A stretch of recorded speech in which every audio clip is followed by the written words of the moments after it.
Um, what else? I don't know. I've been around for like 8 years, man. It's been too long. I know, right? It's been too long. It was I had like the first path guide ever. To what? It was just full stop. Just path.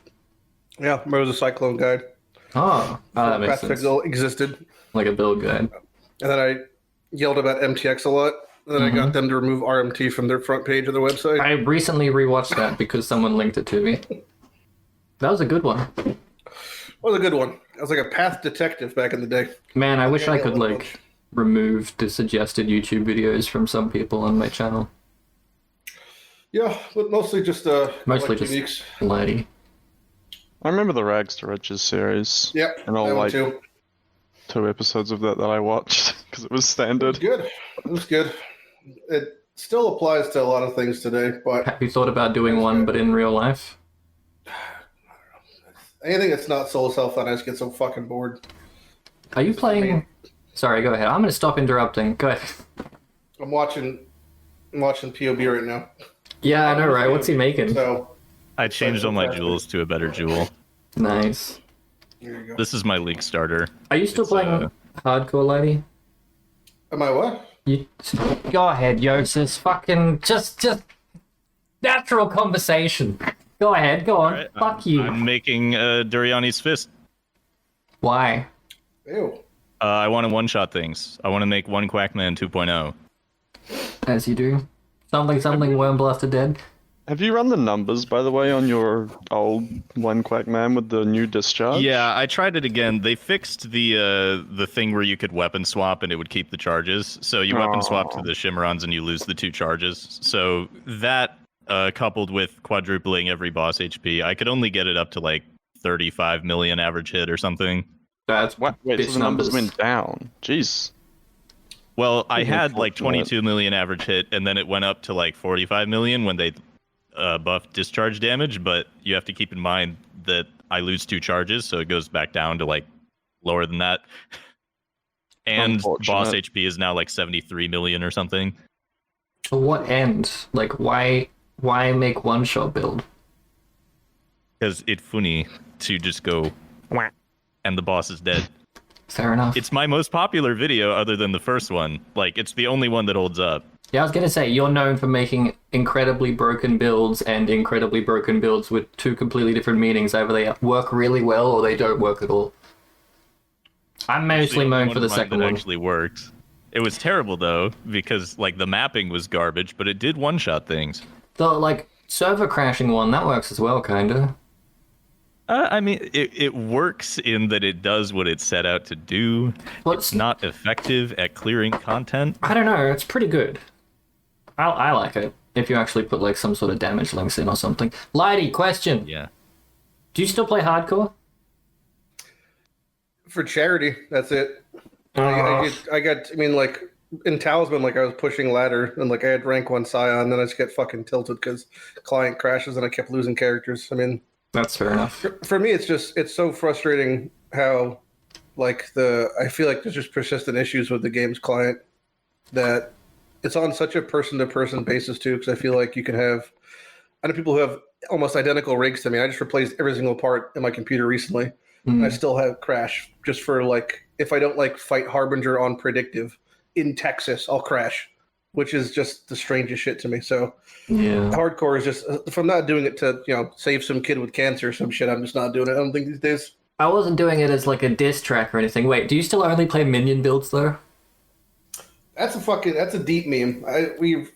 They've run the numbers, all right? It's not even like 20% of the builds I played. But it's like the ones you spend the most amount of time on. No, it's not even that either. The chat insists. It's like they just yell at me all the time. I get belittled. No. Too much. I watched your stupid 100th episode of One for All or whatever. It was like 80% minion builds. That's why I said prefacing it. What do you mean? It's not 80%. Yeah, it's 80%. You could see the point where you were playing builds and then you're like, wait a minute, minion builds just carry me through the game, and then that's what you started doing. Blight League, and it affected all of us. All right. A little bit. It was Blight League, and then it was Harvest, and there's a lot of Spectres, and then Spectres got their life pool gutted, so no more Spectres. I just follow the trends, man. That's fair enough. Riding the wave. Massive slave. I've been slowly trying to identify everyone. Jousis is still working on his build. Lighty does the one for all thing. Emperor, no one knows you apart from. Yeah, I don't know why you Well, invited me up. Because you know, well, we got the guy who makes broken builds. We got the autistic, unique farmer who knows where to get items. You got me who farms everything, and we just need like a normal person. Because I don't think I fit that bill. You do. Okay, first of all, fuck off with this imposter syndrome shit, Mr. fucking Among Us. We need normal people in podcasts because every other podcast out there is either the elite circle jerk or the no offense, the just entire female podcast. That's great. Entire female podcast.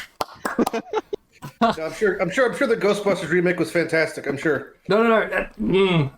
We just need a normal person. Like, I like to think I'm a normal person, but then someone comes in and goes, gee, you're not normal, you like this stupid stuff. We need a normal person. You know more about the game than me. Emperor's better at the game than me, just saying. You don't make any effort to apply. Are you flipping me off, or is that just a reflex? No, I'm not, but I wish I did. You did. I'll do it at a later date. Yeah. Nah, Emperor's great. He also can't take compliments. Comparing me to you is not a great comparison. What do you mean?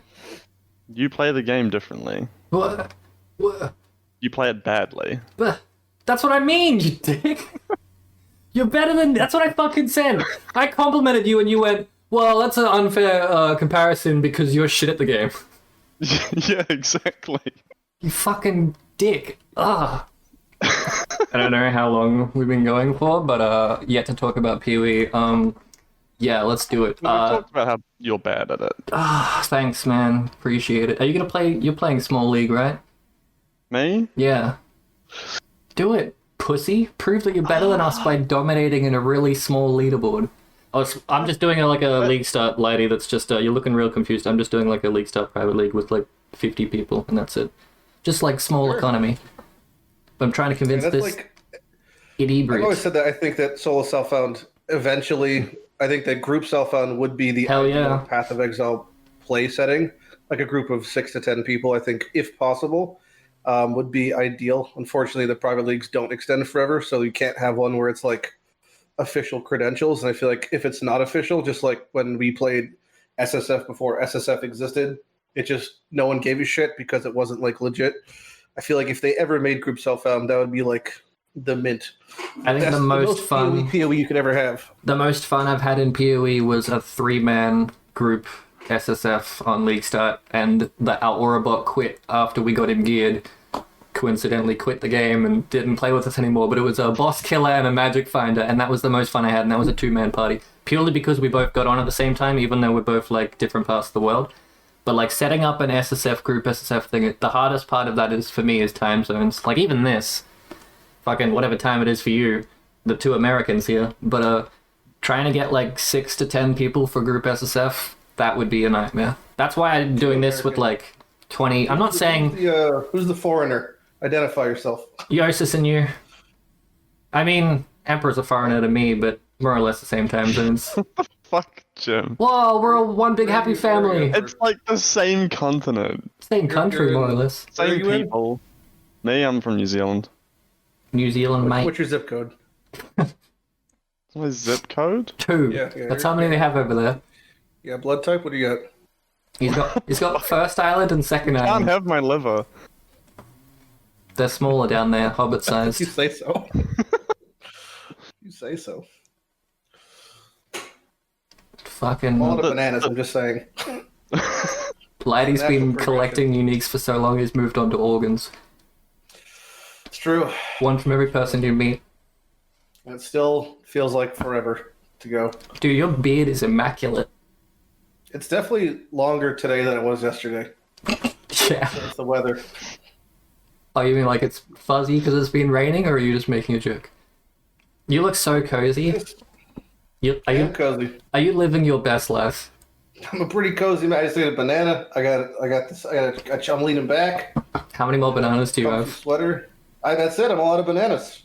You are? Oh no, how are you going to doesn't survive the next 3 hours? I don't know. I've got coffee. I've got Tums. I'm good to go. What the fuck is Tums? You know what Tums are? You take it to settle your stomach. That's Close enough. It's pepper. Have you got hard drugs? Relieve heartburn as well. There you go. I have hard drugs? That's what I meant by Tums. You're drinking like coffee, cough syrup or whatever it is. What? No, it's a fucking... Yeah, it's a little pill. It's a little It's not a chewable. pill. Yeah. Oh, is that like Pepsi Bismol or whatever? Really, hold on. Pepsi. That's definitely not correct. Adults and Pepto. children 12 years Pepto Bismol. and old. It's very similar to Pepto. Yeah. Where is it? Elemental calcium. Don't store above 77 degrees Fahrenheit. Welcome to the What Tums else? episode of the Also, podcast. what? Hashtag sponsored Tums. Bye. It basically just deteriorates. Why? Might end It up does- it reacting does or I when you do. don't want it to. I'm not monetizing this. There's no way. It's not happening. Especially when Lighty showed up. Something. What? You're a punching bag. That's all you are to me, my man. Okay. What do you want to be in life? To me. Yeah, I feel like I'm living the dream already, man. I know you are. You've got fucking, what is it? King Crimson? King Bert? King Crimson behind me. Yeah, that's a Jesus. life. That is really large. It is. It's a I whole just room. noticed how big it is. My Yeah. god. Thank His you. name is Lighty. Mhm. What? So? Large joke. Don't worry about it. Fucking. I'm having fun. That's all that matters. What did you call me? I'm having fun as well. I'm gonna turn you up. How do Something. you guys pick your builds each league? Oh no. I'm doing it right now. Yeah. How did you get to No, this? it doesn't reach. How did you pick it? I mean, you're here, but how did you get to this point? I was like, I want to kill things in one hit. So I was like, what kills things in one hit? Slams. And I'm like, I want my build to be budget and not one with nothing ice crash that does 300 million damage, but it costs like 2 mirrors. What's inexpensive version of Slam? Doriani's Fist. And here I am. There you go. Isn't there like That a works. Val unique they showed off that has like reduced all res or something like that? The helmet? Yeah. Is it Yeah, reduced there's max res? I don't know. There's a few things. This ritual base gives -10 all res. I can't. We can't read it. Yeah, Archdemon it's too crown. small. Yeah. Yeah, Archdemon Archdemon helmet. crown. Crowns? Ah, Yeah. Is it a I don't crown think or the a helmet? exposure would even Random. do anything.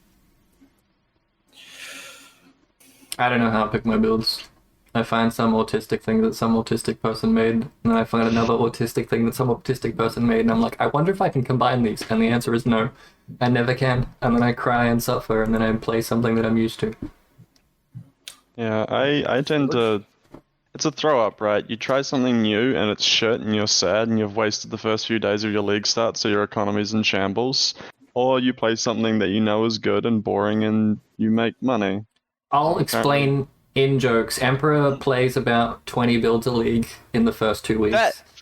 Okay, first of all, that's only some leagues, alright, when I can't decide. True then. There's been multiple leagues I've stuck with a build the whole way through, so you can shut up. Here's the problem with Emperor. He goes, oh my god, new skill reveal. I want to play it. And then he plays it and realizes it's shit. And then he swaps to whatever becomes the meta each week. Oh my god, you see the... True. No, not the meta, but like the new broken... Oh my god, you see this guy has a build on Reddit. It's this. I want to play it. Apple Shield Screechy Boy Punch build or something. Boom, playing that. Lean towards melee. Yeah, he loves melee. He's a bonker. I'm shitting on you, but you carried the fuck out of my Maven kills with some big bonky thing, so I appreciate it. Yeah, dude, that was... I got the damage to like double or triple that after that. It was awesome. It got That's very that boring though. 900 It's not multi fun or one-shotting whatever. content. And I yet- guess it's great for a video, but like... And yet Jousis is just here trying to make one-shot content build. Yeah, because he can edit it and make it a funny. He And I loves was it. just bored. Fair enough. Well, at least you can't one-shot Yeah. Maven. I mean, it requires 12 one-shots to get through Maven. Hmm. How do you feel Still about... not fucking up There was Simon something Says. weird where Immortal phases. if you one-shot her in the first phase, it would like skip a bunch of phases. Goes right to Simon Says, I think. It skips the brain, the bomb, and something else. I think you can also skip one of the... Simon Says. Yeah, The in last the one. phase... in the, this is the You- second 3 one or the seconds. last one? The last one, you have like 3 seconds to hit her before she Yeah, does yeah. the Simon Says. I liked that fight. The whole thing. Even with the Simon fight. Says. I didn't even experience The it. Maven. Did Categorically bad loot overall compared to other bosses, unfortunately. I mean now that they're Is buffing it like worse than a every shop act boss?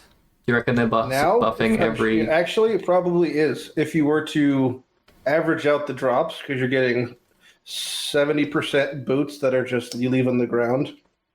Yeah, I think I'd rather have a lore or infused beachhead or a lens most of the time. I would say probably Oshabi's loot's average better. Oshabi now does something special when you kill her for the first time. Mm-hmm. I Delete your don't account. know what it is. No, you get 5 more slots on your station. Something. Oh. All right, patch good idea. notes. I didn't read them. Spoilers. Oh no, yeah, no, that's great. Fuck, no, yeah. What? Okay, You read here's patch your, notes? your quiz. No, I didn't Yeah. read them. No. Is anything good in there? I made a whole Google document. I got a list of good things and sad things. You did that in an hour? Holy shit! What? They've been the whole out. thing. They've been out for an There's hour.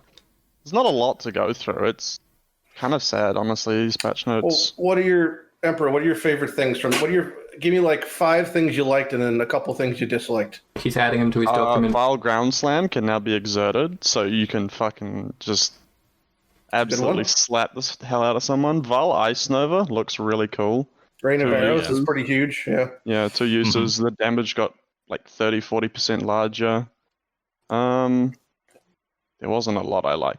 There's the new the Architect's Hand Incursion Gloves, for some reason, have a 6% chance to throw 4 additional traps. Yeah, they upgraded all the small incursion items. I don't know But- why. Like they gave Dance the Offered Agnostic for some reason, but Omeocan doesn't have Agnostic.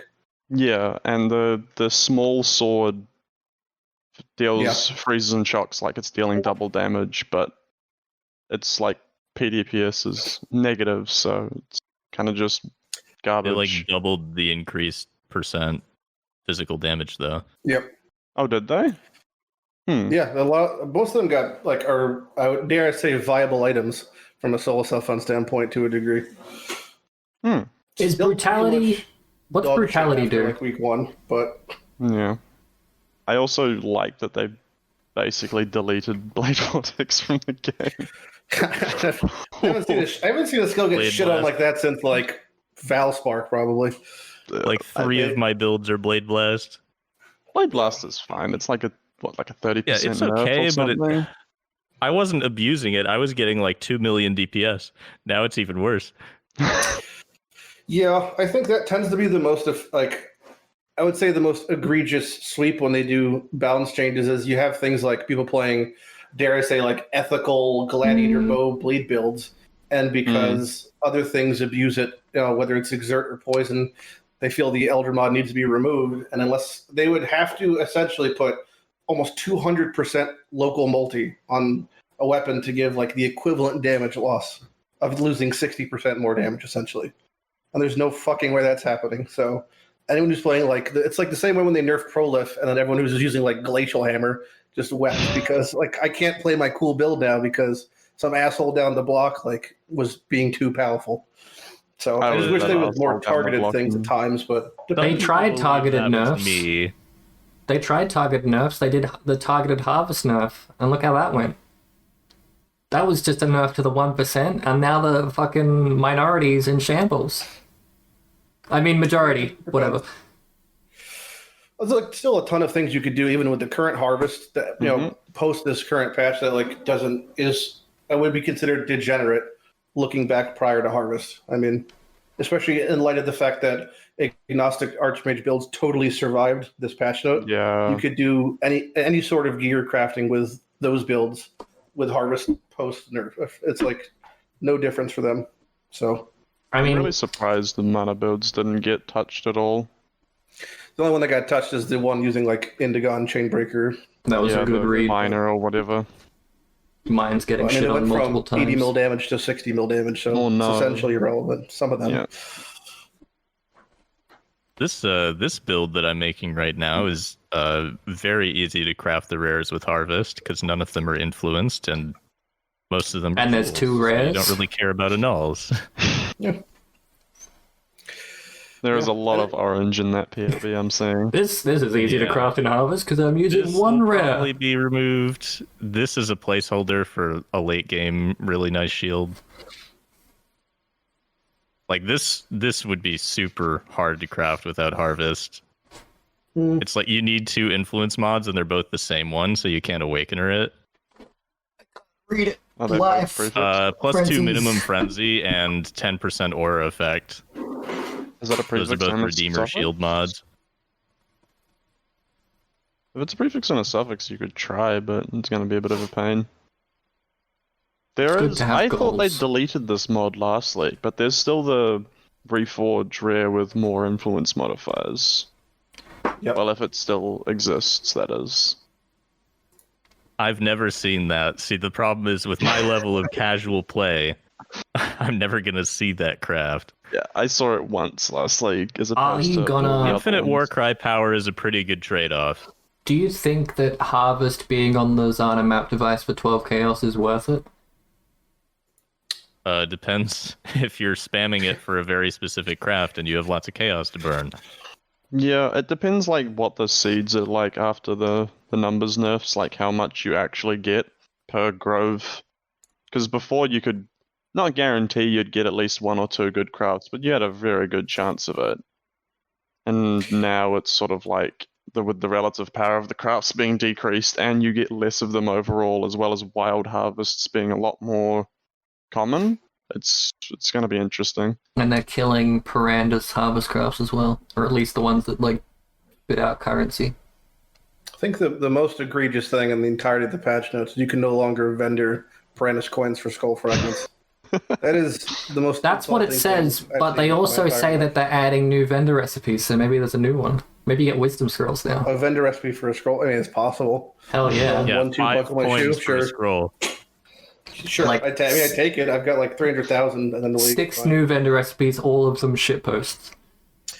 I think to the point of the harvest, though, I think also, if you're viewing it through the lens of 12C post ritual, if you viewed the same craft through the lens of 12C during heist, it's a very different 12 chaos. Yeah. So if Ultimatum's a league that is just shitting out chaos and then some amount closer to like heist league, that 12C is more in line of like 6 to 8C, and then that harvest craft becomes much more lucrative.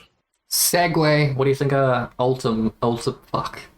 Ultimatum. What do you think of it as a league mechanic wise, in the sense that it's kind of like what Legion should have been, scaling your own difficulty to a point where you maybe can't even do it for a league reward? I'm looking forward to all of the dying and Montages. losing the loot that you could have had. It's I think that'll be funny for about 2 hours. No, it'd be funny Yep. perpetually throughout the entire league.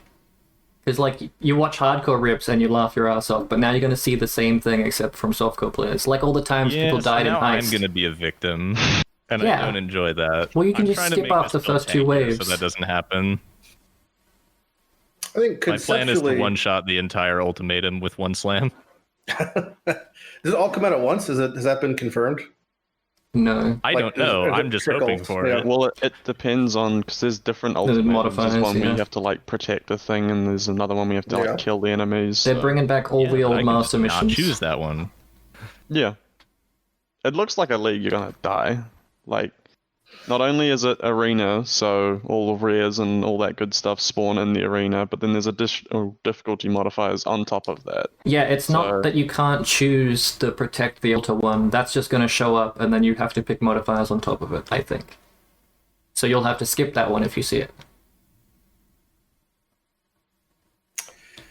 Yeah, I think inherently it looks interesting, but viewed through like a solo self-found perspective, it concerns me in the same way that when Harvest was introduced or Ritual, where there's awesome things potentially like trade a Whispering Ice for a Void Battery. Like that's obviously very lucrative and enticing feeling. But I went in the entirety of Harvest playing 70 hours a week and never saw augment speed or augment crit, and I spent half the time in Atoll. So it's a bit frustrating at times when you have the content is out there, but it's not necessarily accessible from like a cross game standpoint. But Like the actual RNG based difficulty, game, yeah. it looks interesting. I prefer it be more difficult always, and then gets nerf than vice versa. I don't really like the early bird special type shit they do, where it's like super easy or abusable mechanics early on. Isn't it typically like really hard for the first week, and then they patch it down to make it majority? Like they killed Synthesis. Synthesis was great. I loved it. A week in, Reddit Synthesis. Same thing with Delirium. Delirium was ultimate hard mode, and then like a week in, they're like, "Oh, we'll make it easy. What could possibly go wrong?" And then Delirium happened, and everyone's printing exalts because everyone can do fucking simulacrums all of a sudden. They made it easier and then like tripled the rewards you got from it as well. Yeah. And Is it's that going to finally happen with only now this? receiving its first nerf, which is crazy. Yeah. I mean, almost in every situation like this, it's on such a like anecdotal basis where you talk to someone and then their build handles the content better, so their experience does not reflect the vast majority of players. In the same way that a couple leagues ago, you had people complain that Groost, where Oak was too hard while leveling. I didn't experience You're that. playing Everyone shitter else build, sucks. so that's what's happening. Yeah. It just totally depends on the thing. I was playing Max Block Gladiator, so I was laughing at everyone in Delirium because they were all dying, getting angry, and I was just like breezing. I stole Emperor's build. I was dying and getting angry. I'm like, how are you not dying and getting angry? He's like, here's my build. I'm like, thank you. And every 5 minutes. Juggernaut, so I was like also essentially immortal, just sitting there and like, okay, cool. What is the complaints here? But I can My understand. Delirium build had 3k life. All your builds have 3k left. So does Agnostic. So it's like, Yeah, it used mind over matter, so that's kind of disingenuous. But it could not do wave 20. no, yeah. I mean, I think it's a total tangent, but I think that's why Agnostic will always be a fair build, because ultimately, you're still hyper susceptible to one shots at some break point. So unless you have actual mirror to your gear across the board, even then you could still like, if you're getting hit for 6k, you're probably gonna die. So That received like a micro nerf, right? Fair. Agnostic? Not Dispatch. Previously, Was it not? Every aspect of it did previously, I would say, but What was it? Something got like a Unscathed. 5% nerf, right? You talking about the Corrupted Soul Oh, it might be. stone? Yeah, that's it. Right here. I don't know anything about this game, Oh, man. Gem. No, seriously, this is why I like. This is why I wanted this whole thing, is because I'm like running through the game, like all I do is I want thing, how get thing, farm thing 10,000 times, forget all information. And so I have like a vague idea, and I'm like, oh, cool, I should ask anyone else who knows how to actually play this game, and that's what this is. Like, if I had build questions, then I'd ask Jousis, and he'd take the time out of his crafting session right now to fucking Absolutely. answer it. This is like... I think, yeah. I mean, there was a nerf that did affect those builds, and that was probably the trigger craft nerf. This patch is substantial, I would say. Going from a 4-second internal cooldown to an 8-second internal cooldown is unfortunate. Combined The with only thing I the, ever saw that used for was offerings, and those can have a 10-second duration, so I'm not really sure. A lot of people ran like Wave of What Conviction, gets nerfed. Curse, Mhm. that sort of stuff in it. Oh, but yeah, I guess Wave of you're Conviction, probably I going to guess. be like using Wave, Curse, that just increased duration to offset the annoyance at this point. I literally just essentially now counter took Wave of Conviction off my build and switched to something else because it went from 25 to 15. It's pretty brutal overall. something, Valraj is fair. I would knew say something, that definitely helps. Look at that. That got nerfed also. Yeah. Yep. Yeah, I got Alright. nerfed from like 28% more to 19% more. It's still good. It also Yeah. you lose Free like damage. was it 60 or 70% of your life when you use it? Yeah, 60%. So you press it and Yeah. you get one shot. Well, you get one shot, Mr. 3k life. Interesting buff though, kind of RF related, was the death soak buff. Hell yeah, I saw that. Substantial number, like a 20 to 30% increase in base damage. Could be enough to make it not total shit. Almost makes me Yeah. want to play a Death Source build. I mean, Yeah, it's still going to function the same as it did for like casual normal mapping, is that it's just a walking simulator, but yeah, it'll now maybe no longer have to sit there for 10 seconds on a rare monster or whatever. sit there for 7 seconds now. Increase. Ooh.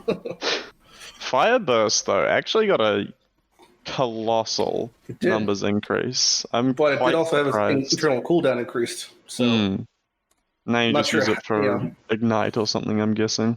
could be. It's massive multipliers and like 2,000 flat damage. So it's Yeah. definitely lucrative. Same thing with the Namahu's Flame, which is kind of like similar thing. It gained a projectile, which is, I guess, just a 30% damage increase. Yeah, but post the two-handed unique nerfs of was that Heist League? Yeah, but It's also sort Raider. of- You could do it with Raider now. The post Raider buff probably evens Yeah. out post. If you had the Mahu got nerfed then buffed, then Raider got nerfed then buffed again. So with our powers combined, B plus that tier was build. one of my go-to builds back in like I don't know what was it. What was the one after Abyss? Yes. Bestiary? Metamorph Blade. No. Not Metamorph. Nowhere near it. Three. I think Bestiary was after Abyss. Hell yeah. Incursion. Yeah, it was Yeah. one of those two. Like I'd started like 2 or 3 leagues in a row as Num, who's I think it did it as chieftain for some godforsaken reason. But I I basically I keep an eye out for it in the patch notes, and there was just so many nerfs to it, like the point blank nerf and then the two-handed nerf, and Yeah. maybe That's- it. I mean, it's probably still fine, but I think a lot of the And ways you probably scale it also just got hit through cluster jewels. As far as like Mhm. all the AoE nodes just got dumpstered. But I mean, vast power was just fucking stupid. vast power, and man. Man It down. should. It's Magnifier been also. so good Yeah. for so long. Yeah, but I mean, I don't necessarily find it egregiously offensive when something is so good, but only also pertains to builds using max power charges. I mean, there's equally as good things for other builds that have equally as niche purposes.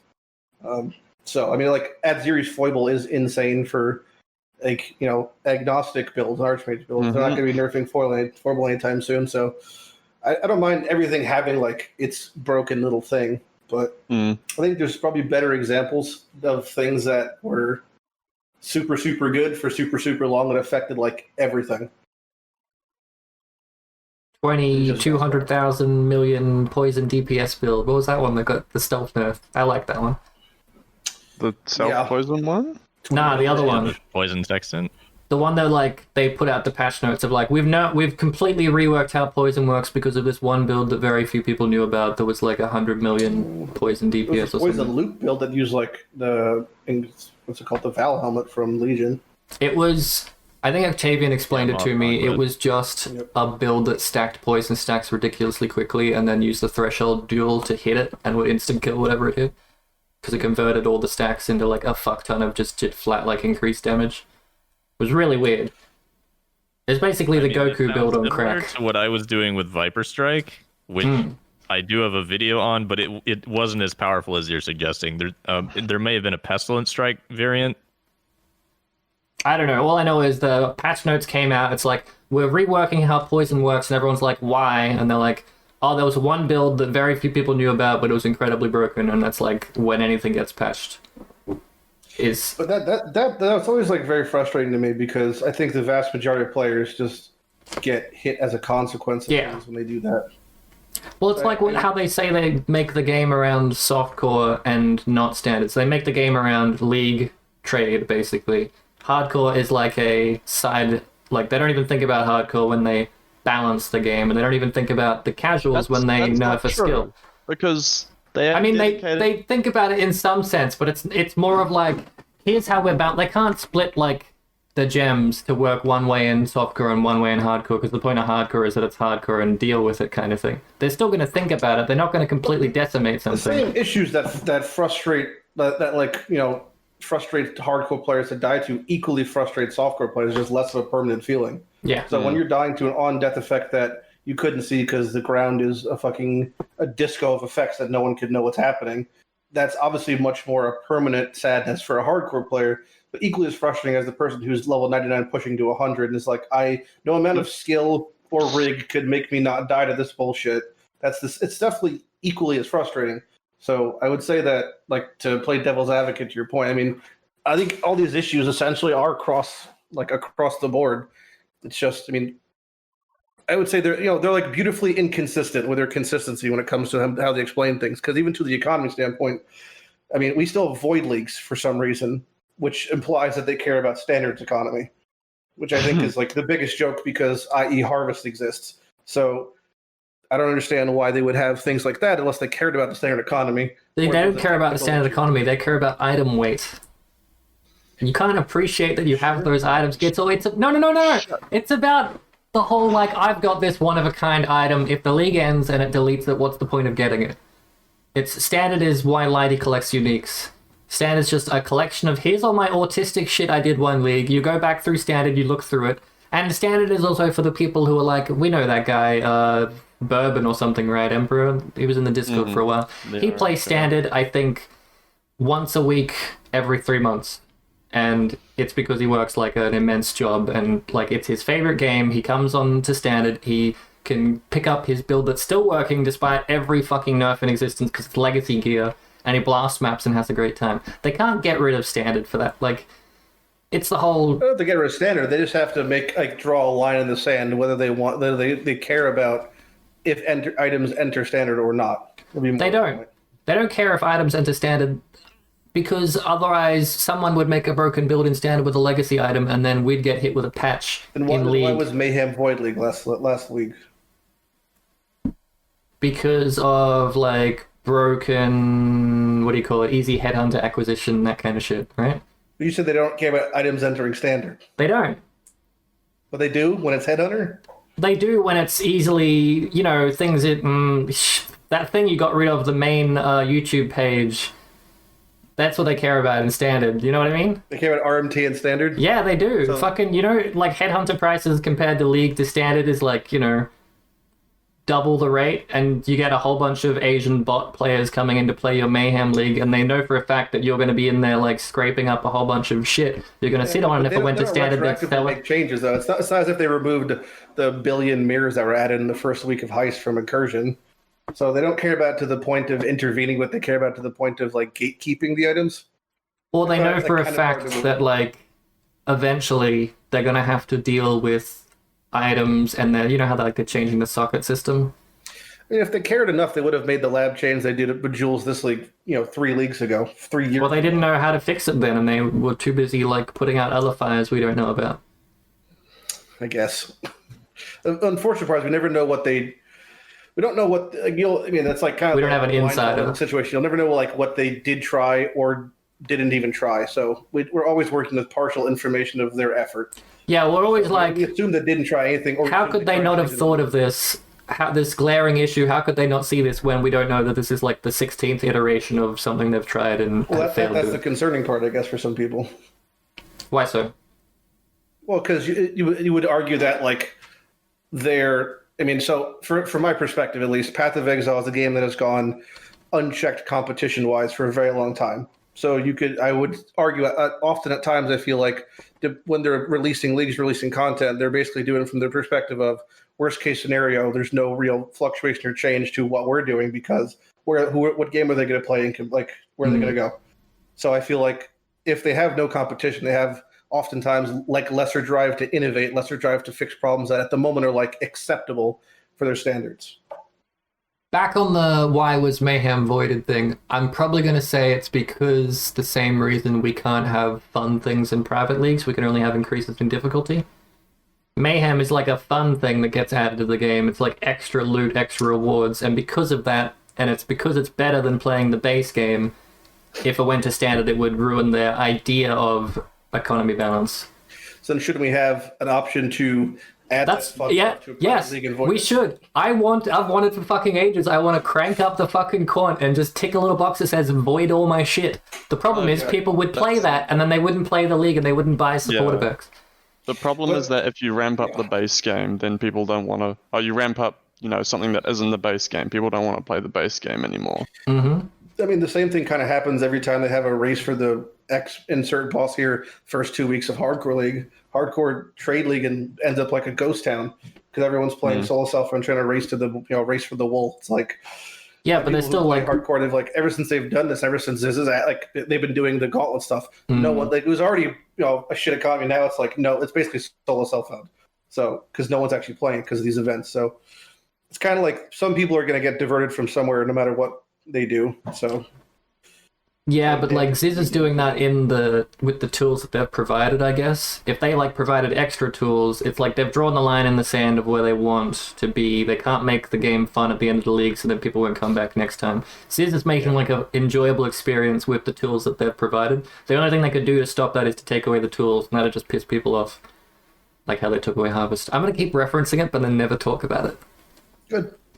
Great. I want to talk about something else that's pissing people off, because I've heard the point that you made, Lighty, where people are saying, "Oh, Path of Exile doesn't have any competition, therefore they're not forced to innovate." Yeah. I want to offer the other side of that argument. Sure. So, basically, Path of Exile, Grinding Gear Games, is based in New Zealand. Now, New Zealand, basically, they only hire people from New Zealand, so the talent pool is a lot smaller. A rough time. Yeah, so the talent pool is a lot smaller. So essentially, they're already doing their best. The incentive to do well is already there. Having more competition would not increase their drive to do better. All it would do is take away market share, and potentially, if that game is better, just Path of Exile would just, disintegrate. It wouldn't rise to the occasion. They're already doing their best. Yeah, like people very forget. Well could be the case. People forget that they like the game that they're making, and they're not a publicly traded company that give a shit about profits. Yeah. It's like EA and Ubisoft and all that stuff. They're there to make money for their stockholders, whereas GGG are like, we're here to make the game that we want to make, and if you want to support us on the way, we will. We'll take the money and we'll do it. Granted, they take a lot of fucking money. Competition. I mean, having competition isn't going to change the way that Path of Exile is made. It's just going to take market share away from Path of Exile. Yeah. Like, if everyone swapped to fucking Last Epoch because of easier crafting or something, people would still play PoE, and the people that would still play it would be the dedicated people that were playing it 8 fucking years ago, whenever the fuck this game came out, and were funneling in money to let GGG get the developers they have now. That's the point I wanted to make. We can move on. No, it's a great point. Fuck yeah, let's talk about this for another hour. I mean, we have opened up our borders to Australia, so, maybe there's some people there that want to work. Sup, can't. Yeah, this is, I know, for example, in the before times, I know of one person they hired from Australia, but hiring someone from America, for example, like if I wanted to go work for GGG, it would be a lot more difficult. That's only because of current events. It should be possible soon, though, because the hope is for the end of the year for the entire country to be vaccinated on our end, so... So you're coming into New Zealand, you could still get it. It still would have been difficult. Yeah, it's due to the news, but that's just strictly due to the labor laws they have there when it comes to hiring outside of the localized pool of people, right? Mm-hmm. Yeah. So the end result is that there's a smaller talent pool. Makes you wonder though, not like what could have been, but like where the game would be maybe possibly now for different aspects of it, or where there'd be Path of Exile 2 wise if they had access to a larger talent pool. And how much more like EA it might be. Are you not allowed to outsource as a New Zealand company?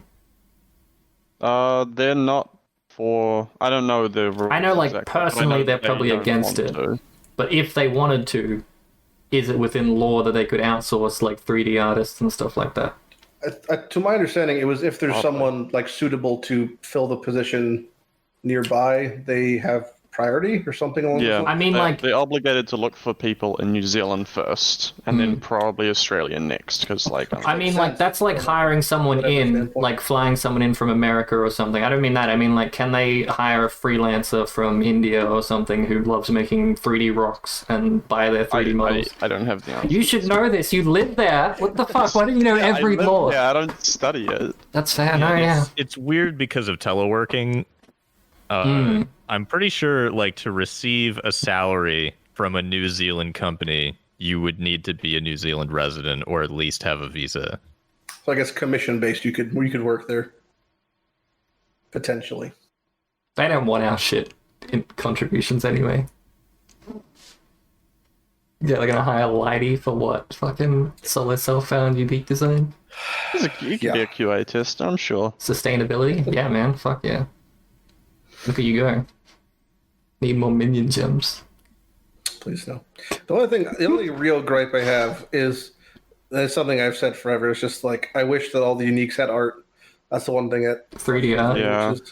it is the reason I've stopped purchasing microtransactions. I mean, I've supported them monetarily thoroughly through the past and the initial game, but I just like to me it's annoying when I see like that series of acuities drops and they look like a pair of leather gloves. They don't have Yep. 3D art? So the I thought they hire that I did. mentioned earlier, the guy that they hired from Australia, you can actually look at his art station. His name is Dane Brennan. He is the one that makes a lot of the new unique art. So like Awesome. Storm Secret, The Ring, he made that, Yep. for example. The Savior, he made that. Those are all 3D models. So the picture that you see in game is just a picture of the 3D model. Yep. He didn't draw them and then make a 3D model. He makes the 3D model and then they take a picture of it. I thought new you were uniques cool. going forward that he designs will all have 3D models. Like it's like seeing the Ivory Tower, which looks, in my opinion, like one of the best looking uniques in the game. Mhm. See that, and I just wish I could see acuities on my little hands Couldn't looking you? like the same quality. Yeah, I could have sworn you could see he's acuities. probably busy with something else so that he Yeah. can't just do legacy uniques, but he might get to it. They're also That'd in be a awesome, pretty yeah. unfortunate spot now where if they wanted to do that, they would have to, like, do it either with the PoE 2 team or. Mm. Because it's just not on the list of priorities right now, unfortunate as it is. Because Yeah. With the artists, it's actually very like artists aren't working solely on Path of Exile 2 in a lot of cases. So, for example, Dane Brennan, who I just mentioned, is doing a lot of stuff for Path of Exile 2, mostly the weapon and armor textures. He is also making the new uniques for not Path of Exile 2. So he's doing both of those at the same time. And Well, one of it's the like things the- that Chris yeah. Wilson Sorry, go ahead. talked about was they just have a bunch of artists and they're like, hey, just make a bunch of art and we'll figure out how to use it later. Constantly on loop, like when they made all those dragons or whatever. That was, I And think, they're one of the like, we have a talking points. dragon asset, just put it in the game. It's like, we're never going to have dragons in our game, Yeah. but we've made 10 different dragon 3D models and we've rigged them with skeletons. Dragon Hunter MTX and Dragon Fighter Yep. Glaive MTX. Our Gorgon is kind of like a dragon. so I guess their perspective talk is about kind of it. like, don't make the artists go back, just push them forward. Yeah, they just keep, like, if they what could they stop want, making well- the game right now and then put up a fucking library of 3D models and just sell them on the internet. I mean, all the unique arts in game that like the renderable look like ones that we can wear now look like super mint compared to things like Searing Touch back in the day. So definitely like a huge quality difference and increase for newer things like i.e. Ivory Tower. By the way, Even Jousis, things like Gloves of the Fervent, the newer you could see the detail of the knuckles when previous uniques were just like a jacket or do you use like the 3D model viewer on the PoE DB database scraping one? How the hell do you even use that? You can just go to it and type in anything in the URL and it'll just give you the item and you can rotate it and they look like RuneScape graphics. What I was going to say, Jousis, is the guy who made original POB, not Local Identity, the one before that, Open Isle, he was an Open Australian. Isle. Yeah, he got hired. So there you go, that's 2 for you from Australia. Oh, it's from Australia. Okay. Yeah. Yeah, get it right, I no. wanted to talk about. That's probably I wanted to tons. talk about. I know Dane Brennan people as because well. I knew Dane Brennan from before he was hired. Nice. When you get hired, I'll be like, I knew that guy. You'll go to QA. He made amazing 3D models for we were making a Dark Souls mod. He made a full boss, armor and weapon and everything. Mouse. It looks really cool. It's probably on his art station. Speaking of Dark Souls, what are your thoughts on the Bionicles game? The Bionicles I'm Dark sorry, Souls what? I missed out. What? game. Oof, so good. They're the Matanui game. I didn't even It's- see the movie. I saw the ad for the movie for like a straight year, and then I never saw the movie. I feel like I Oh, missed man. out. There's a game coming in for this because Emperor did, I guess you know there's a game that's basically like Dark Souls but set in Bionicles. Fuck yeah. That is, Yeah. dude. Bionicles were my jam growing up as a kid. It That looks that and was plays like Dark Souls, but they're just Bionicles. this. This is a dream Wow. I did not have that is being Yeah. realized. What's Never it did I called? know that I needed something so badly until I received it. Yep, it's true. Well, you don't have it yet, sadly. I'm still waiting for Lego Rock Raiders 3, but you know, can't wait for things.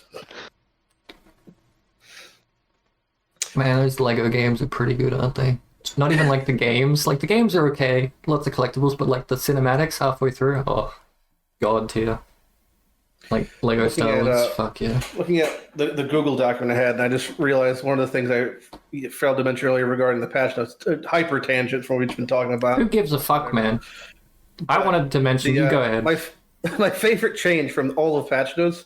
This is just such. It's like it's essentially a quality of life change nested into an actual item change. But the change to teal oils is so massive, which makes it so. They used to give 5 lucky chests. Mm-hmm. Now they make that the blight monsters spawn 25% faster, and the duration of the actual encounter goes down 40 seconds per teal oil. So you can make everything come out 75% faster and last 120 seconds less. Does that mean less monsters spawn? Super zoom build. Yep.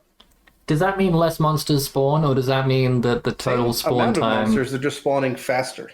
But if the encounter is 40 seconds shorter, does that mean that 25% faster equals 40 seconds shorter? Or does that mean 40 seconds less worth of monsters? As long as there's less. Yeah, life if they didn't say that it's shorter, then there would just be 40 seconds of nothing at the end. My favorite thing from the patch changes from when I scrolled through and read 2 lines and then stopped because all I ever use patch notes for is checking for my skill, and if it's not in here, I don't give a fuck.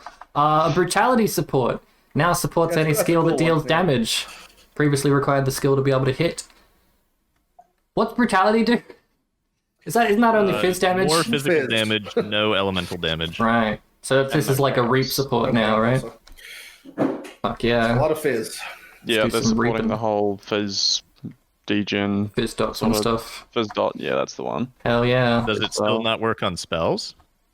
It should. It says anything. It just says work on Any stuff, skill that deals damage. Yeah. it should work on spells now. I guess just didn't use it before. on Reap. I guess there wasn't Yeah, many much. fizz spells Reap will Because previously. of serial reapers. Sanguinate. Okay. Good. You want to play Stuganet? So Reap Sanguinate. to me Sanguinate? has a huge identity crisis, but I guess it'll probably end up still working out. So Reap has like a fizz dot, so it's like Vortex basically. It has an initial hit and then a fizz dot. There's no sweep then- changes.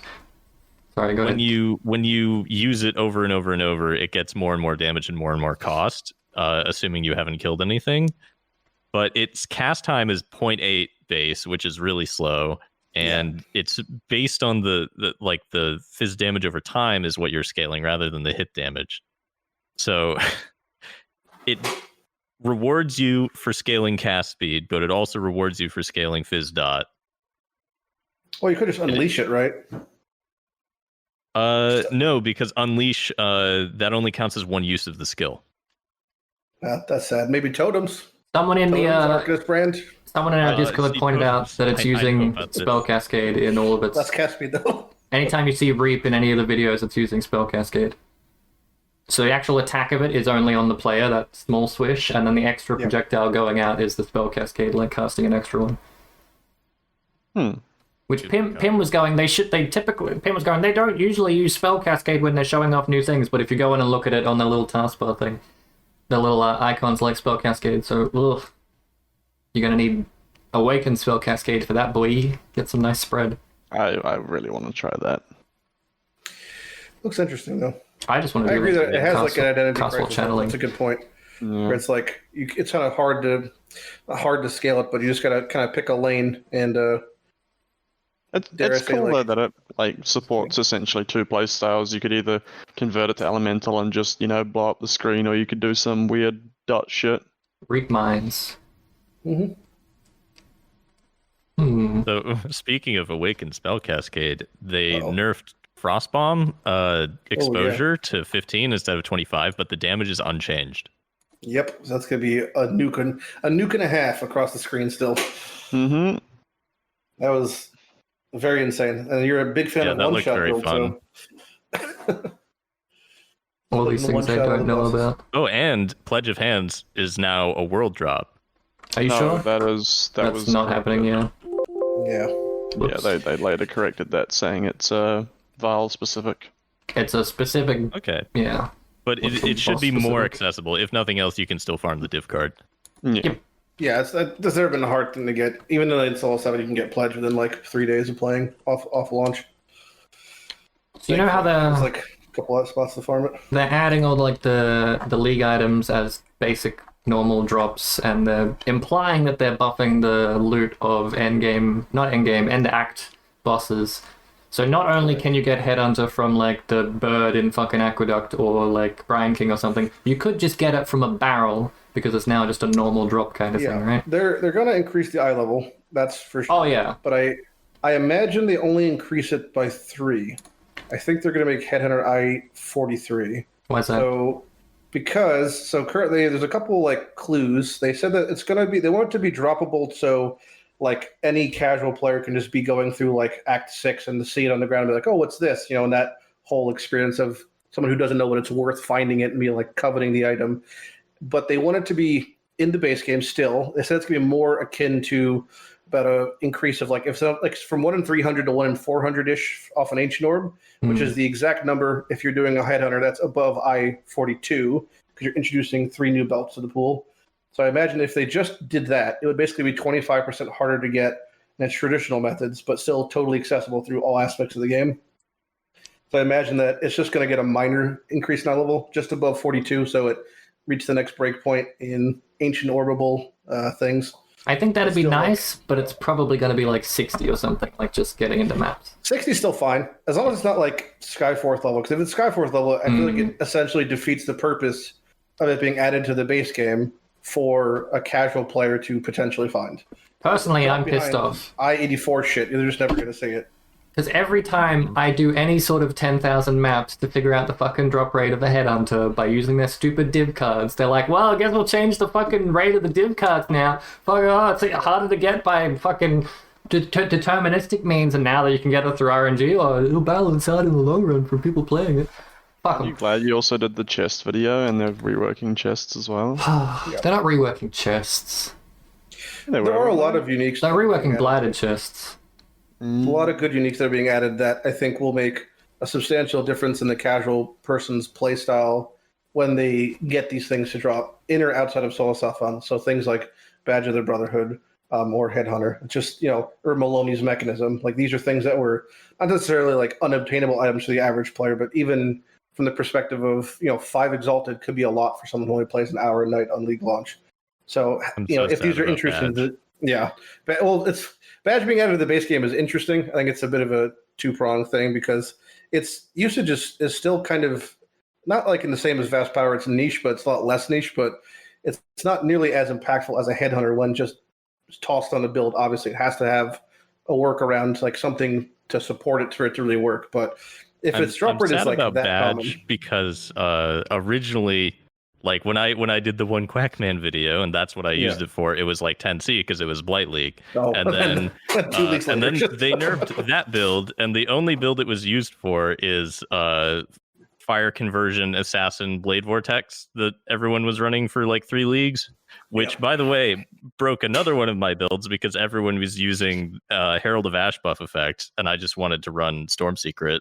But that aside, it went from 10C to like 50x, so no one could do my build. And then they nerfed my build, and now they're making it more accessible, which I do want, but it's only used on that one assassin build. I mean, you're like the poster child for just incidental nerfs over here. Every time they nerf something for like a it just so happened to nerf something that I was trying to do. They just shit all over you. Considers acceptable losses. Yeah. Yeah, I'll figure something out. Just a shout out for if you're trying to farm uniques, this is an information Lighty can use. Too late for that. Use hybrid quant. Use quant and rarity, because then you're getting increased drops and more rarity, not just rarity, because just rarity increases like uniques, but then you're not getting more of them.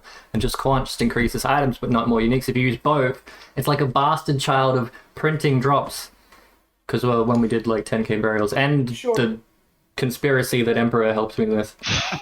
I don't know if we should mention that, but you know that rarity? You know how like rarity's better than quant, right? You know that? Yeah, that was Certain circumstances. Yeah, no, yeah. I made that video, right, that said rarity was better than quant as a joke with sarcasm implied, but no one understands Australian sarcasm because it's the same as talking normally. Lighty, you're such a great person. You're my best mate. See? Sarcasm. Thanks, baby. No, we did a test of like quant versus rarity, but I guess it wasn't actually quant versus rarity. It was like quant versus hybrid, I think, right? Or something like that. Emperor? I did the quant and Emperor did the rarity, I think, or the other way around. And I remember I did the rarity and I was sad because we compared our drops. but he also used a little bit of quant and got more like currency than me. So the joke Just was the made. Repo, the quant. No, you got more like you got more currency, but I got more div cards. Yeah, no, but I think the only quant that I was using was the Wind Ripper. Either way, he got more than me, and I made the joke that rarity was better, and it started a complete clusterfuck. But from everything we did with like burial chambers, I think doors ran 3,000. I'm just saying like nouns: doors, chairs, light, ceiling. Doors is a guy in our guild. He ran 3,000 burial chambers with hybrid instead of just quant, because we were using quant to try and get div cards. And he got so many fucking T1 uniques. He was like the majority of the printing of impulses and tabulas. Tabulas aren't T1 uniques, but you know, like Sedemas and goldworms and shit. Guarantee 700 of the 1,100 uniques in the game to drop in one map as of last patch. Yeah. It's on a quantity modified map. Fuck yeah, man. I felt like you were cheating in the harvest thing, just saying. When you Yeah, I mean, you were getting 4,000 or 5,000 uniques a map. That's like definitely an insane number. How did you get Mjolnir? Because I've been playing for 4,000 hours and have never seen one. I probably have 10 to 15 drop a week. I don't know. They just drop of the tier 1 uniques. It's more rare than some, but like way more. It's definitely less common than shavs, but more rare than calamus on average. More common than fucking aberrants. I got your best chance is ancient orbs. I got one shavs, no Mjolnir. Still, you need to stop caring about profit and playing trade league. You need to spend your ancient orbs on fucking malls instead of whatever the fuck selling them. Yeah, I used all my ancient orbs on an I-85 belt. See, that's your problem. You're trying to go for quantity headhunter, or were you trying to? Yeah, I was going for quant headhunter. I didn't even get the headhunter. It's like an 85 belt. The odds of hitting headhunter almost quadruple from base rate of I-40. So it goes from 1 in 300 to like 1 in 1,200 ish. This is actually like an interesting point that Chris made in the reveal that I think I really strongly feel that he said that uniques he would like it so uniques are acquired best in the league that they are essentially represented in, which is something I'm like very passionate about because it's super frustrating from perspective of someone who plays the amount of time I do. That ultimately everything gets boiled down to what was previously fracturing grand heists to get stack decks you can get 10,000 stack decks a month, and that's the best method to get every single item in game between that and Ancient Orbs. So I really like that the direction they're going is like, you want to get Legion, do Legion through Echoes. You want to get Incursion, do Incursion through Echoes. Like that's the best method to get things now. So that's very like nice to see that, but I still think things like stack decks are just so grossly stronger than everything Jim's doing is instantly negated by one deep boy in Delve with a bunch of fossils. Like not just the weekend. Yeah. Not anymore. I was gonna do Delve as well. Right. Thank God I got fucking destroyed. Not only it was a double nerf. They made it so that deep delving isn't as good, and they nerfed fractured fossils into nothingness. So there's now double no point. I've only seen one person upset about the fracture fossils, and watching that clip on loop brings me happiness. I think it's a totally fair thing, but I think they would have to offset the benefit of being that deep. Aside, if it's just for prestige, that's fine, because there's certain things that they'll understand about Delve. So like the city spawn rate caps at 650 depth. Past that, there's no difference in the amount of cities that are spawning. After that, the chance to spawn bosses increases and caps at about 6,000 to 7,000 depth. Past 6,000, mods stop spawning, so the game gets easier if you're deep delving. But if they remove fractured fossils, which was the main thing of getting currency, people still have to understand that like Azurite and getting resonators at depth 6,000, you're still getting 20 exalt an hour if you're just deep delve into that depth.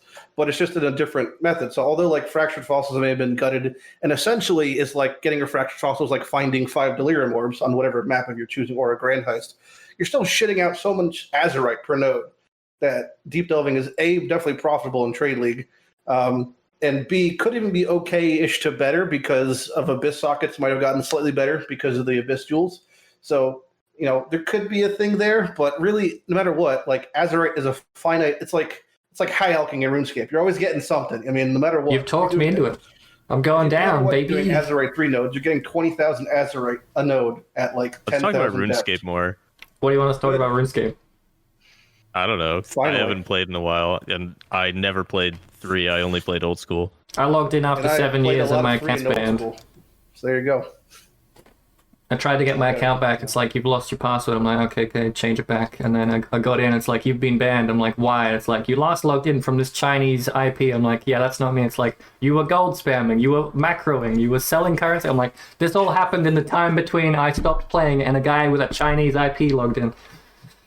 I mean, the only reason I'm like streaming full time and playing Path as like a job is because my RuneScape account got hacked.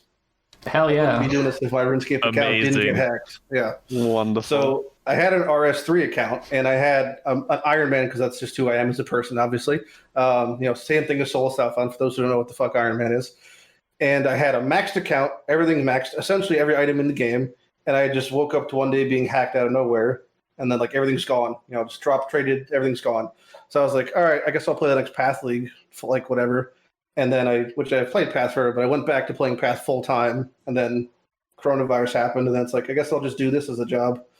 So thanks to that one man from Venezuela who stole my account, here we are. On that tangent, the only reason I made PoE videos is because I copied a guy that made RuneScape videos because I liked his videos. I'm like, I wonder if I could just do that in PoE, and I made one and shit posted on Reddit, and I got views. I'm like, well, this is my life now. Fucking 10 hours of this, done. 10 hours of that, done. Your first post on Reddit. Do you like it? Reddit post, Jim. I remember seeing you and a cunt shit talking Reddit posts. I liked it. I was nice to you. Yeah, you were nice. The other guy, not so much. Yeah. Hey, Emperor, who was the other guy? What? Starts with D, ends in he's a cunt. Sorry. It's one of the many people who have started in my guild and Path. Oh. What was Demi? The other one being Belton. Man, you just attract great people, don't you? Don the Crown, who streams Path also. He's nice. In my guild. So, that's you're 2 for 1. Your death, others have been born. Yeah. Every time I ever trade with anyone who has your guild tag prefix, I tell them to tell you to fuck yourself. And I don't know if any of those ever get through. But I would messages, yeah. Hell yeah, I'd appreciate it.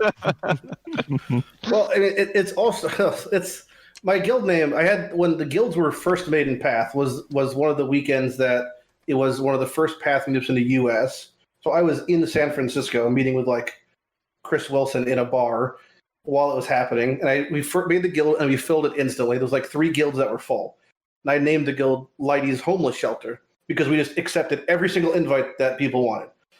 And we ended up actually getting, I think Jim knows this, a real live homeless person who plays Path on a USB at a library in the guild. And he was a real life homeless drug addict who joined the guild. And he's in the Discord still. He's totally a crazy person, but we've attracted all sorts of walks of life, unfortunately. And I have no part in I have no idea what happens. I'm just a name on it. I should mention that Lighty's Discord is worse than like random on 4chan. Somehow worse. It's so bad. Jesus Christ. Like, I barely click in there, and the only time I do it's when some can't figure out how to at everyone again. Yeah, never go there, Simba. Yeah. You should never go there. No. Well, we try to make it nicer because like of professionalism, essentially, but we made a channel that's just called The Pit. And we just left that to like the masses to do whatever they want. We had one of those, but we had to delete 2 it. weeks I'll click on it. But ours was called 2020 Politics. It went to shit so quick. And it was one person. Just one person making it horrific, but that's all it takes. We had a guy last week who was posting rootkits in it that if you open up the GIF, it would like just download malware in your fucking computer. Oh yeah, so PSA. That's the level of degeneracy we've reached at that one channel. Which PSA: if anyone ever sends you a Steam game invite link, don't click it. Yeah, obviously, just go get malware bytes. Just forget about it. Because if you accept a friend, it's not even a friend request. If you accept a game invite that's built in through the Steam UI, they can take over your entire account. And it's been like that for 3 years. I don't want to do it. Yeah. Most of them don't work on your phones. Well, my Android phone can't get viruses, though. Yeah. I mean, the phone is probably sandboxed, but you still shouldn't click random stuff. Yeah, big asterisk. Do not do this at home. That's why I was so shocked that 2 of the people here on Discord didn't have me on their friends list. How's the build going, buddy? I see you tinkering over there. Yeah, I'm trying to figure out what green gem to put in my Malagaro's ring. To do what? Culling Give me strike. cold resistance. Culling strikes, you can swap it in when you actually want to cull something. Boom, Fair quality of life. Ice Golem's easy choice, right? No, Ice Golem's a bait because of the chain. I'm already using Flame Golem in the other ring. That's also a bait. You shouldn't use minions if you're in minion build. No, 'cause you you're gonna shouldn't. die chain. Minion- Also, incursion minions is suck. lethal. Mhm. Yeah, I can just not summon the Golem though. You could. You could forget and die. Something else. If I'm going for one shot, I need the 20% increased damage. Desecrate. Put like Val Molten Shell. What's the other one? Green. What's not I think desecrate? Val skills. They just buff them, right? So what Val Val's BV. unless you're using Val Fuck skills. off. you're just Shell gonna- in the patch notes. I don't think so. It was probably way good enough as is. Burning arrow. Are you doing cold or lightning damage? Lightning damage, I'm guessing? With the- I'm using Doriani's prototype, so all lightning. Oh, lightning, okay. You've are using an avian twin. What's the second half of your Divine lightning? Flash. So far, Okay. nothing. Oh, Just gonna okay. die. And you're in trade league, Yeah, right? Or why don't you just go Eyes of the Great Wolf? true, but I've never owned an Eyes of the Great Wolf. How accessible is that? Not. Because Quick I'm two. trying to use the button. It's like a white whale for solo self-found. I mean,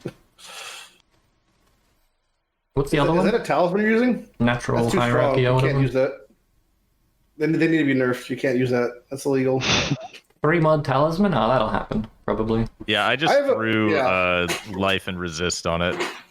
I have a tinfoil hat conspiracy. I want to run past you guys real quick. Uh-huh. I have a theory that Chris said something. Uh-oh. He said that he was essentially like the reason that Headhunter wasn't nerfed, right? Mhm. He was like, they wanted to nerf it, and he's like, you can't nerf it, it's an iconic item. I think that the dev team gave him an ultimatum.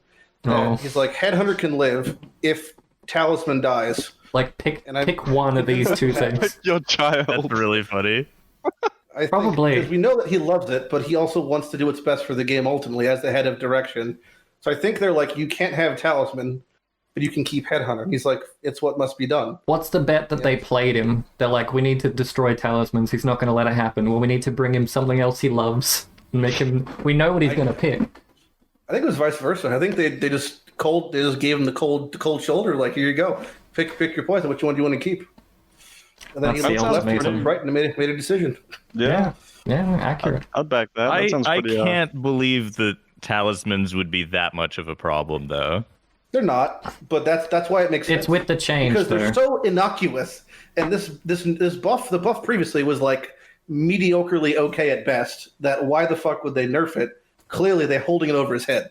It's the only thing it could be. Yeah, and it's one It's of his his favorite baby. leagues of all They're time. threatening to so- smother it. It's just because of the you can change corrupted amulets annoying, though. Like, if that wasn't a thing, they probably wouldn't have destroyed them. But you Yeah, still but- can't catalyze them. You still can't. They're not influenced. You can't influence a talisman. They're not synthesized. Like, But it's like you get a talisman drop that's amazing and it has the wrong anoint and then people chuck them out. But now it's you get a talisman drop that's amazing. I can change the anoint on that and be rich. and then use it for 3 days and then make a better one. So Yeah, it's like, that's a ultimately, personal there's only attack. like two Basically, we talismans. went from no one ever uses talismans unless they get a lucky Jorgen, and then now a few people use talismans because there's like a 10C talisman with For like a little 5 bit. tier 1s, Yeah, and then now we're back to nobody using talismans ever again.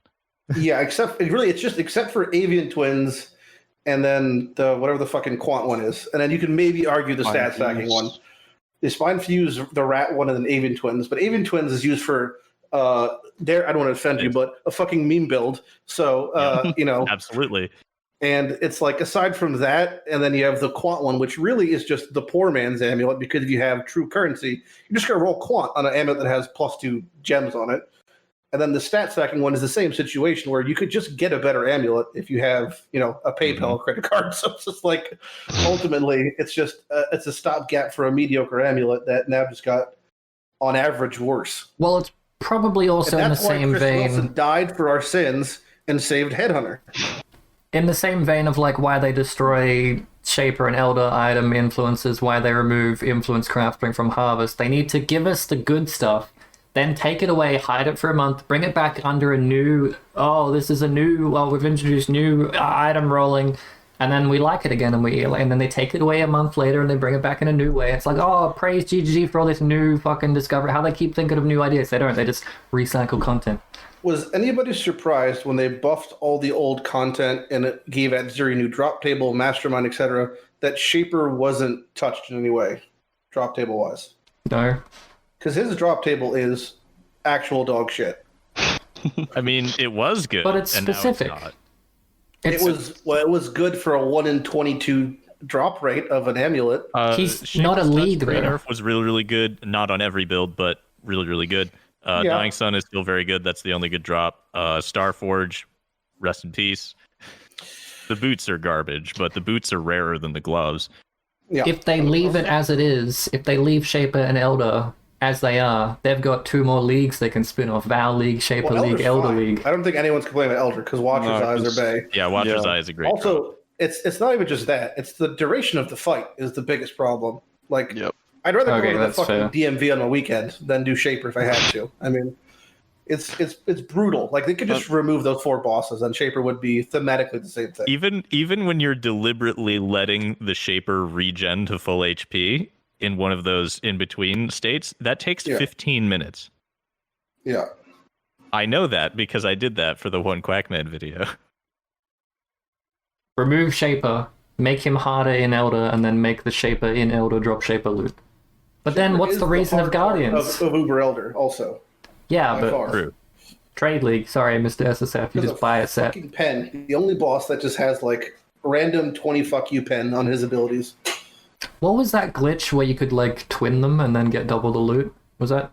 Just a prophecy did it. Yeah. When it first Fuck came out. yeah. Fucking Wait, did Prophecy get any buffs this league? Why not? Where's my Prophecy buffs? Bring that back.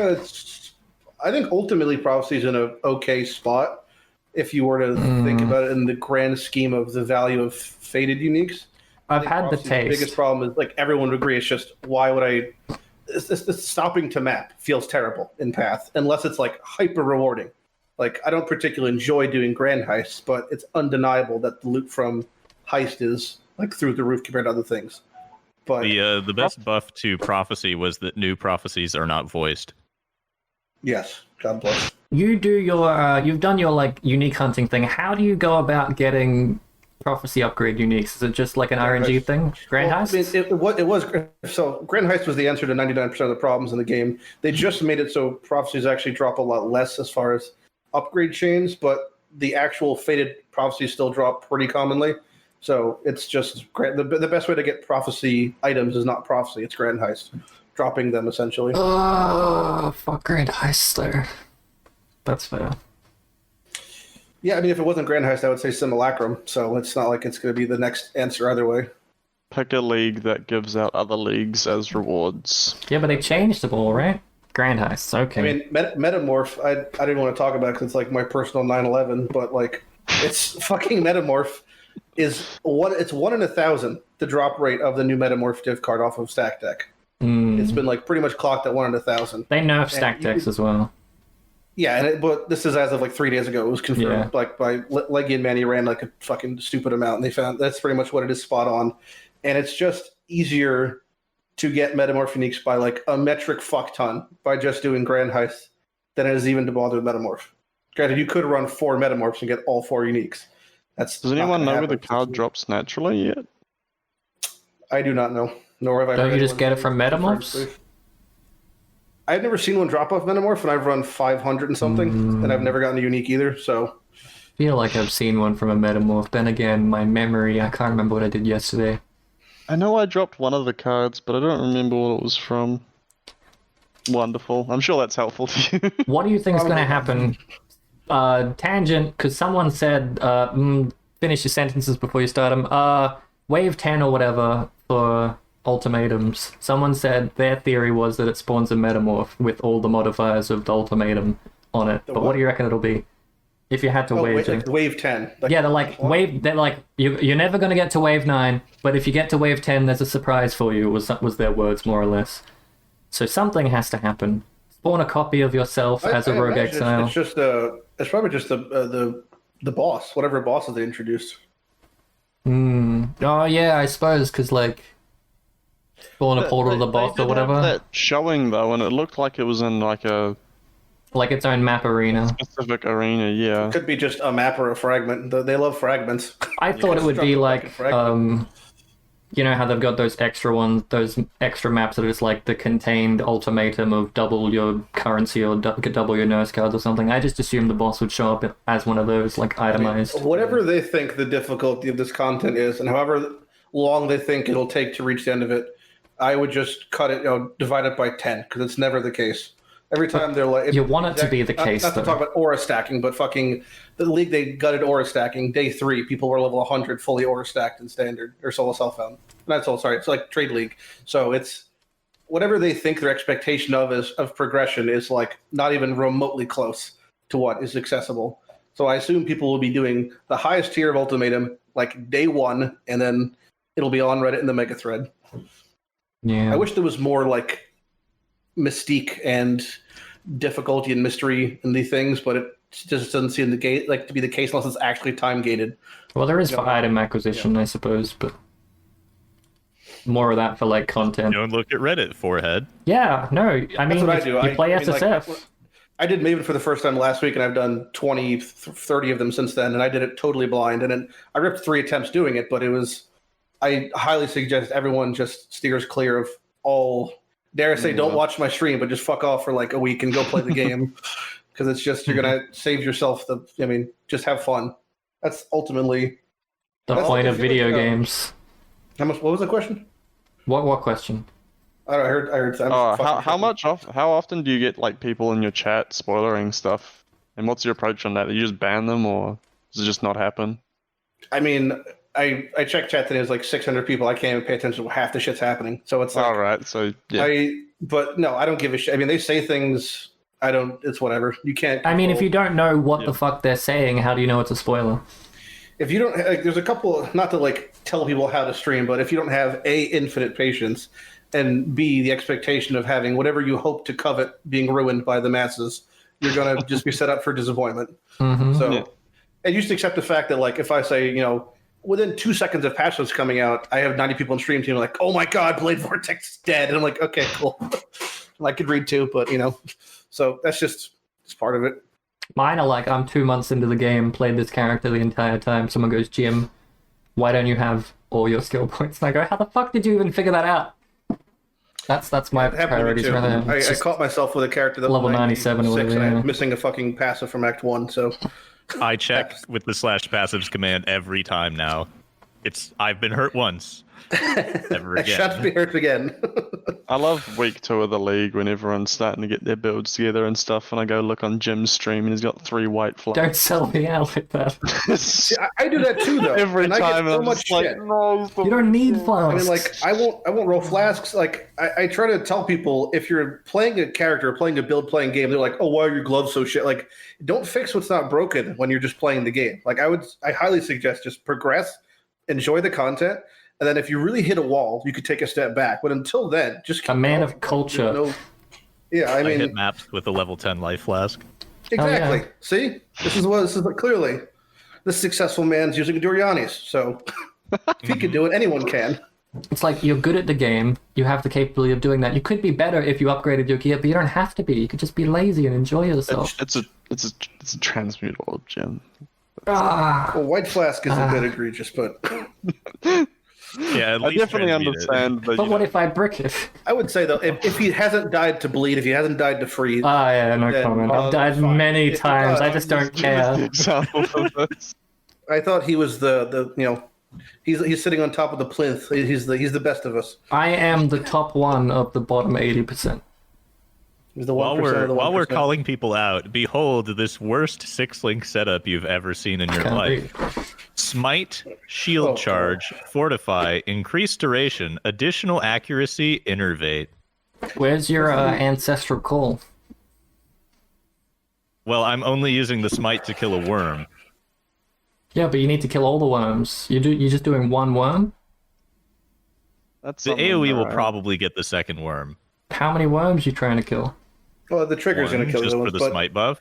Oh, right, okay. And Because the evaded. Duriani's Oh, Fist has 600% added damage effectiveness, so you just Would you Just even use get? smite for the added lightning damage, and it multiplies it by I forgot 6. about Durani's and Taylor. You're just going to kill everything in one go. Do you Are get you the not- are innovate you buff, crit? or do the worms even shock, or are they just immediately destroyed? I'm using Wake of Destruction, so there is shocked ground. Ah. That has an internal cooldown of a second, though. So if you killed him between then, or killed him, if you procced it and then it dropped the shock round before they died, that's unfortunate timing, I guess.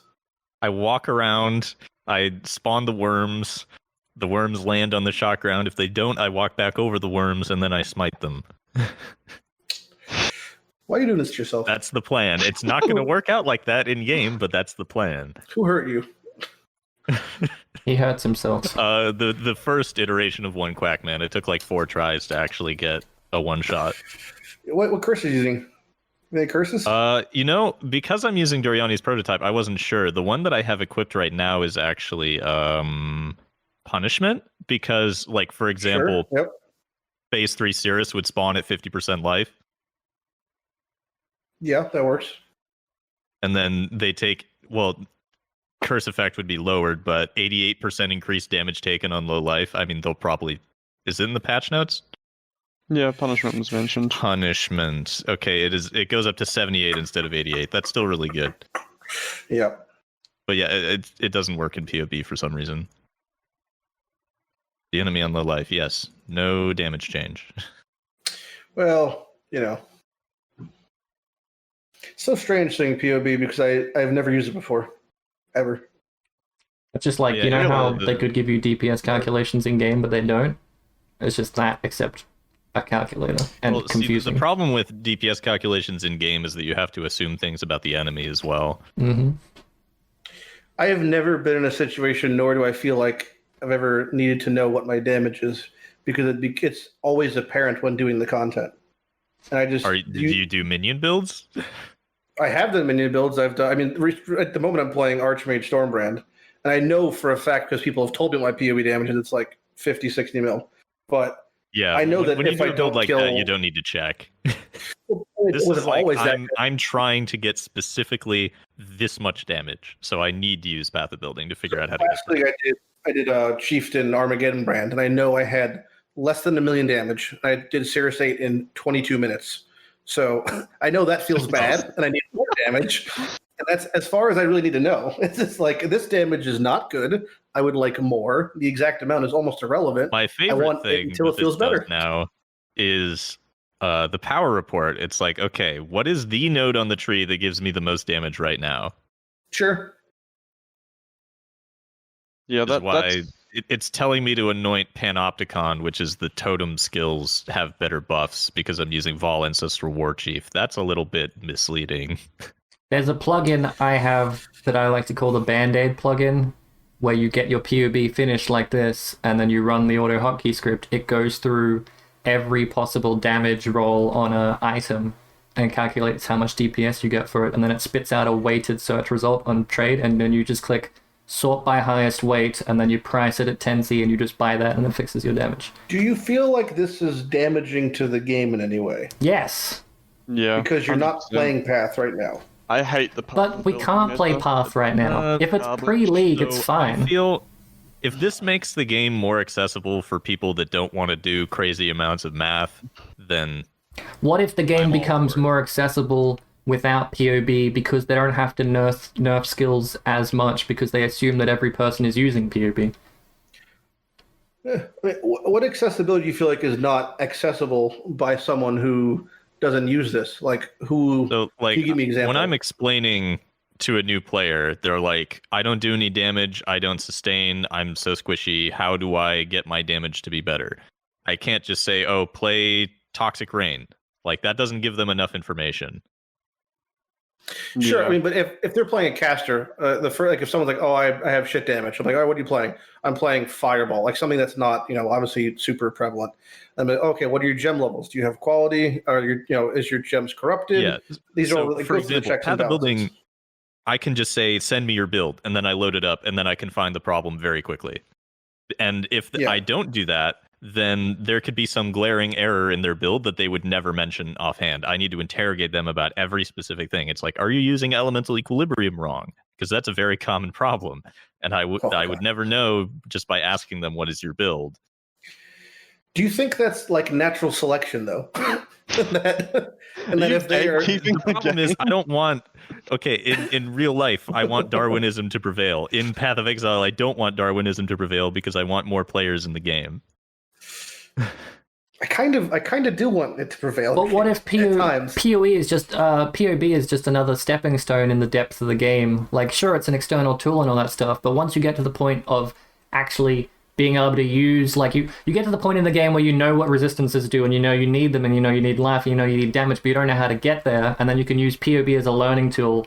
Instead of playing and failing, you can simulate playing and failing and go, oh, what happens if I get increased versus more? I get more damage with more, but if I increase my increased while I've got more, I get even more, and they learn the mechanics of the game without actually failing. It's important to have the option because different people will want to just experience it and not ever open PoB. Like, that's a totally valid approach, whatever is more fun for you. But some people want to save themselves the pain. More options are better. Use a tool to figure it out beforehand. So it's important that we have both of those approaches as a possibility.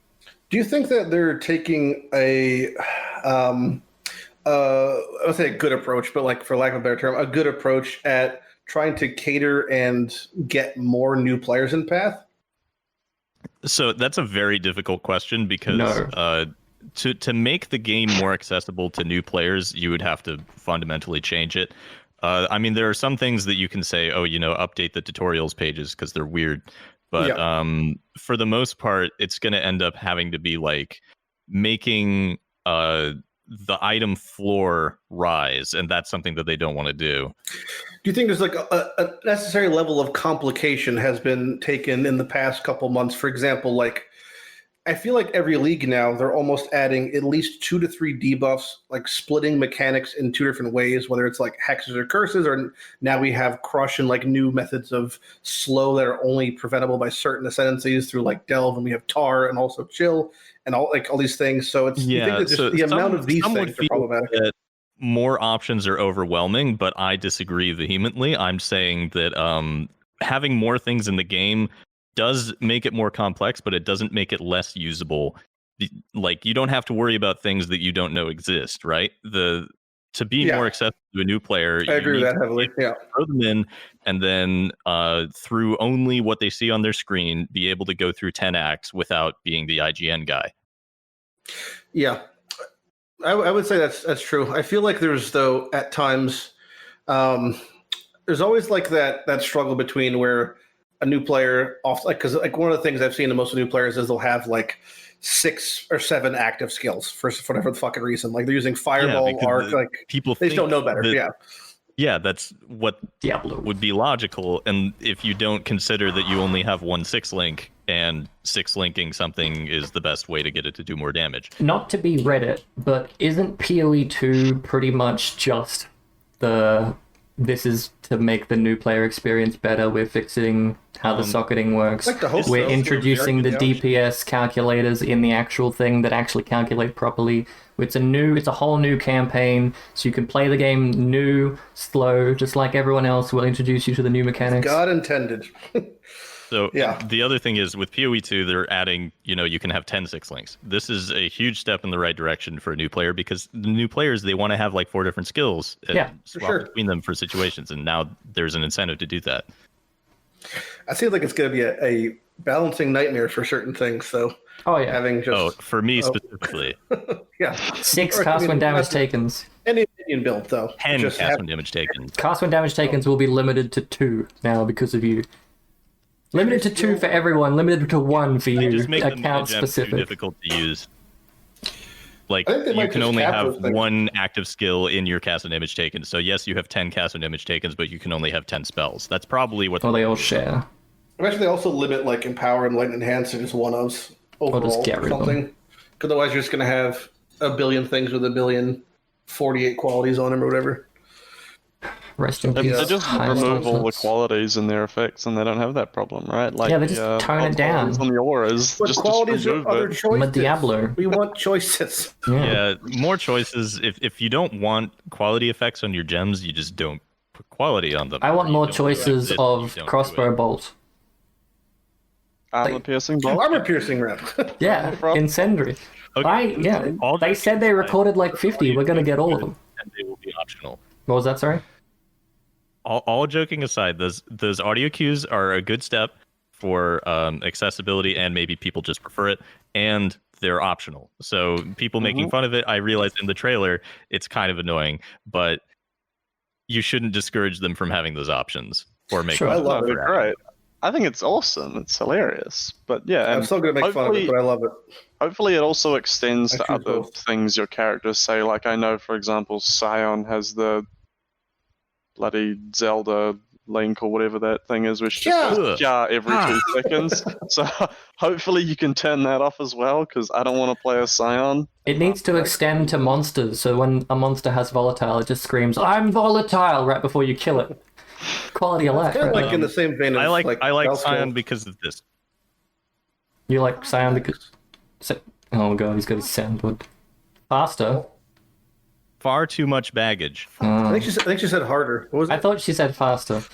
I thought she said harder. Fart. I think she's saying stop now. Saying Fart? fart. Fart. You got a Once weird... a year. You got a weird soundboard. How many individual audio cues are on your soundboard? I have to know. How many things are in my soundboard folder? Let's check. 50. I saw Begone Thought. Go back. He does have... He says it every time he leaves a Discord channel. 260. Jesus. Can Wow. you play them all at the exact same time? No, it only does one at a time. It's a Pity. reset. What's ass? Go to ass. Oh, ass is Detective Lighty's on the Discord case. soldier. So none of these have like standardized volume, so I might end up playing something that absolutely blasts your eardrums. Just fucking ruin me. Let's go. Scientists in the future have studied your ass for centuries and sent me back in time to kick it. Nice. That was actually pretty quiet. Oh, what's Bob Ross boosted? Oh That yes. one seems good. So we have the regular Bob Ross. So this could be all bass crunch. The next one. I mean, I kept it still somewhat the same.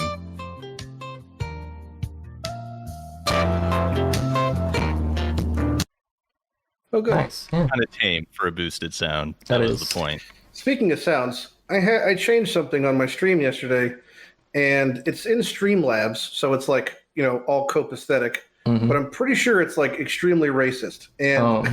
the text to speech, I went from English like male to Japanese older lady, and now every time, like every 2 minutes, when someone donates something, it's like, "Oh, thank you, Lighty, for your," like it's speaking in like the most racially charged older Japanese broken English, and it sounds questionable at times. I have something like that. It's I turn it on very rarely when people pay for points. It's text to speech for chat, but each person's username, it uses the letters of their username to customize their voice, so everyone's voice is unique. And occasionally you get Good. someone that comes in with the highest pitched, highest speed talker. It's horrific. And it destroys things. It's great. People pay for it when like I get raided or something and some guy's sitting on points. He's like, now's my time to be an absolute cunt. Well, all I've been getting pretty much is people saying, "Oh no, step brother, how could you?" Yeah, Like you're this, encouraging it, I that, think. That's one of those things of if your Well, of chat course I'm turn out... encouraging it. It's a donation, Jim. No, but I mean like you're enabling them to be racist. So if you don't do something about it, you could get in trouble. It's through Streamlabs. It's like it can't be. I mean, it's like they're official. Yeah, but you're enabling them. You're enabling chat to go wrong with it. So if they go wrong with it, it could come back on you. That's what I'm saying. This is more Darwinism. Anyway, if anyone that's watching this wants to go to Lighty's stream and donate the minimum amount of money so they can be racist on Lighty's stream, you're welcome to. I don't much- encourage that, but it is $1. It's only $1. Easiest dollar I've ever spent. I'm a big And- fan of text to speech. I don't want to Mostly gatekeep, because you of know. moon-based alpha. Could be. We're landing. John Madden. I'm gonna skip like 30. Am I gonna get copyright claimed? No, I have this video up. It won't detect it. It's fine.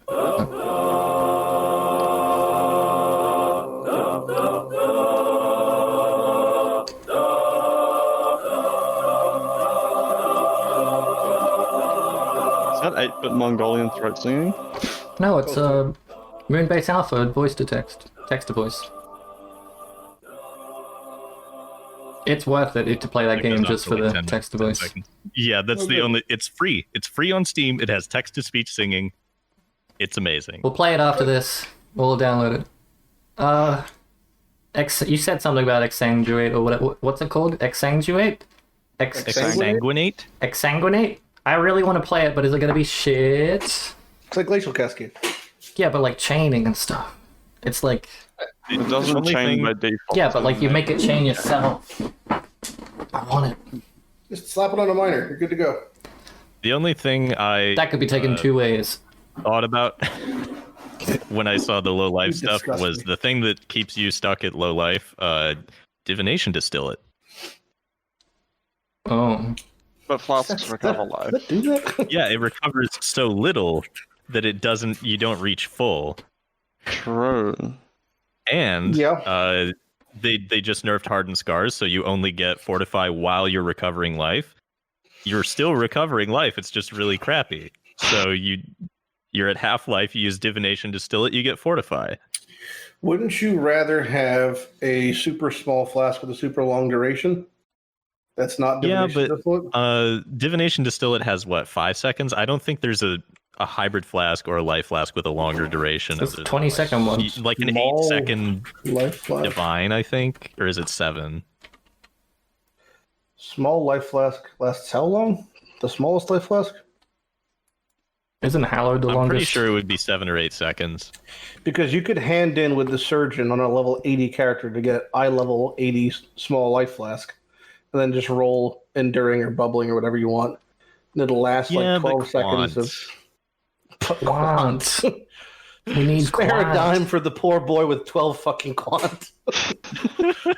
Please, sir, may I have a singular crow? It's like- If you're a Pathfinder, it gives 50 all res. what, it gives You just 50 all have res it up anybody. forever. Yeah, I mean, And then with If you just Pathfinder, keep it you get up. the flask effect. But the So flask that was effects my only idea. That recover was the more only thing I life. took from that. now do you feel emotionally obligated to make use of lackluster uniques? Is this like a thing passed Yes. down from generation? Okay. I'm using Malagara's Lens He thinks in steps. and Wake of Destruction and Malachi's Artifice and the Writhing Jar. I said bad All of uniques. these in Come the on, same man. build. These are all tier 1 uniques. Hmm. Speaking, we need a unique only equip option in private leagues. GGG, if you could get on that, it's a detriment. It's not a benefit. Well, there's unique only drop off. Yeah, but you can't trust people not to craft rares because they're cunts. Unique only equipment. How do you Unique prevent only. that? Hobo League. There's an option that says you can't leave town, right? What? And then What? What- How would what you are the play? options? How would you progress? Hold You mean on, can't okay. vendor? No one look at me and talk to me. I'm figuring this out. I'm not looking. Just No, don't give 'em just a banana. simple option of unique only equipment. I need a banana for this one. I can't do it. The potassium levels are a critical mass. I mean, I will say though, I did the last private league I did with Jim was part of it, and for the charity one, we did it with no stash in hardcore, and it is honestly That was not fun. that bad. It was It's easy. not that like people who think that you have to have a stash.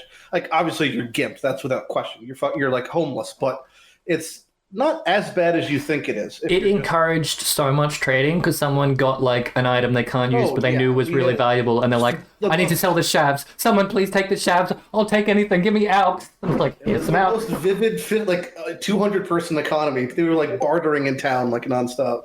It was They got like, an impulsor for like 3 chaos. You don't even need chaos. You need maps. It was good though. Yeah, no, I really enjoyed that. It's like I got my fucking 90 hardcore challenge or we whatever. raised the money for the Able Gamers thing, which turned people who were disabled into cyborgs. That's as far as Yeah. I understood it.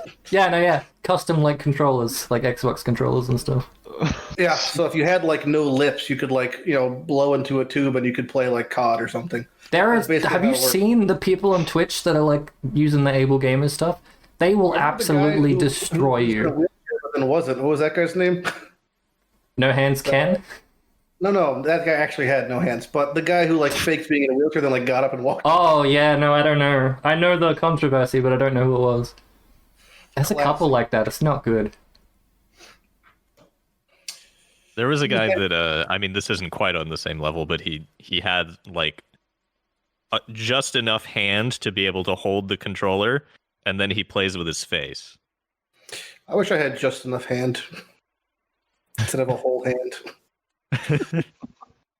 Less excess hand. Yeah, they have the fucking the foundation's insane though. It's just like they make the most insane custom rigs for like some guy was able to beat Dark Souls with his eyelashes. Like it's just out of this world shit. What are you waving? What is that? It's his banana stand-in. To be fair, I forgot it could be seen. Okay, it's like a shoelace. It's like a tie thing for like cables. Oh, yeah. Oh, right. Okay. It's down now. I've been. No, do it. Play with random shit. It's fun. No, it's fine. I'm not some zoo exhibit to be oogled at. All right. I will say though that I will be doing another charity event because we raised I think it was $3,500 for the last one, which is pretty okay. A lot of that came from one person. Yeah, accidentally donated and then rolled with it. But we're doing another one in like a month or so. I was emailing GG back and forth about it. We're going to try to work to have some official thing with it. But what we want to do is my idea was get 500 people in this private league for the charity thing. The weeks long of event, all proceeds go to charity, whatever. But the goal is to try to see how many different uniques can we get as a community of 500 people in that time frame. So we'd have one person be the bank, and everyone just funnels each unique to them.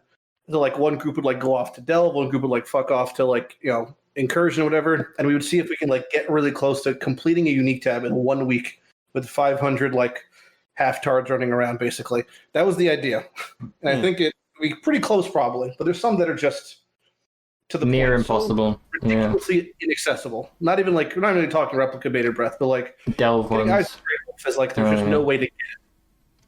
There's nothing you can do, which is frustrating. Your best bet is using an incubator, maybe. But yeah, I think that would be a cool idea overall. Problem with that is I wouldn't be able to get into maps in a week. You don't have to though. You could do low level delve and look for whatever lower level uniques. I mean, you can get Shade of Solaris at 20. That thing's rare as shit. Yeah. So you could do something. You could farm Onigoroshi. You could do lab for a poet's pen.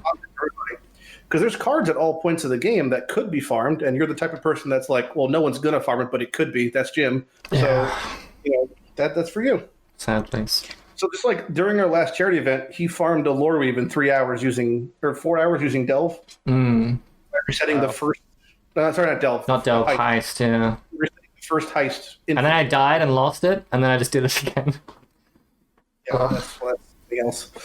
Actually, yeah, I'll get a lore weave for you. Easy done. Exactly. They nerfed that, sadly. Yeah. Yeah, they don't like fun. You killed my boy. They low-level heist. That was a borderline alternate leveling method for a little bit there, and they just gutted it to the point of not being able to do it at all. Low-level heist was more money than Chaos Recipe and maps. Well, they could. There's ways to nerf the currency, but not nerf the experience. Oh, yeah, that's fair. I don't know about the leveling. Yeah, it was just they did nerf the currency. I know that.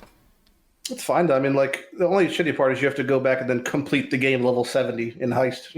Yeah, that's the problem I've always had with alternate suggestions of leveling is that you still have to go back and do the base game. So ultimately, I mean, for me at least, doing the endless delve felt so good as an alternate option. But I don't think it was that much faster. It was maybe 15 to 20%. Well, the point is you'd want it to be slower, but just be alternate. The fastest option would be the campaign that everyone hates, and then you could take 10 hours plus 5 on top of that and go do Infinite Ledge or something, and some people would be happy to have the option. I would definitely do, but and they could always have it so just like Scion wasn't accessible on a new account until you unlocked her. They can always have after you've beaten the core game, you unlock an alternate leveling method, whatever it may be, whether a delve or endless ledge. I think there's definitely an opportunity there to have some sort of alternate something, and it could be a zone that actually drops no items. It could just be you're given these kind of roguelite usable uniques such as the delve starting items, and then these are used to progress you through the game. And then when you end and complete like up to level 68, wherever the game would naturally end you, you're just given a basic gear set like a prefab level 28 PvP character is like, here's your shitty blues, you're almost red capped, like good to go. They bring on the alternate leveling, but they put it behind Battle Royale. So if you die, you lose the character. Or just a paywall, we can just go full China. Yeah, I mean, let's not do that. I've looked at the loot pets. They're not worth it. I was like, my brain was like, loot pets, less clicking. How can I get in China Realm? I looked up all the information. The loot pets are just absolute trash. I think loot pets become a lot less useful once you realize that at the highest tier of content, if that's where a loot pet would be most lucrative, your filter is so strict at that point that it's kind of like picking up whatever. I mean, it feels bad. It's just grabbing wisdom scrolls and stuff. Like, you can't control it.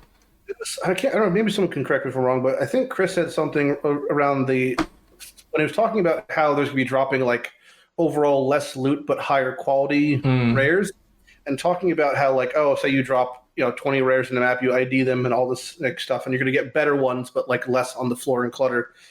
The amount he mentioned, I can't remember the exact amount, but he says like, say you ID 20 to 30 rares in the map. When he said that, I felt like such a strong disconnect from his idea of what mapping is, even at just the first, like just doing tier 16s, where the majority of filters are not showing even close to 20 rares when you're doing like, if you're doing a toll farming. I think he was just saying it as like a way that you could compare, like compared to IDing 20 to 40 things now and getting one good item, you'd only have to ID 10 items and get one good item, or one item, or 1 to 2 items and get something comparable. I think it's also important to mention that when he said that, he was showing Act 2 footage. True, yes.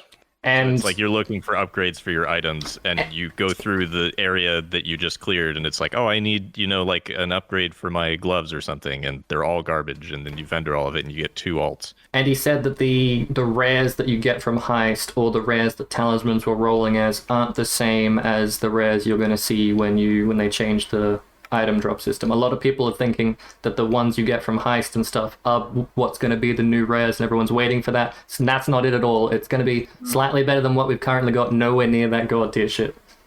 Yeah, I mean, essentially that's like the concept of smart loot would be like, just correct me if I'm wrong again, but it's like it rolls 10 rares and picks the one with the highest average of tier 1s, and that's the one like represented as the chosen rare. That's not going to be the case from what we've been told. Yeah, so the basic design philosophy here is that, killing a bunch of monsters, eventually you're probably going to get something good so that it's rewarding to kill monsters. But things that specifically call out, here is a rare, choose one. Like, this is one that I'd like to see. Leveling quest rewards where you get a rare item. Those are currently always garbage. But if it's like, oh yeah, pick one of these 4 and they're all well rolled, it's like that, it becomes an incentive to do the side quest. I've always felt that they should have done what Diablo 3 did, which was your first character playthrough of the, of like the campaign, just had the boss of the act dropped a guaranteed, which was then legendary, but like a unique in path.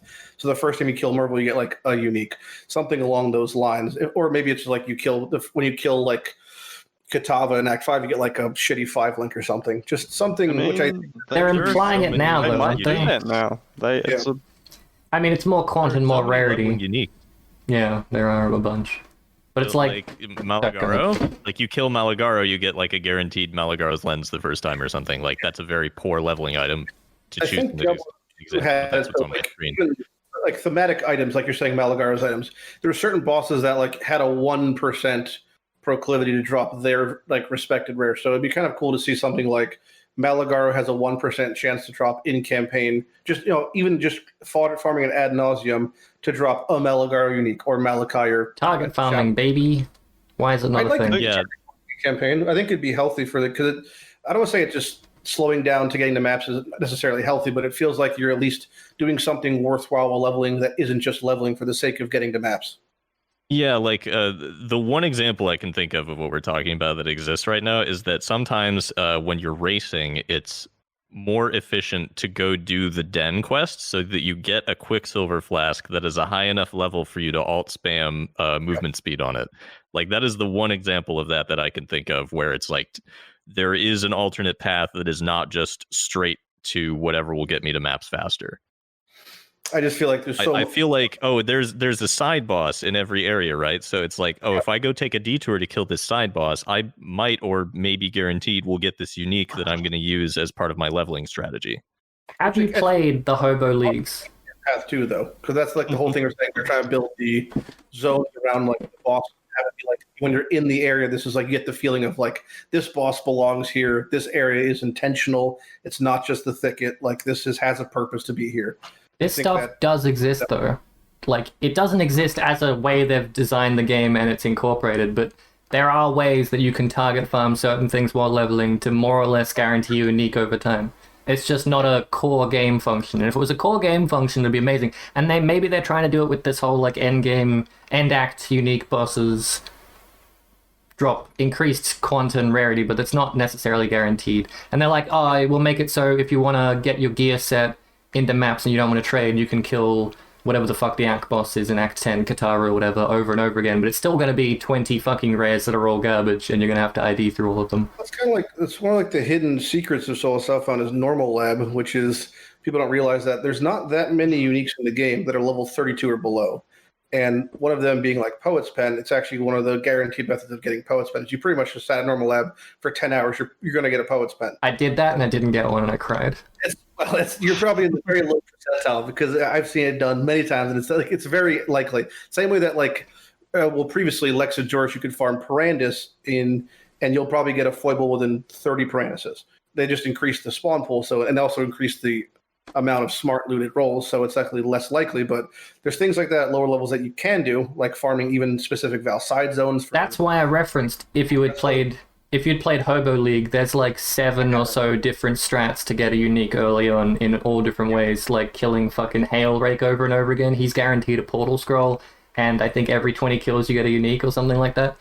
Once that got figured out in the original Hobo, videos, there was 4 of us were all playing at the same time when we edited the point of views together, and because we're all playing at the same time, we're all like, no unique yet, but I'm level 7 bitch and I'm still punching stuff, and Emperor's screaming about crabs and like murdering women and stuff like that. And then when the very first person gets their very first unique, everyone was like, where'd you get it, what was it, how'd you do it? And then it was just a mind shift of everyone going to do that one thing.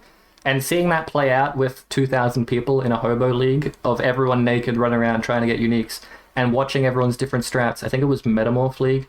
People were spawning in the sewers, running back to the pack of 7 unique monsters back from the waypoint, and then checking their Metamorph to see if it had a guaranteed unique. And if it did, they'd clear the rest of the zone and get it. It's just like there's ways that are there, but they're not specifically designed to be like that. And if they were specifically designed, it would be great. Like, have a way to do that. I agree, but just more Jack in the Boxes, baby. Yeah, chance every item you get and try and get like a shit belt. The last Jack in the Box gave me Badge of the Brotherhood. I know. So, bitch. Jack in the Box. I remember being so sad when they nerfed the drop rate of Jack in the Box in the docks. Oh, the OG docks? Yeah, the OG merciless docks. Man. Simpler times. FPS farming. That was actually one of the first times I saw somebody make a build that could crash the Realm servers, was in the docks with the Firestorm MTX. Mm-hmm. Tanked the fucking entire northeast pretty much when someone dropped mines or traps. I can't remember if it was mines or traps or something, but it just shat on the game instantly. Cast on crit Vol Cyclone. Yeah, that's a big one too. It's brutal. There's so many. There was so many examples. You're a problem child. It's all your fault. This was before I'd made videos. I had a lot of fun in Delve League. There was a period for about 20 or 30 minutes after a patch where if you tried to go to the Azurite mine, you'd crash you'd crash your hideout instance. I'm not sure if it worked in towns as well, but I essentially kept people out of the game because I could get to their hideout faster than them, and then I'd crash their hideout. What was the prophecy one where you could proc monsters in your hideout and people were using it in hardcore to fill their base full of dangerous monsters and then invite someone in for a trade and rip them? I tried to do that to Emperor. He was level 99 trying to get to 100 and I put monsters in his hideout and I left and I just waited. But he had hit his level that he was going for before he rocked up, sadly. Putting high-level talismans in low-level zones in Talisman League. Oh, fuck yeah. Dude, that was the best part of Talisman League, was dropping them back on the floor. Ledge. brutal. What is everyone's favorite league? And I know the context is relevant toward when it came out, but just even granting that, what was everyone's favorite league when it happened? Like you're in the league, go. I enjoyed target farming useless beastcrafts. Yeah, bestiary was best league. Target farming monsters, like you wanted a crab, you could go to an ocean tile set and there would be crabs most of the time. Now it's just go to an ocean tile set, it's a fucking lizard or something. What? Makes no sense. I think it's still. You think it is, but it probably isn't. That's the problem. Well, I want it. I want to say synthesis, but that's because we don't have it anymore. So I don't want it. But in terms of a favorite league, Corandus, I liked. I like the place the core game is now more so than any of the other side leagues. That's a shit answer. That's a good answer. Fuck you, Jim. No, you need a favorite previous league. That was the question. I you need fucking something bitch. controversial. No, it doesn't have to be controversial. When it came out at the time, like rate your level of enjoyment for each new league when it came out at the time, and then say which one did you enjoy the most at the time. What about your most hated? I hated Prophecy. I hate Heist. Heist is probably my new number one hated, but Prophecy when it came out is like, oh, this is a league? Okay. For me, my least favorite league. It was probably Synthesis then if I was to go by like the time I had the most fun and I felt I had the most, what's the word for it? Agency? Like enjoyment control over what you were doing. Oh, yeah. Synthesis was great. And then now it's gone. Yay. I think Beyond was my favorite league, probably based off of like the experiences had. I think Beyond, like hitting the ledge in a 6-man party, because Beyond back then that was when leagues were split for difficulty. For those who don't know, Beyond was only hardcore. There was no softcore Beyond.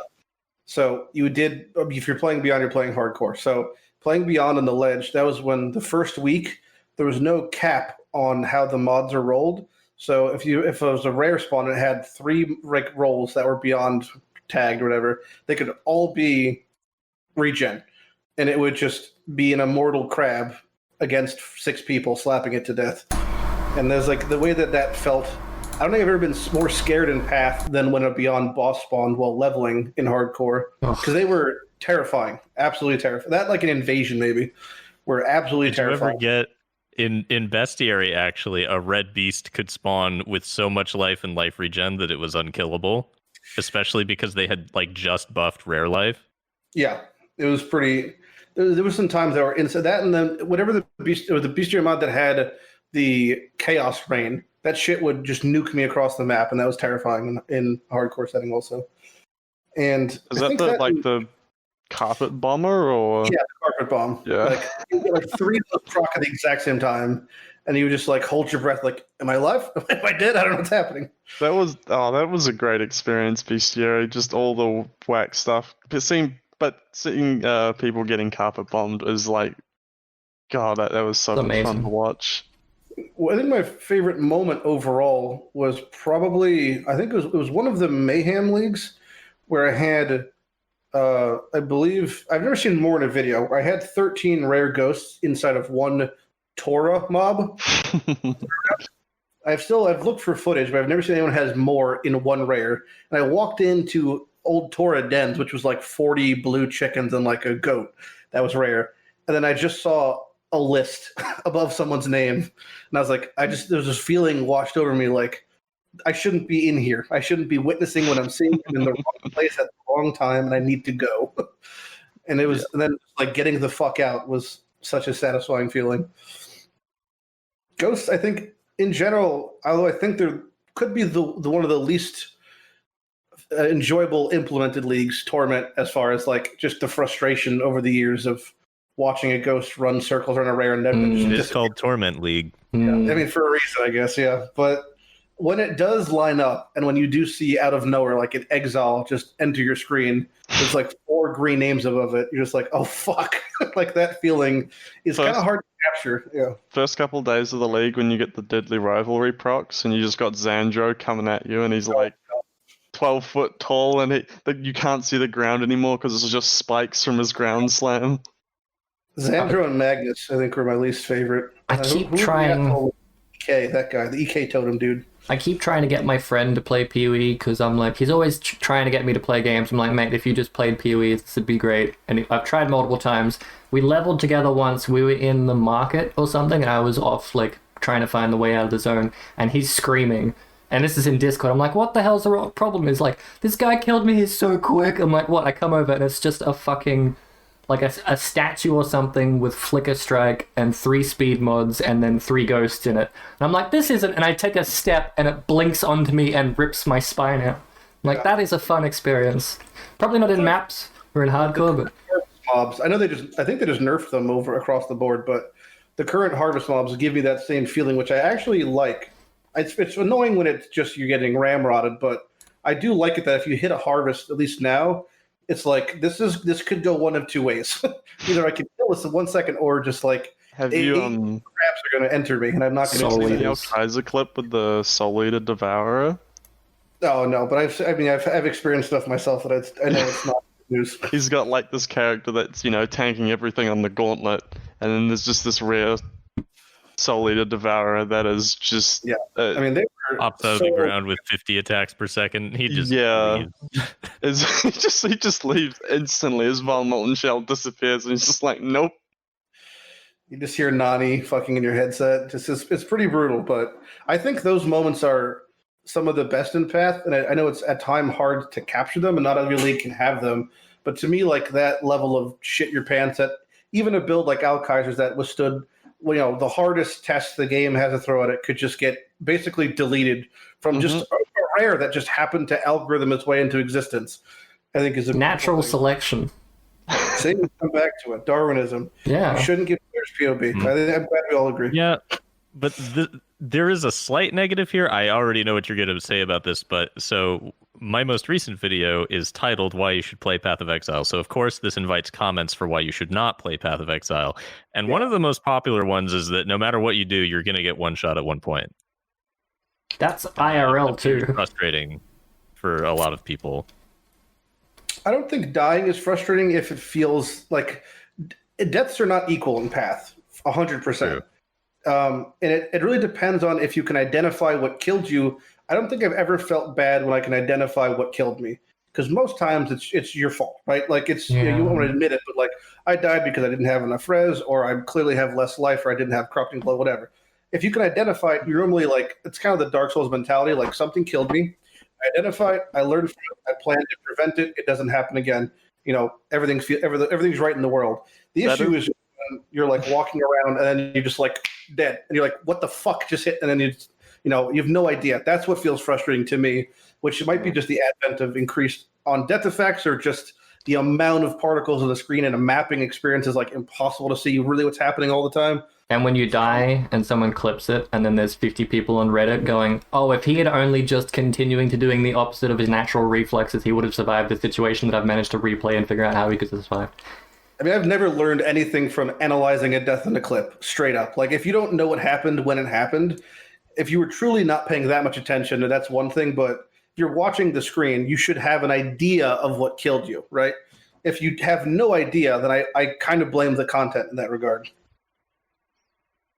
I still remember when I was but a young lad, still a huge noob to Path of Exile. Squeaky voice. And I mentioned it to like some classmates, and they were like, oh, that game? And then they show me the clip of some guy in hardcore with like 12k energy shield. He shield charges into a reflect pack and dies instantly, and they're like, that game?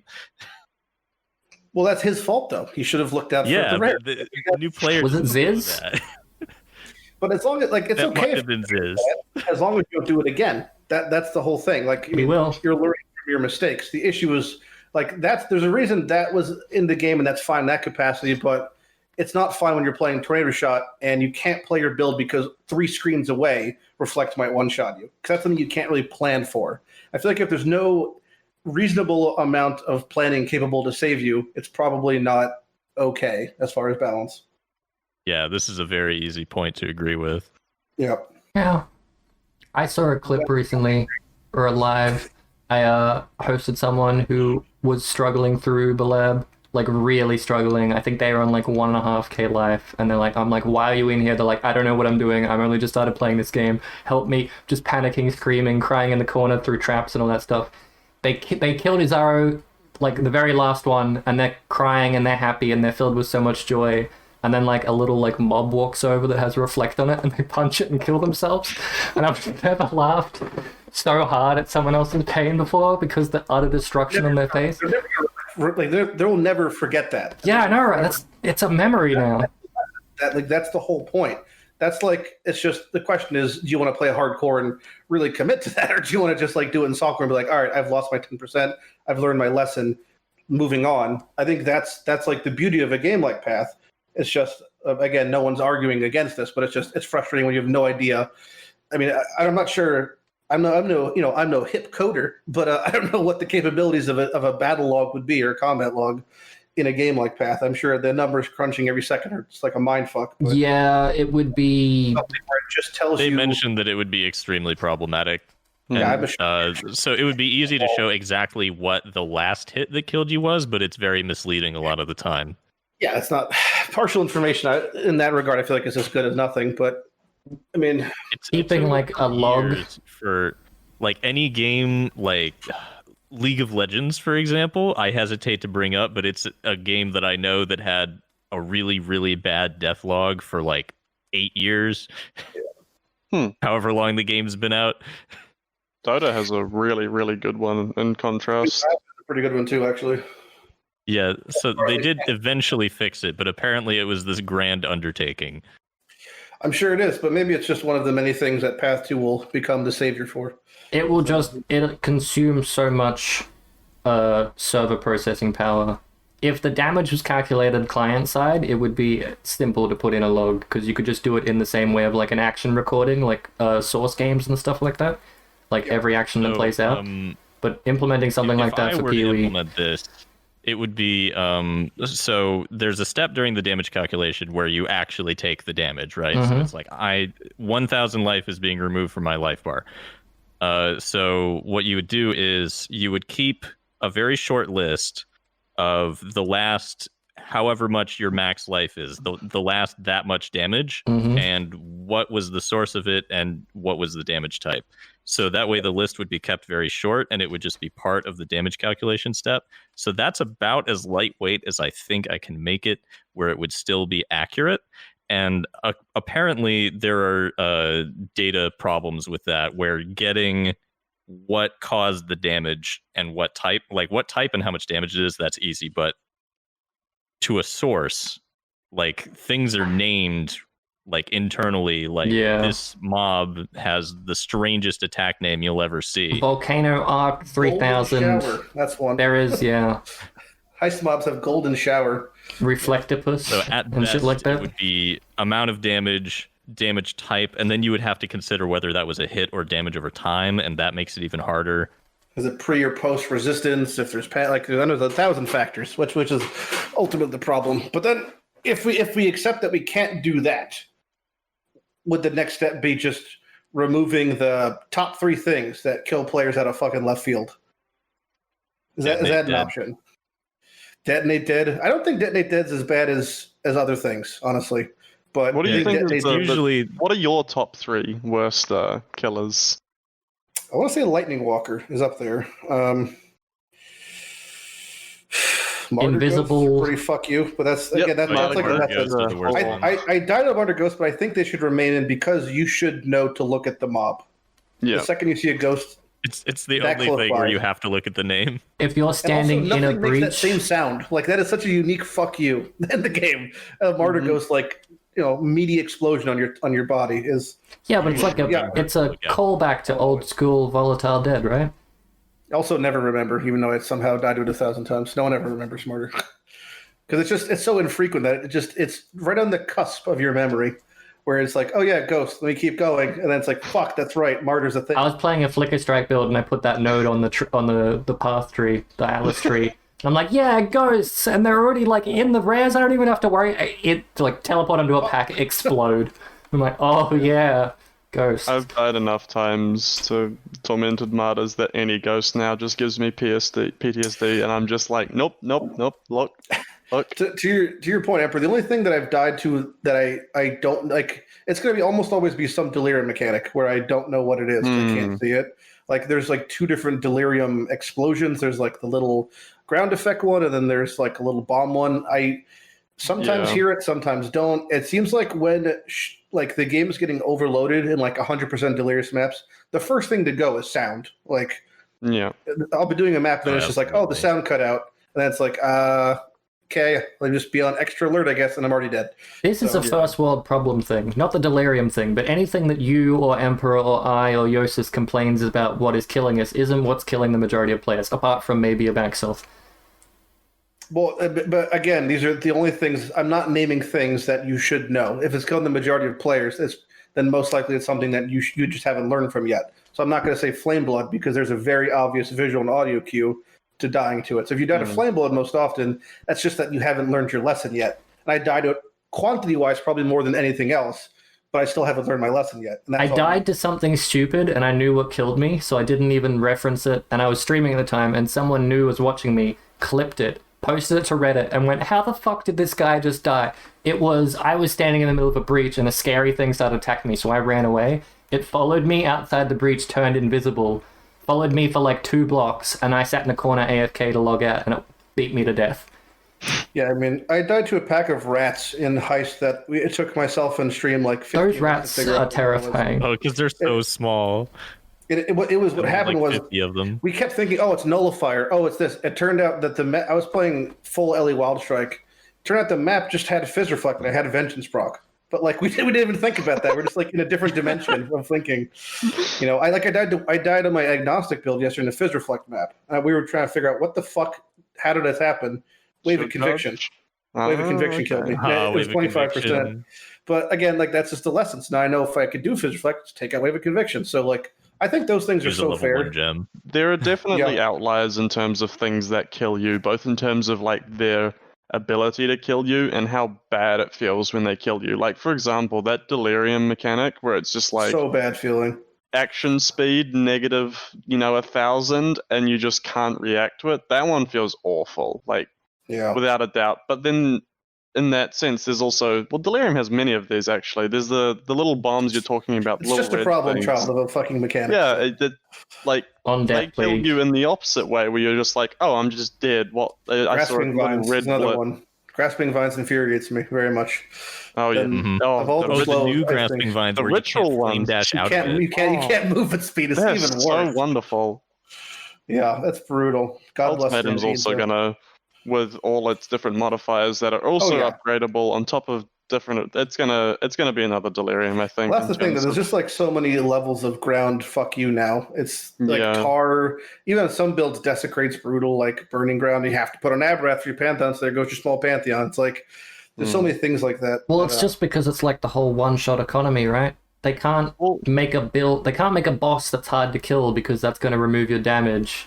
And then you're sitting there like, I can't one-shot. So they need a thing that can make you actually pay attention to the screen, so you can't interact with one-shot mechanics. Like the Maven are so fair because it's a one-shot unavoidable mechanic, well, for them, in huge parentheses, that like is just, this is a mechanic, you could do it, everyone can do it, if you fuck up, you die. I wish more bosses had like borderline insta-kill mechanics that were just pure mechanical. Like on the other hand, the most fun I've had in a boss fight was I didn't have enough damage and neither did it, and it was like a 30-minute who's gonna die first from some bullshit dodging mechanics thing. I think it was fucking, I don't know, maybe like Innocence or something. I hit the beam in Maven. This for those who don't know, Maven has a beam that if you hit it, your regen goes to 0 for 10 seconds, which should be a death sentence for agnostic because I had RF on. My life goes to 1, my mana goes to 1. Like that should be game over. But I manually dodged for 10 seconds and I was able to succeed. And it's such a rewarding feeling because it's like these are the type of things you want to see in games where it's like, yes, this boss fight also has mechanics that shut down builds and totally, but they still give you that window of opportunity to outskill it. Kind of like Shaper's bullet hell phase is like technically doesn't one-shot you. It's like you could survive if you're just, Korean Jesus, and that's fine too. But basically, like I want to see like those type of things because those things feel like part of you's like, I should leave the bubble. I could fucking Skill today's checks? my day. I could do it. I could do it. Yeah. Unfortunately, that particular projectile is very desynced.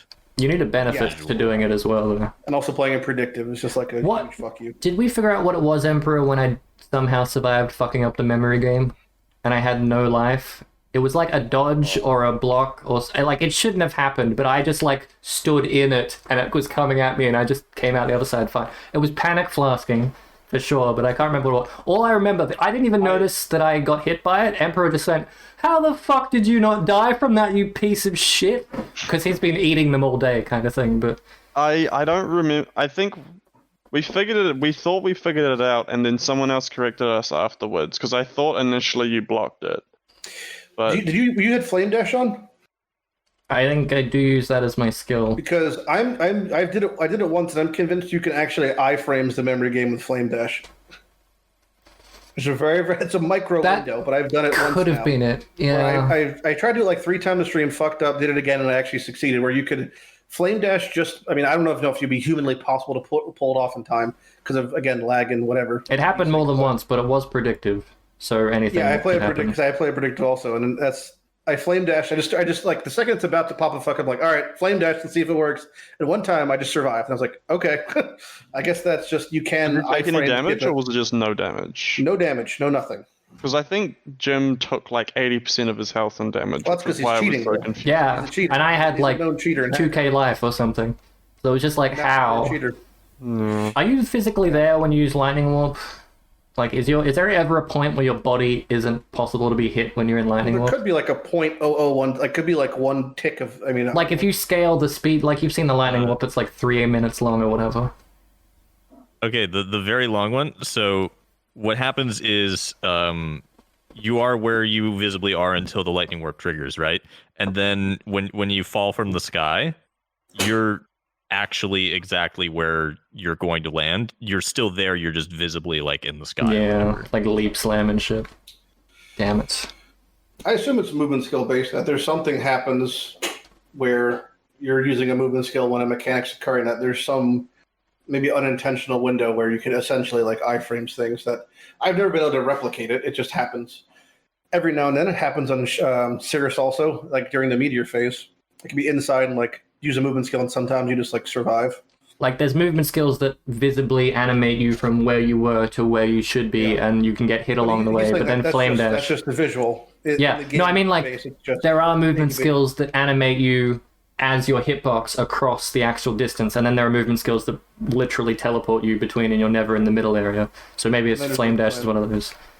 Now, what I think is cool about this is that elevation changes are actual distances. So, like, when you get a bug where you can leap slam like onto a really high pillar, that is actually taking you a great distance.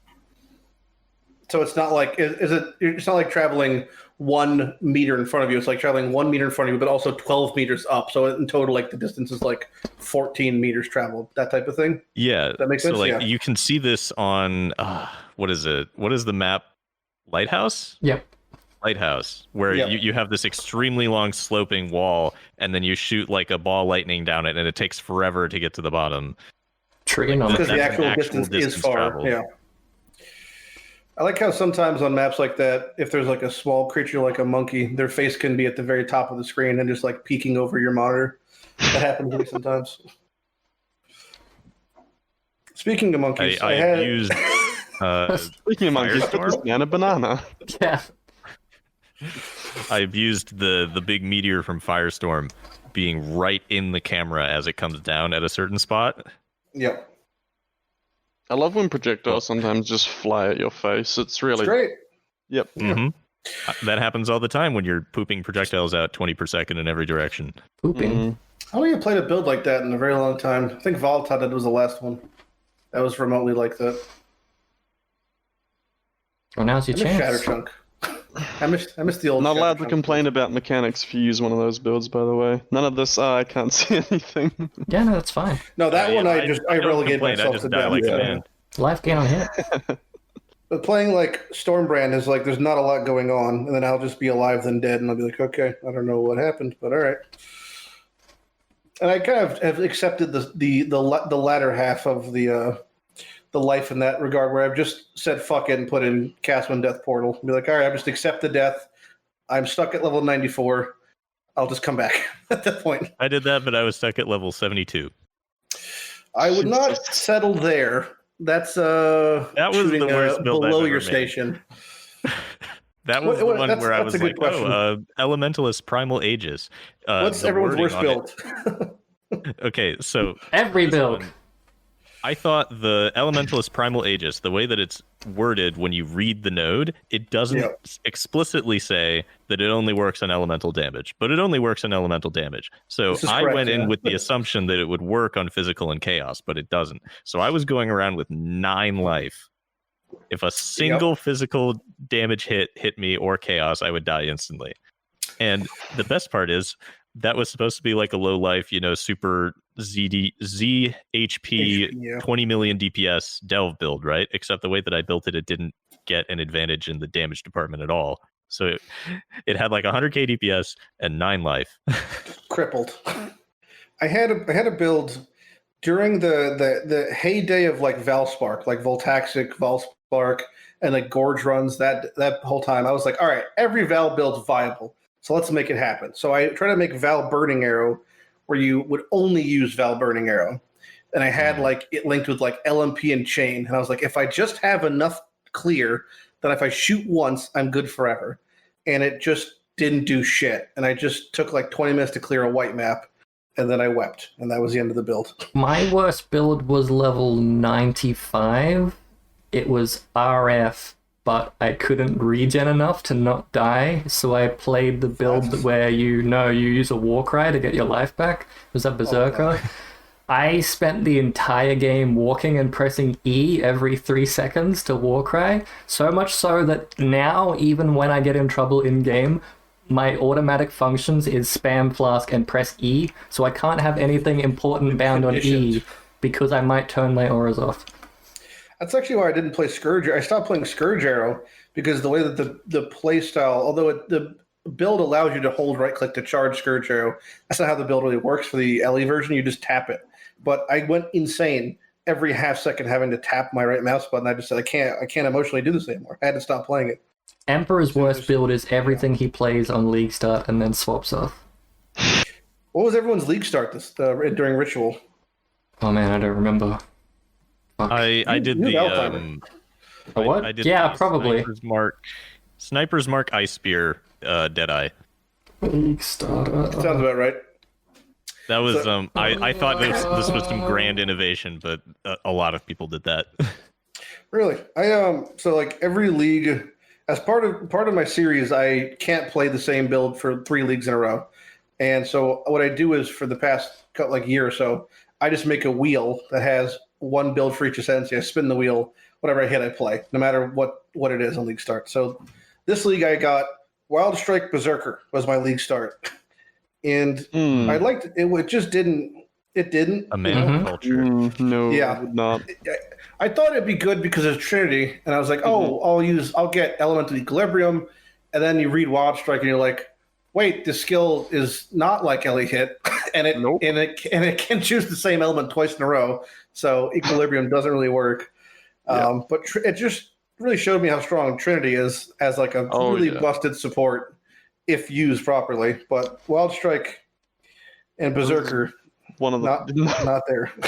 Try it again in Trade League with about 200x worth of gear, and well, if I had the power version, I'd be set to go. 200x worth of gear, no problem. I league started much better. Bleed Split Arrow, except I didn't level with Bleed Split Arrow. I leveled with Toxic Rain, and then I got to Blood Aqueduct to swap into Bleed Split Arrow, and I hated it, and then I quit the account. Yeah, quit the character. I was just boring and did that's my brutal. Earth Shadow Berserker again because that build absolutely destroys everything. I want to play a punchy build. Maybe that Auto Apple one. Apple one. No, yeah, the Eternal Apple build is actually really good, and I think you can totally do it as a league starter. But you still have to play slams up until you. Still got to get an apple. Yeah. Apple's easy to get though. Yeah. Oh, just go to the maze. It's actually quite strong. And I think if you do it as a non-crit, none of that stupid shit, just RT Impale, that it's gonna be like really strong. I've never played to maps. Like, I've played for like maybe 3 acts ED Contagion, but I've never like actually got into maps and like played it properly. So I'm gonna do that this league start. Oh boy. What is apparently easy apart from the fact that bows no longer work well. Not really sure why they decided to nerf spell bows after everything else got nerfed for the main build that used spell bows. I feel like they could have just... They have been nerfing spell bows very steadily. This was the super nerf. Yeah, I feel like I like that Path of Exile is modular though for the most part, and you could do whatever if you can do it. And I didn't think like, you know, post, because Blade Vortex got put in an old folks home basically. It was fucking brutalized. Like AoE duration, effectiveness, so much stuff. And that whole build got shit on. Like, they could have just nerfed Signal Fire and left it so, like, you could use a bow if you want to for a caster. That's up to you if you want to play with that deficit.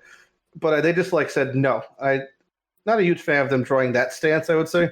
Yeah, it's like PoE's the game where you can... First off, I mean, it was not the best version. It's like... So I know some people were saying, oh, it's the best caster build is using a bow. But that's not even remotely the case when you have double influence scepters with like 1 billion damage in each of them. I mean, you could still use a bow with spells. There's nothing stopping you. It's not like they're ruling it out entirely. Like the whole PoE, you can play a Marauder or a spellcaster with a bow. That's like the whole stick of PoE. Everything slots in and everything works. It's not like they're like utterly destroying it.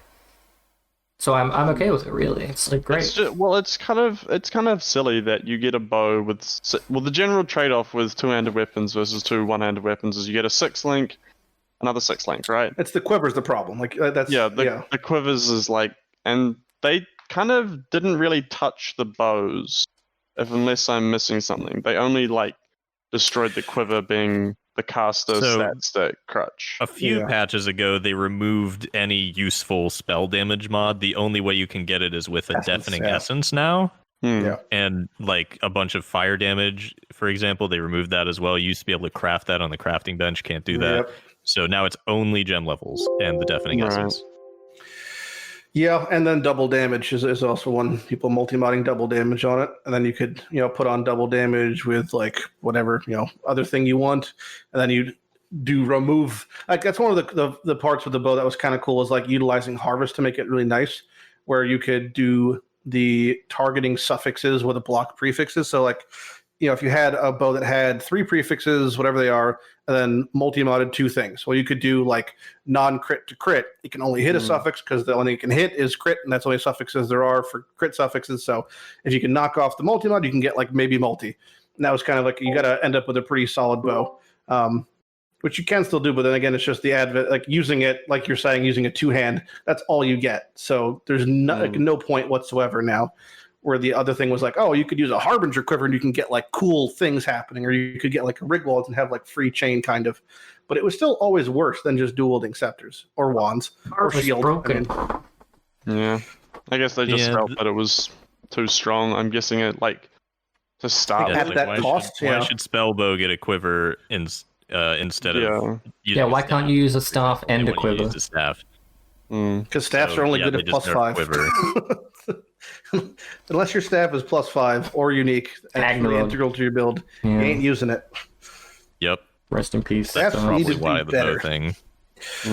But instead of making staves better to meet the potential of bows, they just made it so bows really aren't usable because they can't have good quivers. So now you're not using a staff or a bow. If something's broken in the game, they're not going to buff shit stuff to be equally broken. They're going to destroy the broken thing and then wait for the meta to settle and something new broken will arise from the ashes. Yeah, I think it's a way of reducing the speed of power creep, I guess, because if you're always buffing the shit thing to make it compensate for the OP thing, then it's very quickly just going to get to like D3 numbers, right, where it's just all silly all over the place.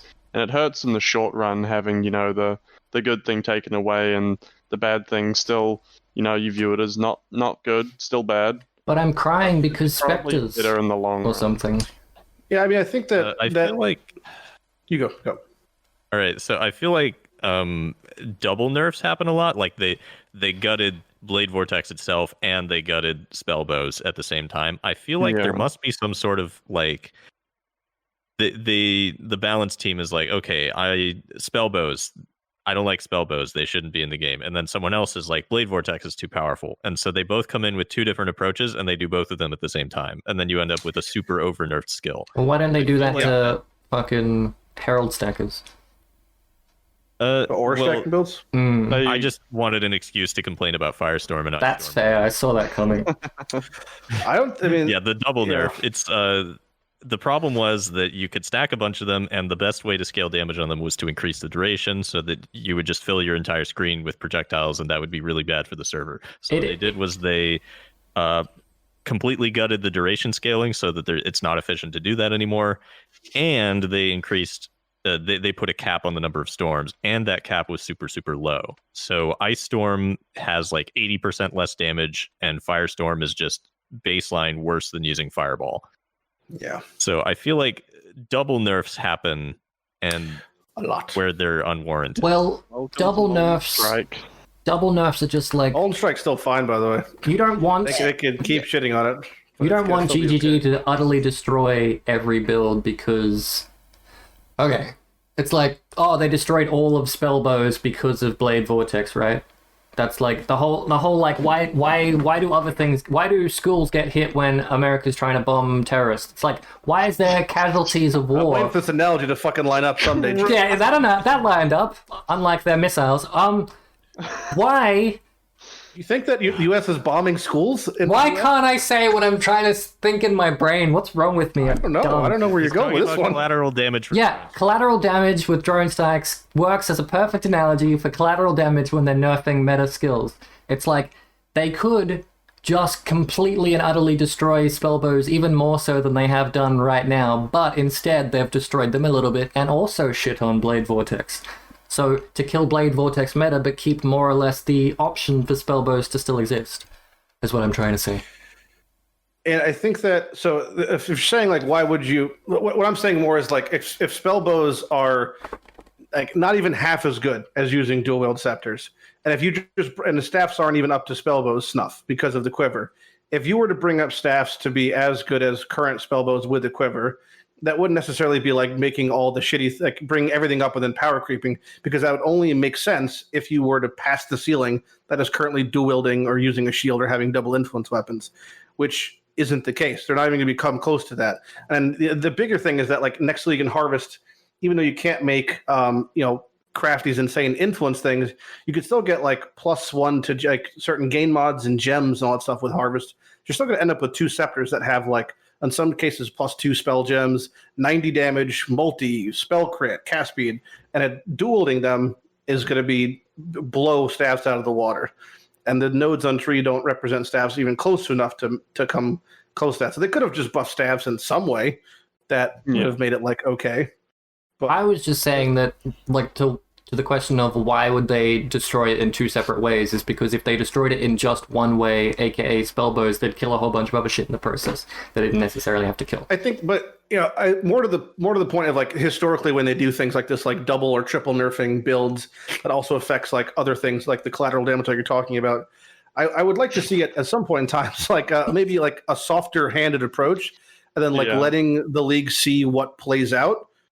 More so, like, if they just nerf Blade Vortex, like a soft nerf on that, like all the 4 things they nerfed on Blade Vortex, and then they nerfed, like, you can't hexproof yourself, and then just like, was that enough? Because that could have just been enough, and it wouldn't have been a non-issue anyway. So then the guys who were playing those builds have been like, all right, fuck that, because they're going to overreact anyway, most likely. And then the guys who are actually using bows just because they're playing Winter Orb, like, those guys can have their Winter Orb fun. But to, like, let it play out and, like, change it later, so often, they have to wait 3 months before they could change it again anyway, so they might as well utterly destroy it now and see how people adapt, then make minute changes. Which they don't. That's the. No, I mean, like, GGG can't make changes halfway through the league. They can, and they have. They can't. They don't want to. If they destroy just spellbows, then they'd let people play Blade Vortex again, and people would make their Blade Vortex characters broken, and then they go, oh right, we should have destroyed Blade Vortex as well, and then they destroy it. And then people who have their builds working are like, what the fuck, why would you do that to us? Compared to destroying everything before the game starts, and they go, oh, going into it, I know this is going to be probably shit. Theoretically, sure, but we know for, like, a definite fact that those numbers don't line up to where when they nerfed Hexproof, the problem, they nerfed Blade Vortex. If they left spell bows and quivers in their current capacity, there simply are no builds that come up to like remotely that snuff. How do you know that if you don't use POB? That's what I'm going to say. If they are, they're hiding in the catacombs that like no one has discovered, and it begs the question: why haven't they been found yet? Like this game is like, for the most part, on a mass scale, pretty solved at times. They haven't been found yet. Equaling the same thing, whether you're wearing gear or cluster jewels or your tree, it's all getting to the same number, right? So it's just the best way to get there and the coolest way to get there. Most people aren't trying to make a broken build though. Like there's like maybe 100 people that are trying to make a broken build, and then there's hundreds of thousands copying them. Yeah, and it's not even 100 people haven't found a way to make bows OP outside of self-cursing and blade vortexing. And if they have, their account is on private. Yeah, sure. The secret cabal of bowcasters. It exists. Yeah. It will exist. They're out there. They're out there and strong. How's the build going, buddy? You fiddling? So I've got a 72 million damage hit, but that's with the unnerfed seismic cry. Oh no. Yeah, and this is like, again, not consistent damage. This is one hit. This is one pump jump. I put everything into all of my buffs are up. The little bit where the Shaper is monologuing, I summon 2 totems, I activate all my flasks, I smite a worm. Worm smitten. I take my gloves on and off. I Doriani's Fist to the ground twice so that I have Ruthless. What is it? Ruthless. Actually, this doesn't account for Ruthless, actually, so it would be bigger than this. It's also lightning this damage. Averages out Ruthless. Have fun top with end that. or whatever. Yeah. You hit a 1. Playing a build like this, how do you feel that almost every single boss in the game has 12 phases and iframes and like all that shit? Yeah, so it really only needs to do about 30 million average damage to phase something usually. So, except Shaper, because the he has that idea weird is buffer thing. If I use everything all at once, it should do like 100 million damage. And if I use like 2 things, like 2 war cries and all my flasks, then it only doing 20 million, like only 20 million, that's totally fine. What if you don't do anything? The problem here is that the attack speed is going to be so painful because I'm using everything that gives it less attack speed. So like, that's 2 per second. Well, bosses are slow. You only have to hit once. Standstill and path. For the video, like my previous one Quackman build, you could just go and then it was dead. But with this build, it's going to be more like good. The fuck did you have that prepared? No, I've been waiting. He doesn't have a soundboard, Jim. This is his mouth he's using. Yeah, no, yeah. I want to show his fucking camera. That's why 100% realistic. He's an actual duck. Actually an android. Have you ever seen Police Academy, Jim? Have you seen Police Academy? Yeah. Documentary? No, yeah. Okay. I've been watching the documentary clips online on YouTube recently. He's the grandson of that dude. Yep. That does the thing with his mouth. Mm-hmm. What's his name? Sound guy. Gotcha. Winslow? I don't know. Name? Michael Winslow? Sure, yeah. Is that his name? You can call him Grandpa. I'm Googling it. I know you're playing dumb. He's your grandfather. It's okay. Oh, God. Holy please fuck, use tabs. What are you Please doing? use say search. Yep, that's the guy. Can you have one less tab? Show me Genshin Impact. Are any of those inappropriate? Show me Genshin. Okay, these are like, I'm looking What up is it, Rule 34 like, Traveler? this is the Traveler. This is how much damage his auto attack does. Is it worth What's it to do all 5? The tab 4 to the right that says something hub? What is that one? Prawn hug. What? Oh, I'll forget. There's no hub I can't here. see it. Oh, this is my Nexus dashboard. Did you guys see the launch of Nexus on Reddit? Yeah. It got downvoted to 0 points, so I don't think anyone saw it. Yeah. Oh, I mean, they made me a panel for my Twitch thing, which I ignored. Did they screw up the notifications thing? Because I thought I saw someone else being like, "Oh, I thought I had 18 more hours to set this up. I guess I'll go do that now." Yeah, they're like, "Oh, I thought we had time to set up our stores." Nope, they launched it. Anyway, also, would you like to see my dashboard? Yeah, sure. 3 things, isn't it? Oh, nice. Look at those sales. I'm not my dashboard. Yeah. Do you know what I did for the game section? I put the weirdest fucking games I could find on there, like nothing remotely related to Path. There's some crazy games, like a duck hunt game. There's like a dinosaur puzzle game. I put those on there. So I put only things that I had played and wrote a review for. There's like nothing on there, dude. Yeah, it's a barren wasteland. I look forward to you making your sale of your $1 game and getting 7-cent cut. Hell I don't know, yeah. some of the cuts are like close to 10%, but it's like train Risk of simulator Ring 2 pack. cut is Yeah, like it's like 15%. it's brutal. I mean, that's actually an okay game, so I don't shit Yeah, on that one. that's But the one that I featured. yeah, it's a shame you don't have the Duck Hunter simulator, but I really want to. Okay, so they only added armor sets, right? Which is like the worst. that was so stupid. Return on investment. I Yeah. really wanted to put only the duck pet. Yeah, if you could do be pets, I would sign up and put bell lizard on there every day. Put Just baby if I could elephant just have maybe, all yeah. bell lizards. Fuck yes. It's a bit I mean, I said when I first advertised it, I was like, I don't advocate purchasing MTX because of my silent protest against in-game art. But if you want to buy one, go for it. But I'm not going to, and you shouldn't either. So it's kind of like, it's a bit of a meme. I mean, the whole thing is, dare I say, dead on arrival, but kind of feels that way. Yeah, there's no benefit for the consumer.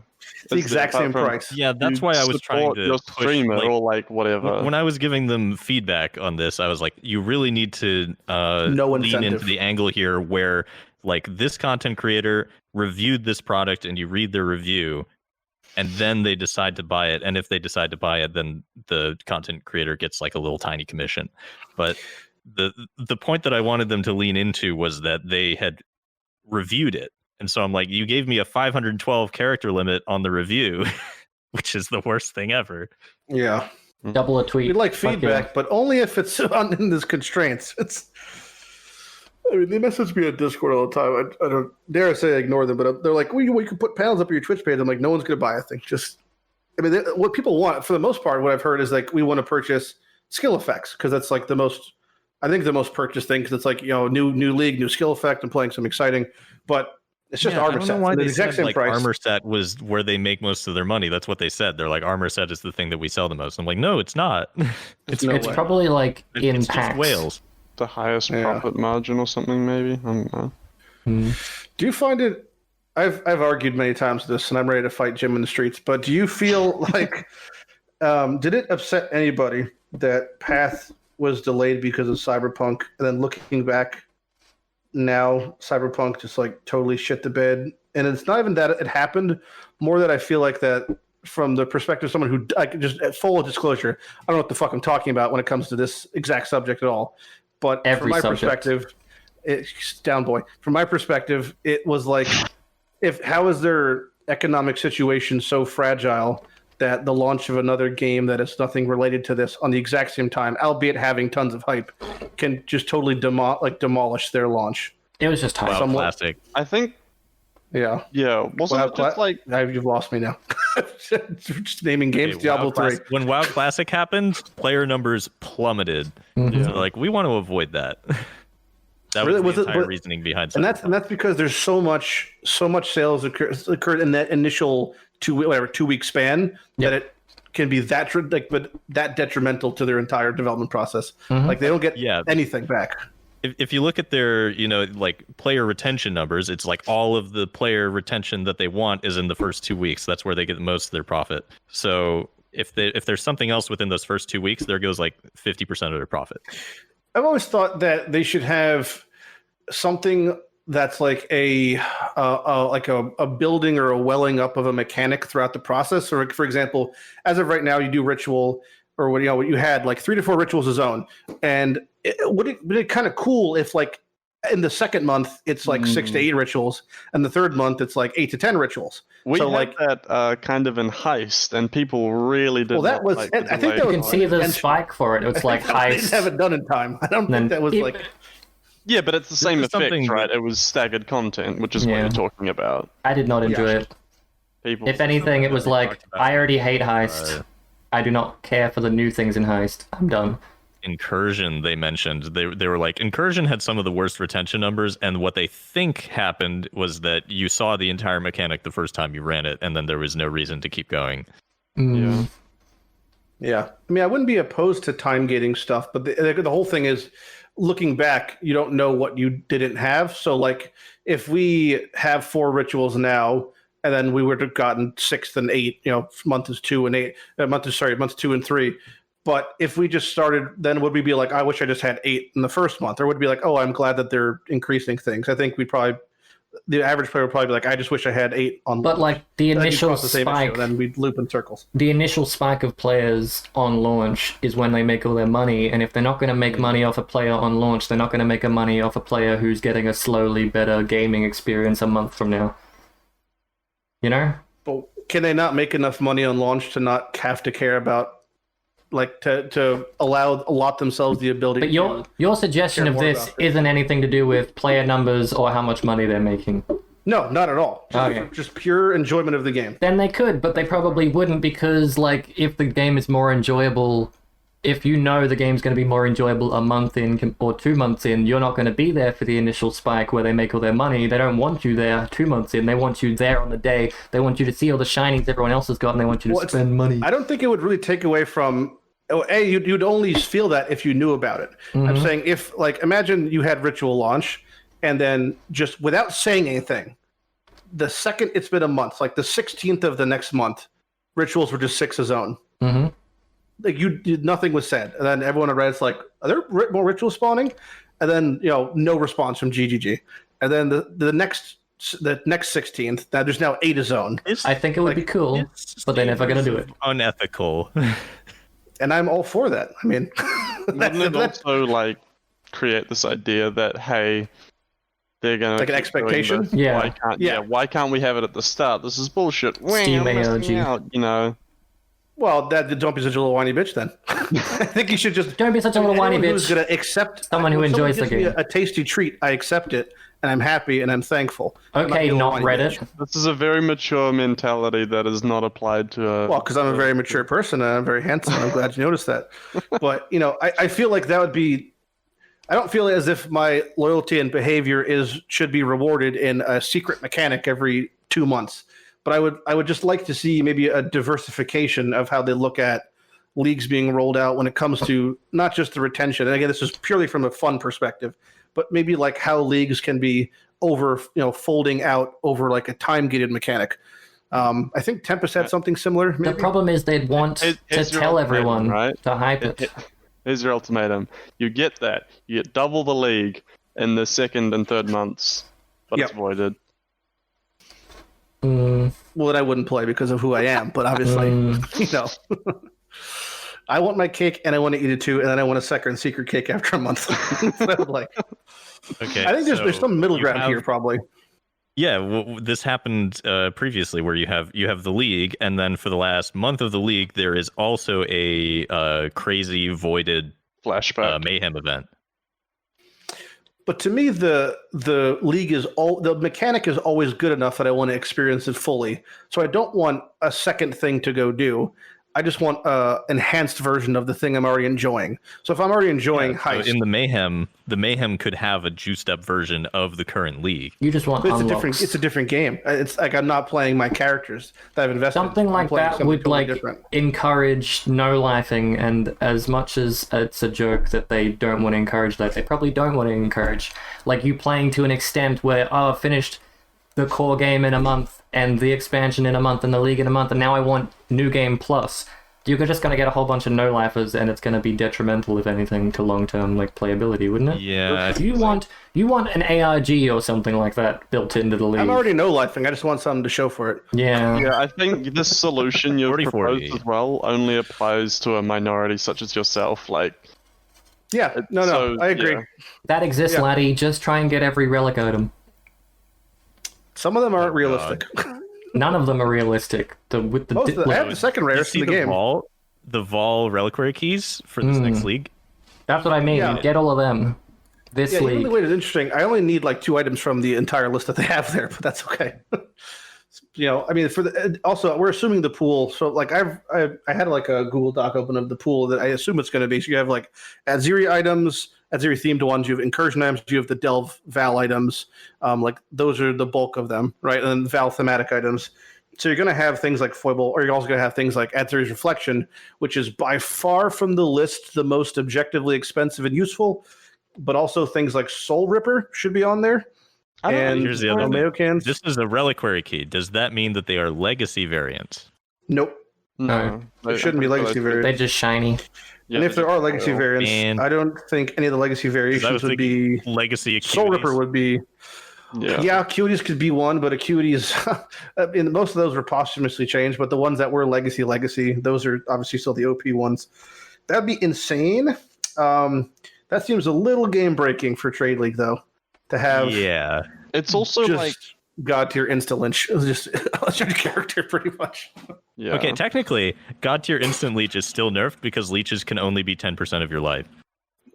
If you had, yes, but the issue would be more. So if you were to do, I'm not sure how that interacts with maximum leech, and you could basically rebuild the Drive the Destruction build with the lethal pride thing, and then just take 0 damage, like the that Slayer Delve build did with like 12 Drive the Destructions. So you could probably do something with that. I'm not sure how it would interact with the insta leech, but there's some busted shit you could still do if you get your leech rate through the moon. I think that's allegedly still possible because they didn't nerf the node on Lethal Pride. I just think that you have to have, I believe it's 12 megalomaniacs that all have that node, and then also have like 3 1 passive voices. And then you'd be immortal if you've hit something in the last 4 seconds. Fully immortal in every aspect of the game. Would all the new uniques you get from the League mechanic be classed as Val items?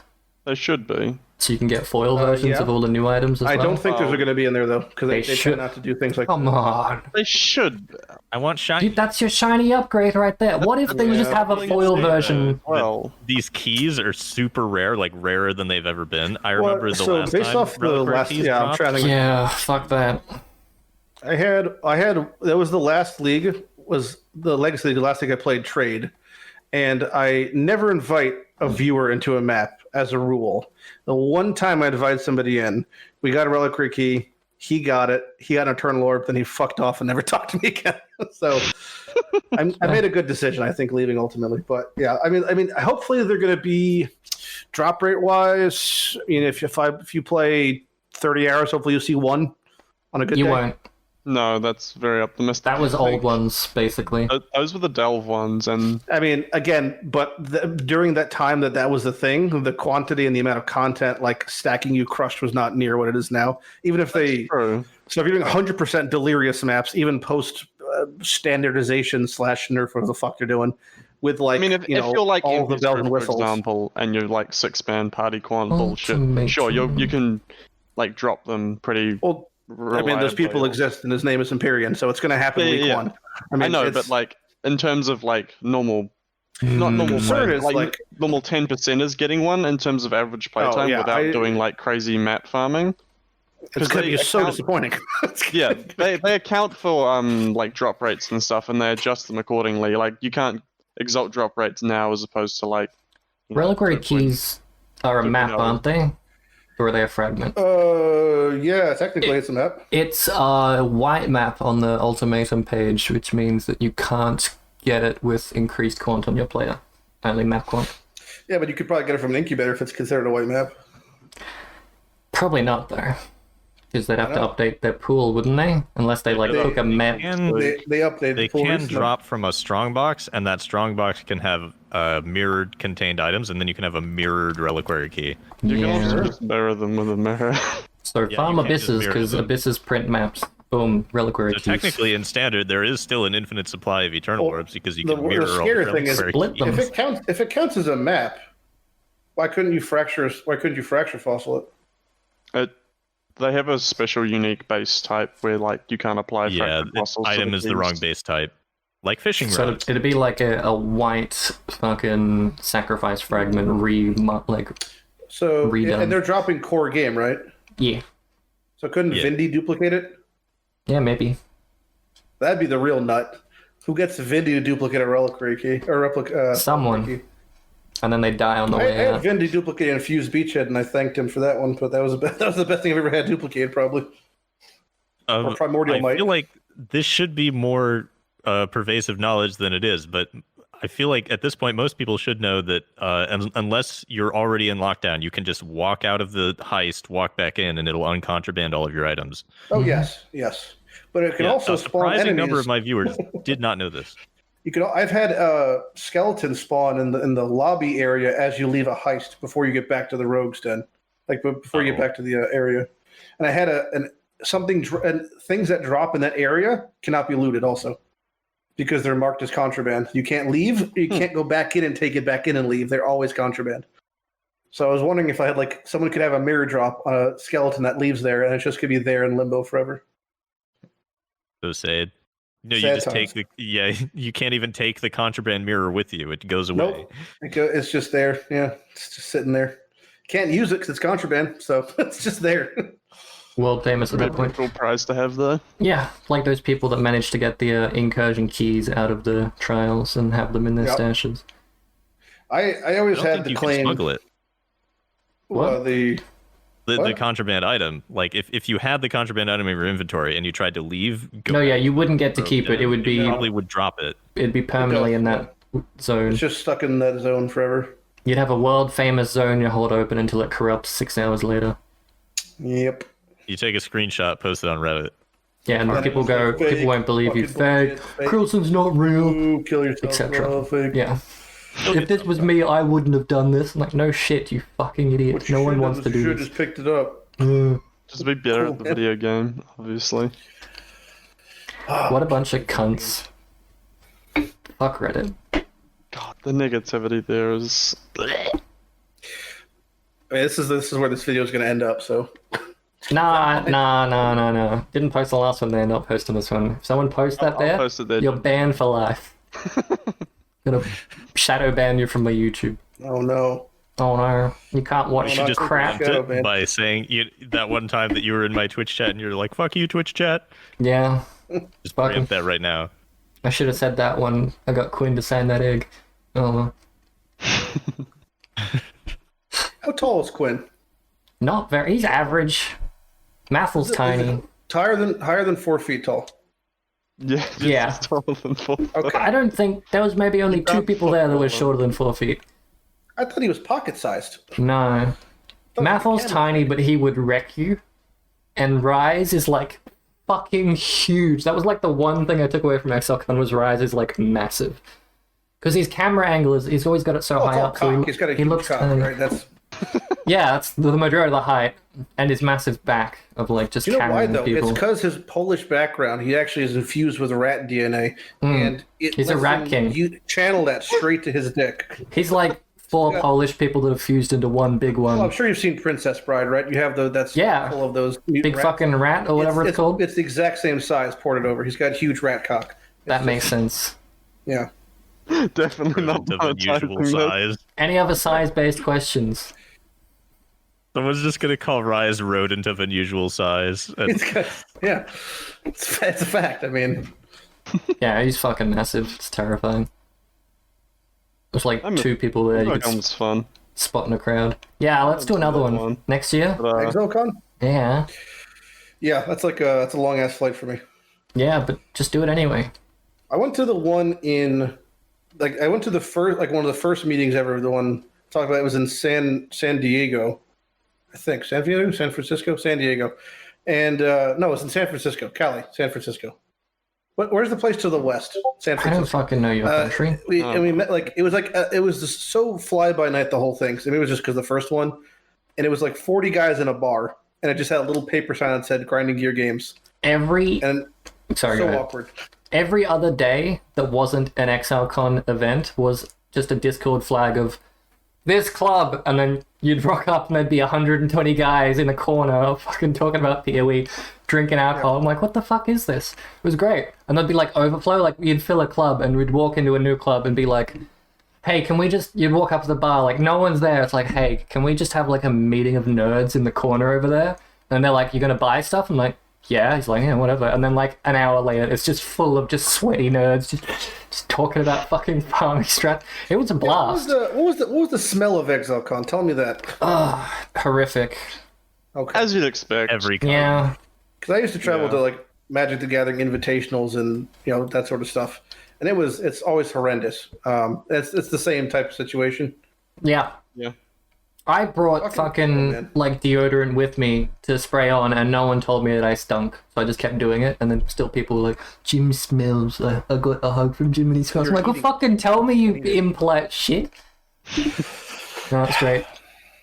There should be like, this is probably crossing a line. There should No. be like a person that like odor checks you at the door, and if you're past a certain threshold, you should just be evicted. I think. No, I think they implemented that in certain Magic the Gathering tournaments. Yep.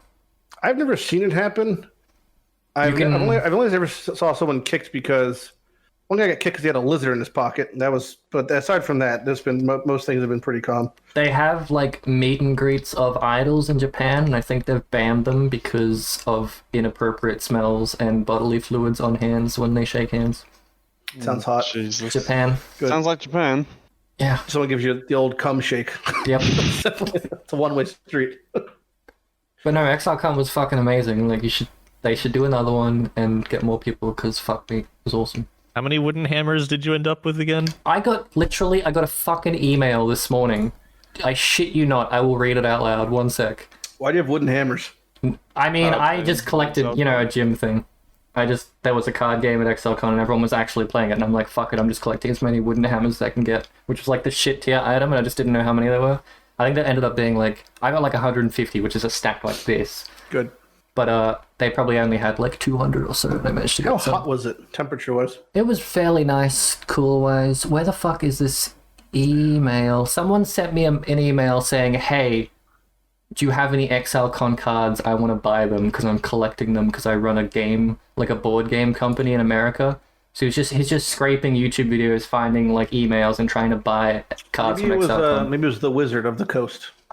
Hey Jim, watched a ton of your videos. Great work, by the way. Saw you had some XLCon cards. Would you be willing to sell them? I got a bunch when I went, and I love them, and I would like to frame some in my board game shop. Let me know.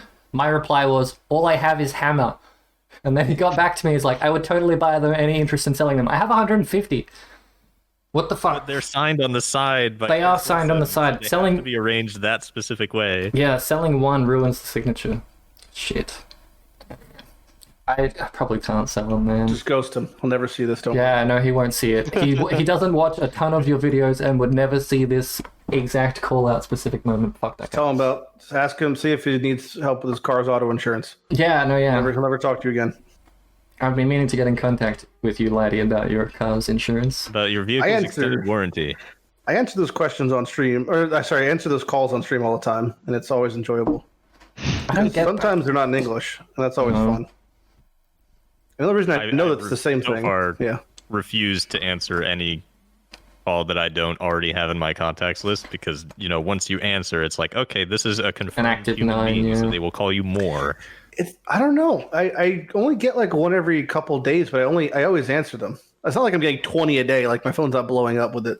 I think because I have a Pixel, I think it's actually stopping most of the calls. But yeah, I do love it because I talk to them. Like if it's an actual person, I'll talk to them, and then I tell them that I don't have a car, and their response is always like, kind of like disgust. It's Yeah. like, oh, you don't have a car? All right, fine. It's like what? That's actually Excuse part of me. their strategy. A lot of the Offend me. grifting strategies, it pays to be aggressive to get people defensive, so they don't think about what you're trying to do. Mm, I mean, I've never had a grifter be so aggressive. I forgot I didn't have a car, but aside from Yeah, that, so in that case, not really possible, but that is their general strategy.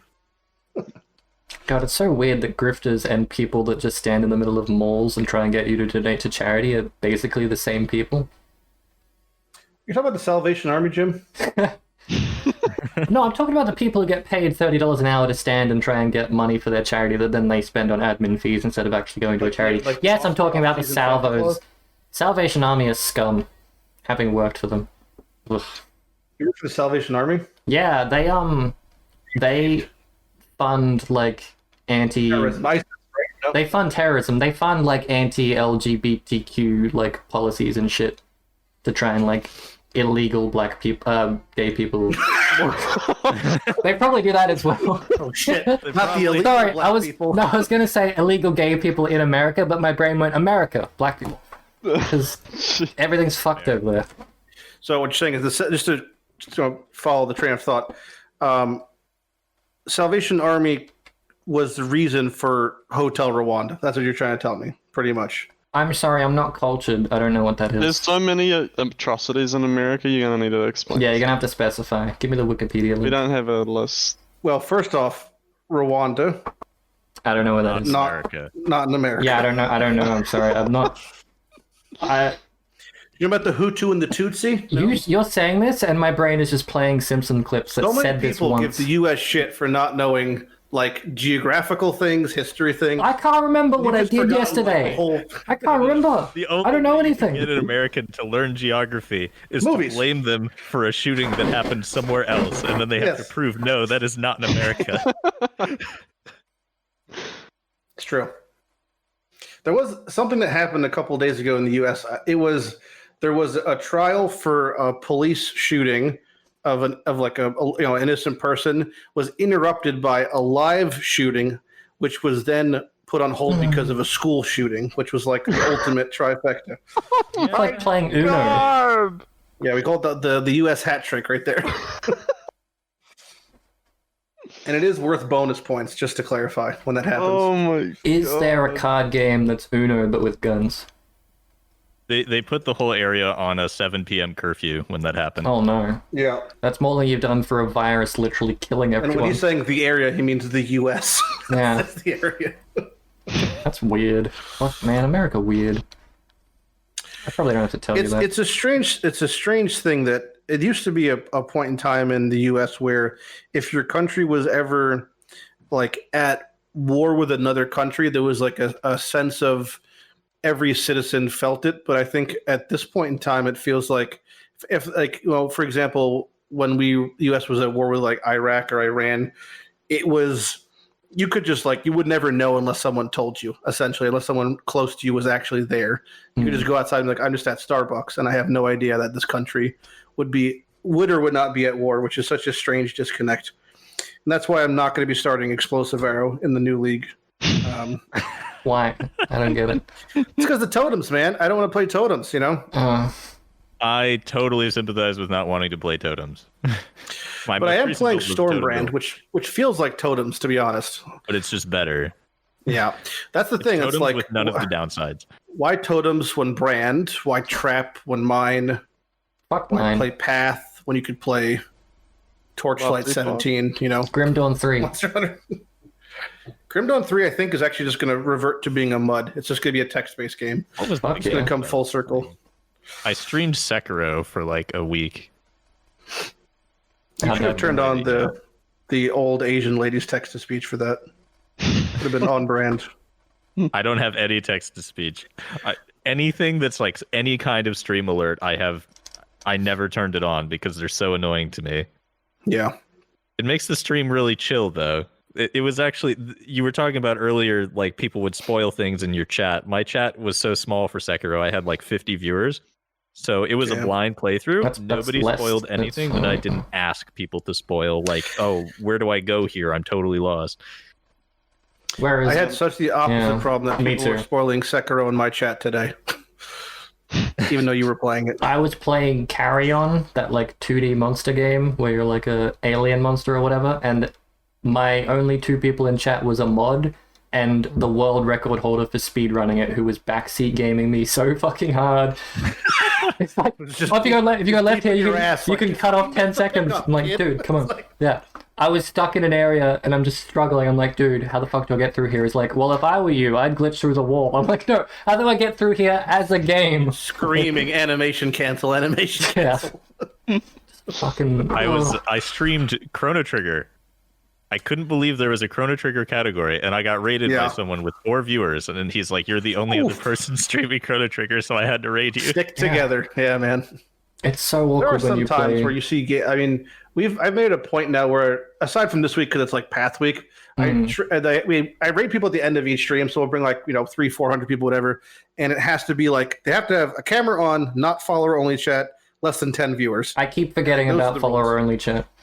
I'm like, And it's like- English speaking webcam, dump him, and then I go and look at them like, oh fuck, it's follower only. chat's a cancer to society. That shouldn't be an option. But like some of the people that are streaming some games are literally like one person in their category, and it is crazy. Like that some of these games you've even heard of before, and then you have other games in Twitch where it's like I try to look at Escape from Tarkov, and I sort it by a slower viewer, so it's like one viewer, which is probably themselves in their own tab.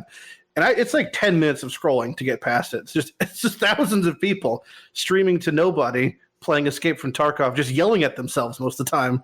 Tarkov's terrifying, man.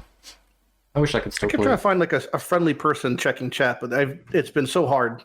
I saw one guy and his sound effects were turned up so high that the footsteps were like giving me a migraine listening to him play. You need all the advantages you can get.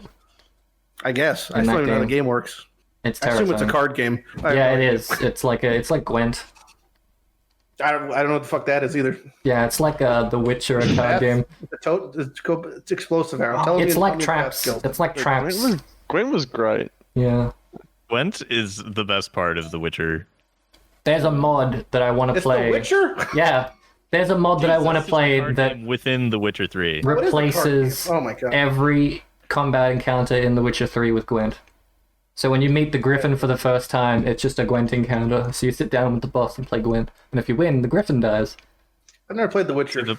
The only problem with Gwent is that it's 100% pay to win, like most card games. Yeah.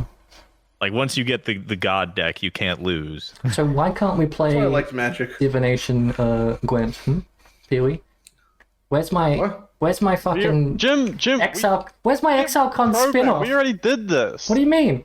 We already played the card game. Yeah, but I want it like physical and then like fucking basically Chris's version of Magic the Gathering, which is Magic the Gathering items remade in PoE without the names changed, without the art changed, and then back as cards again. You just got to filter it through a system, and he can just copy the game. He can make his own Black Lotuses.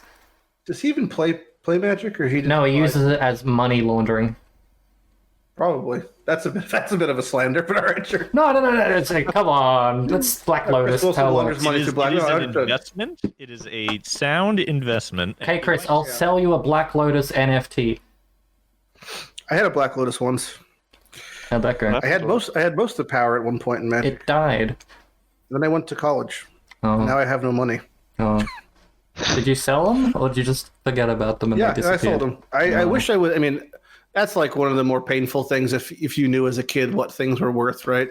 I mean, which Don't just think could about extend to stocks as an adult. So it's like everyone should have bought Apple, but whatever. But like, I remember distinctly having Oh, come in. old lands in Magic the Gathering for like $1, maybe, just piles of them, and now they're thousands. It's just like, That's weird. why I would have put myself down if I knew. Just Do you ever go through like? I have that same feeling.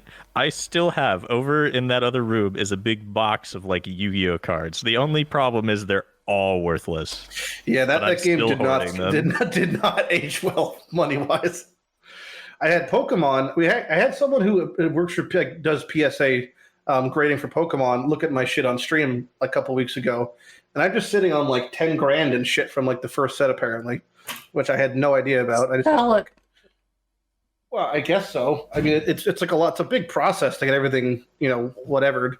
But I have like Charizards, Blastoises, first editions from the first set. Like I said, and it's perfect that I didn't take care of these. My father did. He knew. He put them in sleeves, put them in binders. I wish he could have done the same for Magic cards, but he didn't. That's Can we okay. barter? Because all I've got is half a kilo of M&Ms. Yeah, those you could probably save those. That'll be worth something 20 one years. day. Would you I had say some like ham, a- but I saved it. That now would it's actually no be good. worth the thing that I'm about to talk about, which was there was a Pokemon card that was like this really cool looking holographic Mew. It was holographic on the entire card. It turns out From it the was movie? it was the promo card that they gave out Yeah. in the movie. Yeah, so everyone had Well, it's one. 'cause It there's was two less of than them. $1.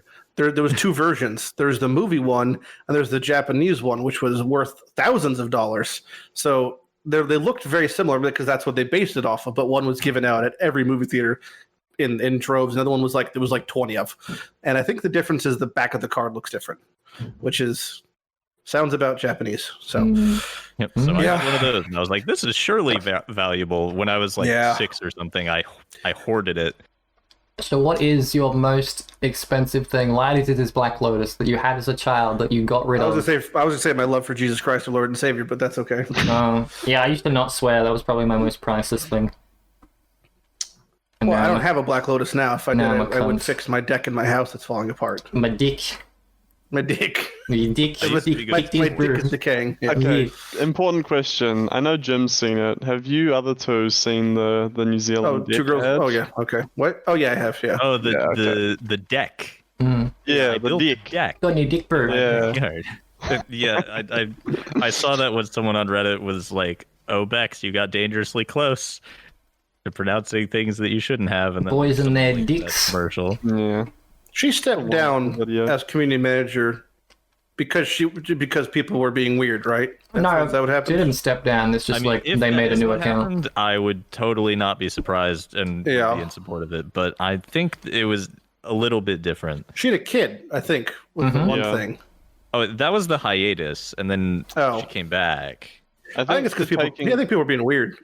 I think they're taking I'm gonna go with that. hands-off approach Hosting. due to the overwhelming negativity that is Reddit. Yeah, so this past like few months. if it was Bex that announced Harvest Manifesto, gotta be then there would training. be way too much personal hate. So now they have the community team account With, where like, they post things 3 that people share behind the account. controversial. Yeah. And then Bex can post whatever she wants, and those are usually positively received, just not at the moment. It still kind of blows my mind that you could view an update in Path of Exile as controversial and like get that upset about it. Yeah. I don't really feel that level of enthusiasm for anything about. Well, that's depressing. But that aside, we always used to say like, To be less depressing than I've wished death upon people in Dota, but that's a different ball game. Jesus. that's not good. But we used to always say like the oldest phrase in Path when it first came out was like "game is free, no bitching" was kind of like we'd always say because at the end of the day, I mean, granted, if you spend thousands of dollars on supporter packs, is one thing, but you gotta be thankful for the fact that this game even exists because I don't think anything. We've all played a lot of games. Come close to the quality of like effort put into the overall game is insane in Path. Yeah. From like top to bottom. So even if you have, granted, like not we're forced to have opinions, but it's our lane to have opinions on things, even to the minutia of like talisman shouldn't be nerfed because XYZ. But just the fact that like they exist and this game exists is a fucking miracle at this day and age. I feel like you can all clap now. That's all. I almost think that like every opinion we have shouldn't be allowed anyway. Like we're allowed to talk about something and share an Sounds opinion, fascist. but we shouldn't. It is fucking no. Very Fuck streamer opinions. They shouldn't be allowed to have effect over the game. Is what I'm saying. Dude, you want to go sub for sub, bro? Let's do it right now. Whip it out. I'm just gonna I'm gonna go way further into that argument than you just did. I'm saying people shouldn't in general venerate is the wrong word, but put the level of importance on a streamer's opinion that they Yeah. do. Reddit shouldn't be allowed to Because make I have a decisions. big number next to my name doesn't mean that my opinion is more valid than yours. Yeah, but like how big a number though? Did you you heard the story about Ziz going to like TwitchCon or whatever and like interacting with other people at TwitchCon and that All the I first saw thing was an interview where he was like, I didn't sleep for 3 days, and I was like, that's not good, and you shouldn't brag about it. he was interacting and doing like social networking and all that stuff and making friends and a lot of people would just go, how many followers do you have? How many subs do you have? And he'd lie and say 50 and then just leave. They'd like turn around and walk away, like that kind of That's shit. no different than like just Hollywood or any entertainment medium though. If you're that type of person, you're gonna be that type of person. I think Your no matter face is what. pixels just saying, have you censored it? Are you doing something, eating another banana? We're not allowed to eat bananas on I'm Twitch. just existing. I look fine for myself. Everyone has less pixels for me. Oh yeah, just Discord dang. That's Discord fair. can't operate past 3 hours. It's run on a goddamn potato. And I can turn it off and turn it on again if that fixes it, but man, It'll probably work itself as long as the audio's fine for me. Is that fine for everybody? yeah. Yeah. Well, it's not my fucking recording, so I don't care. My videos. Fine. I'm not going to monetize this, so my gnome, I'm losing money on this, my internet bill. It has character gem, it's fine. To more like to his point, like I think that although our opinions shouldn't be venerated or whatever the fuck made up word you said, like I tried really hard to preface it. I think I've done it extensively today, where like the perspective in which I'm saying things can change on every topic. So if I'm saying it from someone who doesn't understand the business of Path of Exile, this is my perspective from that regard. Or saying it on its opinion on this, well, this is with the perspective of I'm only playing solo self-found. Because I think the context is key. I think the opinion matters because in a weird way, we wouldn't be here if it didn't. But I think the context of why, like from where we're coming, is the most important thing. Jim? What? I'm not gonna. You made a weird face, and I'm like, you're gonna make a joke. Aren't No, I was thinking about something to say that contributes, bring and another I've forgotten. The instant you said analogy gym, I felt like I got caught like eating candy in class or something. I've completely forgotten what the fuck I was gonna say. you? Amazing. I'm glad I could successfully derail your. I got yeah, I got Alzheimer's apparently. I practiced that speech for 2 weeks, you motherfuckers. No, it's just yeah, we just shouldn't. It's not that we no. What I was gonna say was you could have a strong opinion about one thing specifically through the eyes of an SSF player, and then the next day your opinion on that one thing could be changed entirely. But someone could have taken your first opinion, shitposted it on Reddit, and now you're changing a game mechanic because GGG think that the majority of people that are shitposting and agreeing with this one thing is the voice of the people. I mean, the burden of having a platform is real, but equally it's their responsibility to vet that comment in a way. So like anybody who's in any priority can say anything, and then it's up to the burden of them to be like, well, that's just one man's opinion, or if they're taking what I'm saying as gospel, that happened once. Shape the game, and then that's all. But that's still on them because this is their decision, their game. If I'm prefacing with this is my opinion and this is not the rule of law, then I feel like I'm not to blame if that's the case. I did make a video where I shit-talked every league in existence. The whole point of it was I just wanted to talk about how Bestiary used to be good and now it's trash. And then I just kept going and talking about how every league has been implemented in the shittest possible capacity with my sarcasm voice that no one can identify.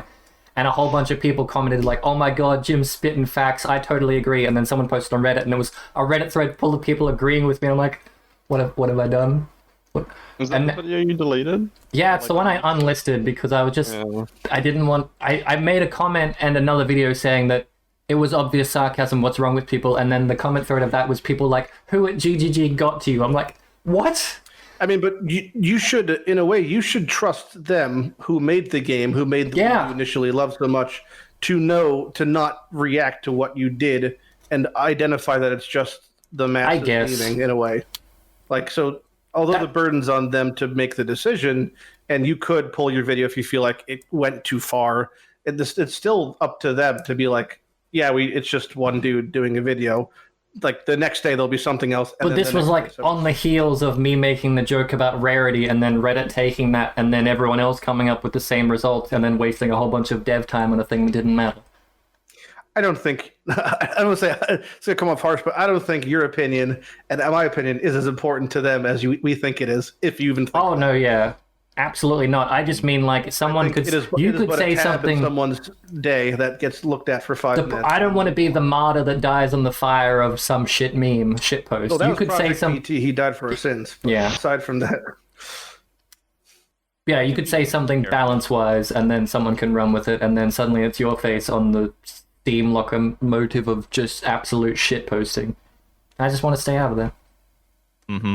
I've been pretty successful so far. Like the most controversial thing I said in a video was that I liked that Harvest gave me more options. Like this was during Harvest League, and then like people can twist just about anything you say. Like there was I'm going back to the Nexus launch.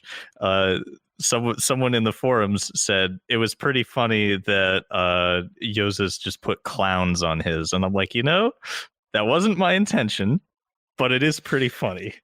Yeah, that's looking too deep. Maybe section with clown. Yeah. I mean, you have to kind of either.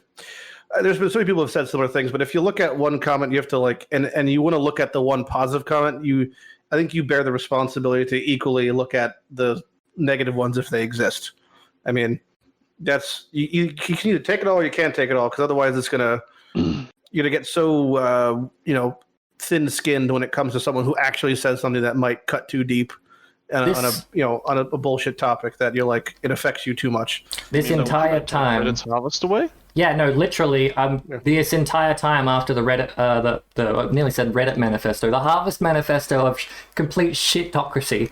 The devs, I bet you, they're just seeing all of the hate and all the bullshit, and they're just sitting on the fact knowing that they're redoing, like everyone's like blah blah blah quality, oh this shit. They're just sitting on the fact knowing that they've redone every like league implementation. They're like, everyone hates the Harvest thing right now, but we can't tell them about all this really good shit we've made for them because we have to wait for the release. Yeah, I mean, I think they're conditioned to that. What's that? It It was actually a pretty good strategy to release the Harvest Manifesto like 2 weeks before all the good stuff. Yeah. Just lets everyone lets the heat die down a little bit, and then it's like, oh look, they do care. That's like the perception. Although Or let it I build think up. every single nerf to Harvest was good, only because of the I have so again solo Southbound. I have a character who is COC Cosprey's to call it cast on a crit build, right? And in Harvest, I was able to craft full 6 tier 1, all perfect rolled gear. Like, if I was in Trade League, it could not have gotten better aside from, like, maybe specific double corrupts.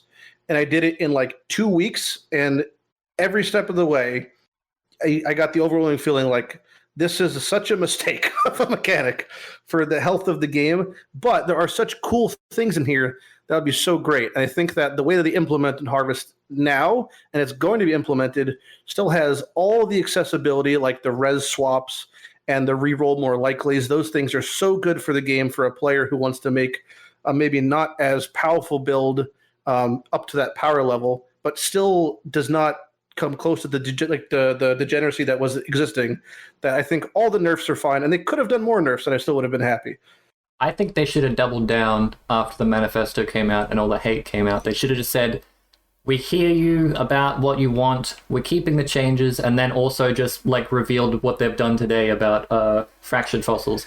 We hear you, we know everything you're hearing, everything you're saying, we're killing split beasts and fuck your fractured fossils, and just like dropped a bomb for like that. I would have loved that. Balance changes aside, I think again, speaking for the vast majority, which I am fucking who am I? You represent the vast majority of banana the eaters. people's people. Yeah. I think that a lot of people were mostly put off by the phrasing of the initial That's manifesto, where they were inserting like this kind of weird, hey, it's me, your best friend opinion kind of thing, where it's like, oh, we know that Harvest are too overwhelming for you. And then that really, like, that reading that sentence kind of put me in a weird, but like, no, what? I never once have I thought that. Buy our new blindfold MTX. Or like that feeling when you close your eyes and you slam. And I don't know if that was intentionally made to be a meme, but it was like, I've never once felt that at all. And I've always felt more like it's because the whole point of it is not that. The whole point of it's supposed to be systematic, deterministic crafting. Like, I know the basic results. There's not a lot of mystery here. I'm slowly working an item to get it slowly better, enable me to do harder content. So like, it felt like the total opposite of that. That tonality put like a really weird disconnect. Maybe it was written like in relation to knowing they knew what the next league was, because the next league is basically close your eyes we and didn't have slam league. information, but I think overall, if possible, to just remove the company emotion or opinions from the post. Companies aren't people or whatever. We think this is best for the game. Here's the information. Yeah, do with it as you wish. Yeah, with controversial topics such as like, hey, we're taking away your nice shinies, I think they should definitely adopt a more unbiased tone with their writing, because it's not good. Because like, if they're just like, yeah, we're nerfing everything, everyone's like, oh. But if we're like, hey, we're nerfing this is better for you, this is how it should be, or whatever, they put this like here's the stats on how many people are abusing it and the percentage of people that are abusing it. They could have learned a bit more from do you guys not have phones? Yeah, that's really what it felt like. Yep. Which is just like kind of like who the fuck are you to tell me how I play? I mean, if at any point in time they say that we feel the best direction for the game is XYZ, I'm like, it's your game. If that's what you feel is the best direction, all for it. But if it's like, we know that you guys feel, I'm like, no, you don't. I'm playing with my hands tied behind my back and something at my ass. Like, I'm already doing enough self-constraints as it's playing solo Southbound, and I have to spin a wheel. I don't need you to tell me how to play the game that I'm now playing. It's like, just if you're going to remove, I mean, after Harvest especially, I was like, cool, Annuls are going to get removed, Exalts are get removed. That's definitely happening eventually. And then it didn't. And then they added everything back in full. I think that was kind of the mistake in a way. Yeah. Which was like they took all our goodies away, and then did nothing, then gave them all back, and then they cut stuff from it. And I'm like, okay. Yeah, that's something they're definitely aware of as a philosophy. It's like, you can't add something that's good and then take it away, because people hate that. It's better to just keep chipping make it not good. Yeah. Comes back to like a series of subtle nerfs. Back to bow nerfs, yeah. I heard something else. Back to boners. Back to boners, guys. Back to boners. Talking about boners. Hey, speaking of boners, all these blood-based skills, am I right? Yep. These sometimes two gonna be a lot blood-based of jokes. skills. Wowee. There's like just get so hard four, it pops right? out. It's like pet. There's What's the two- corrupting one? The one I. Sanguinate? Nah, the other one. Corrupting Petrified blood? Nah, the other Yeah. one. There's freezing pulse. corrupting fever? Yeah, corrupting fever. That's the one I don't even know anything about. Is anyone excited about corrupting fever? Because I don't even know what the fuck it does. If they add scaling on tree, yes. If not, then no. They already said they have this physical damage over time. Yeah, It's Yeah, not but there. you every gotta, time. gotta see the amount. Your Otherwise, it's brutality fucking dog scales shit. as well now. It's 1-to-1. Anywhere where there was like 20% more damage with bleeding, now it's 20% fizz dot multi or something. Including on the clusters, right? Like Rend, that sort of stuff. I think I saw it. Clusters got mentioned, but I don't know. 'Cause if it's not in the because that's the most multi you get on a. Well, actually, the more important part is I don't think I saw it in patch notes. Is that they mention about changing the verbiage on the bleeds faster thing, because that's your biggest multiplier for almost every dot build, which is very hard to get. Is the ticking faster thing. I mean, obviously, just straight multi is great, but like if you can't get bleed faster on like your rings of synth implicits or on tree for that shit, then doing that same base damage but just higher, if it's not going to go down faster, it's just going to be like everyone's just waiting around for things to die, and that feels kind of bad. All the bleed multi looks like it's been changed with the same numbers to fizz dot multi, and they added a couple new ones. Yeah. Well, wait and see, I guess. Wait, why did my...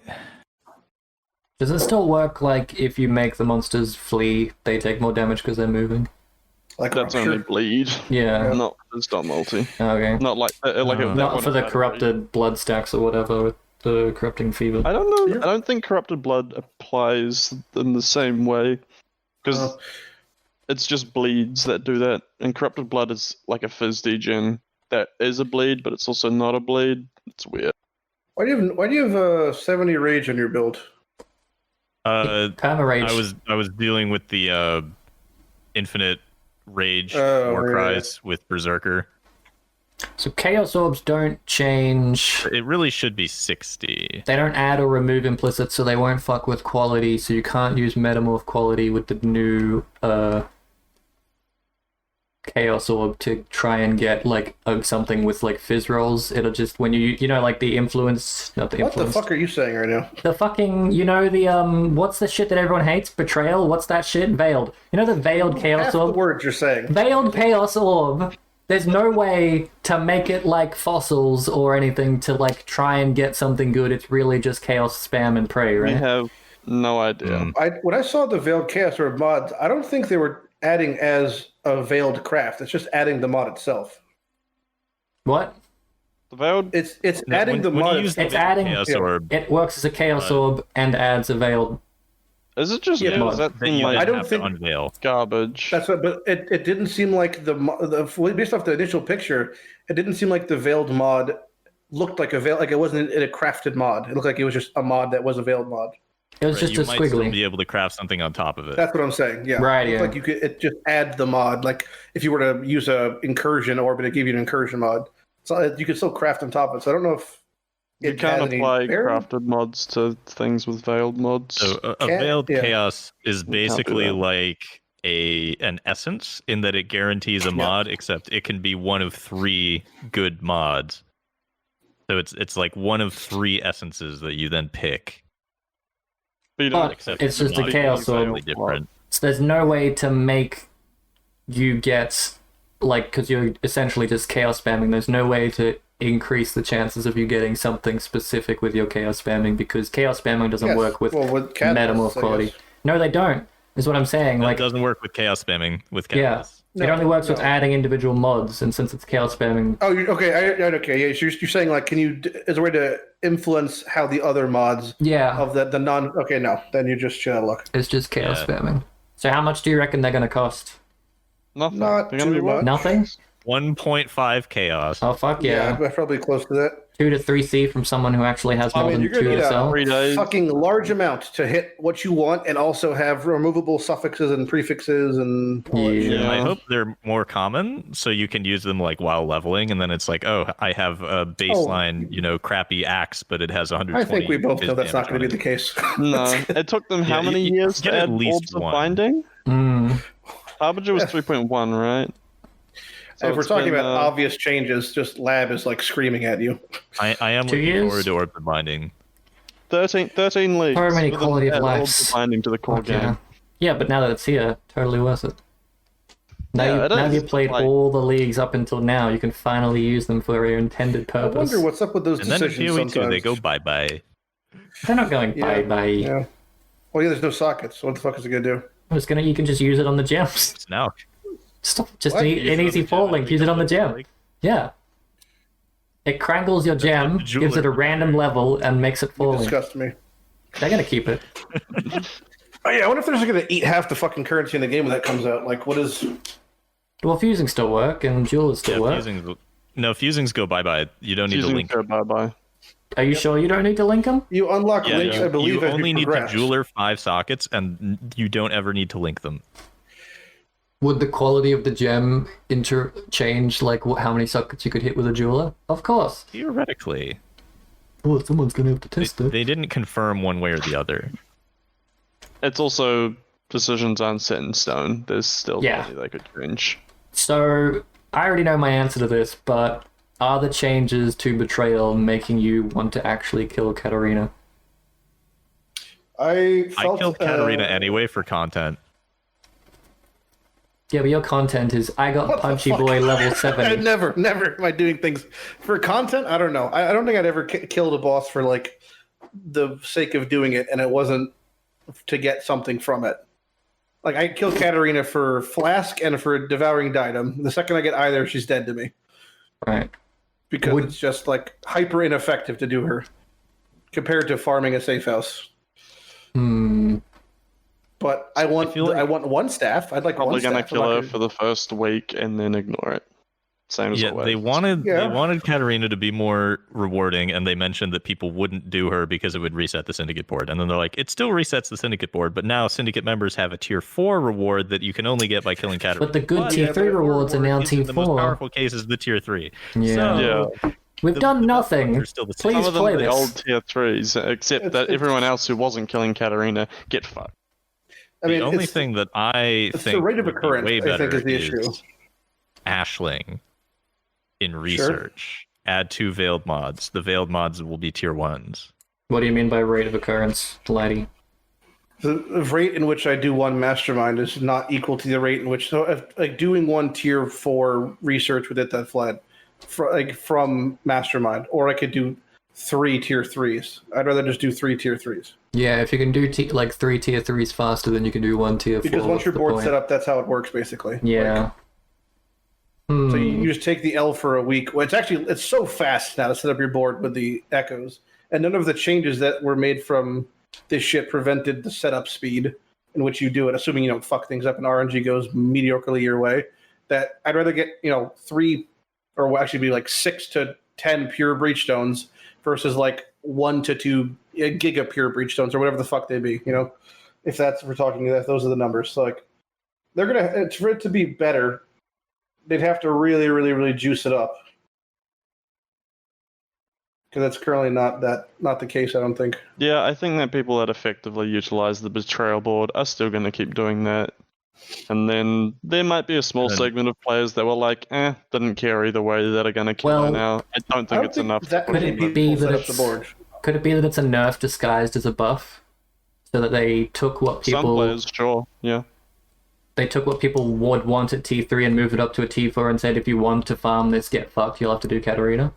I mean, if they made pure breachstones behind tier 4, that fled, whatever that difficulty increase was probably offset by the fact that you can now make the tier 3s and the tier 4s with using a blessing. So they just shit the bed. If that was their plan, Which is a great that change. didn't work. I think that the staff itself has such latent potential compared to Paradoxica, which has been officially outclassed very much so recently, since Harvest, basically. But the staff could do some wild shit if it works the way we think it might work, with like +3 support gems. And we don't know how high it scales. So if it goes to, if the roll is 50 to 70, that's fine. If it's 50 to 100, you have to divine an exact 100, and you can get +4 support gems, have level 8 empowers. Like, that sort of stuff is so spicy, which is cool because you've got a sync for divines now. There's no way to force it through Harvest to reroll. I'm lucky, so there's such cool potential there. I hope that that's the case and they do things like that. And there's probably better examples. Paradoxica.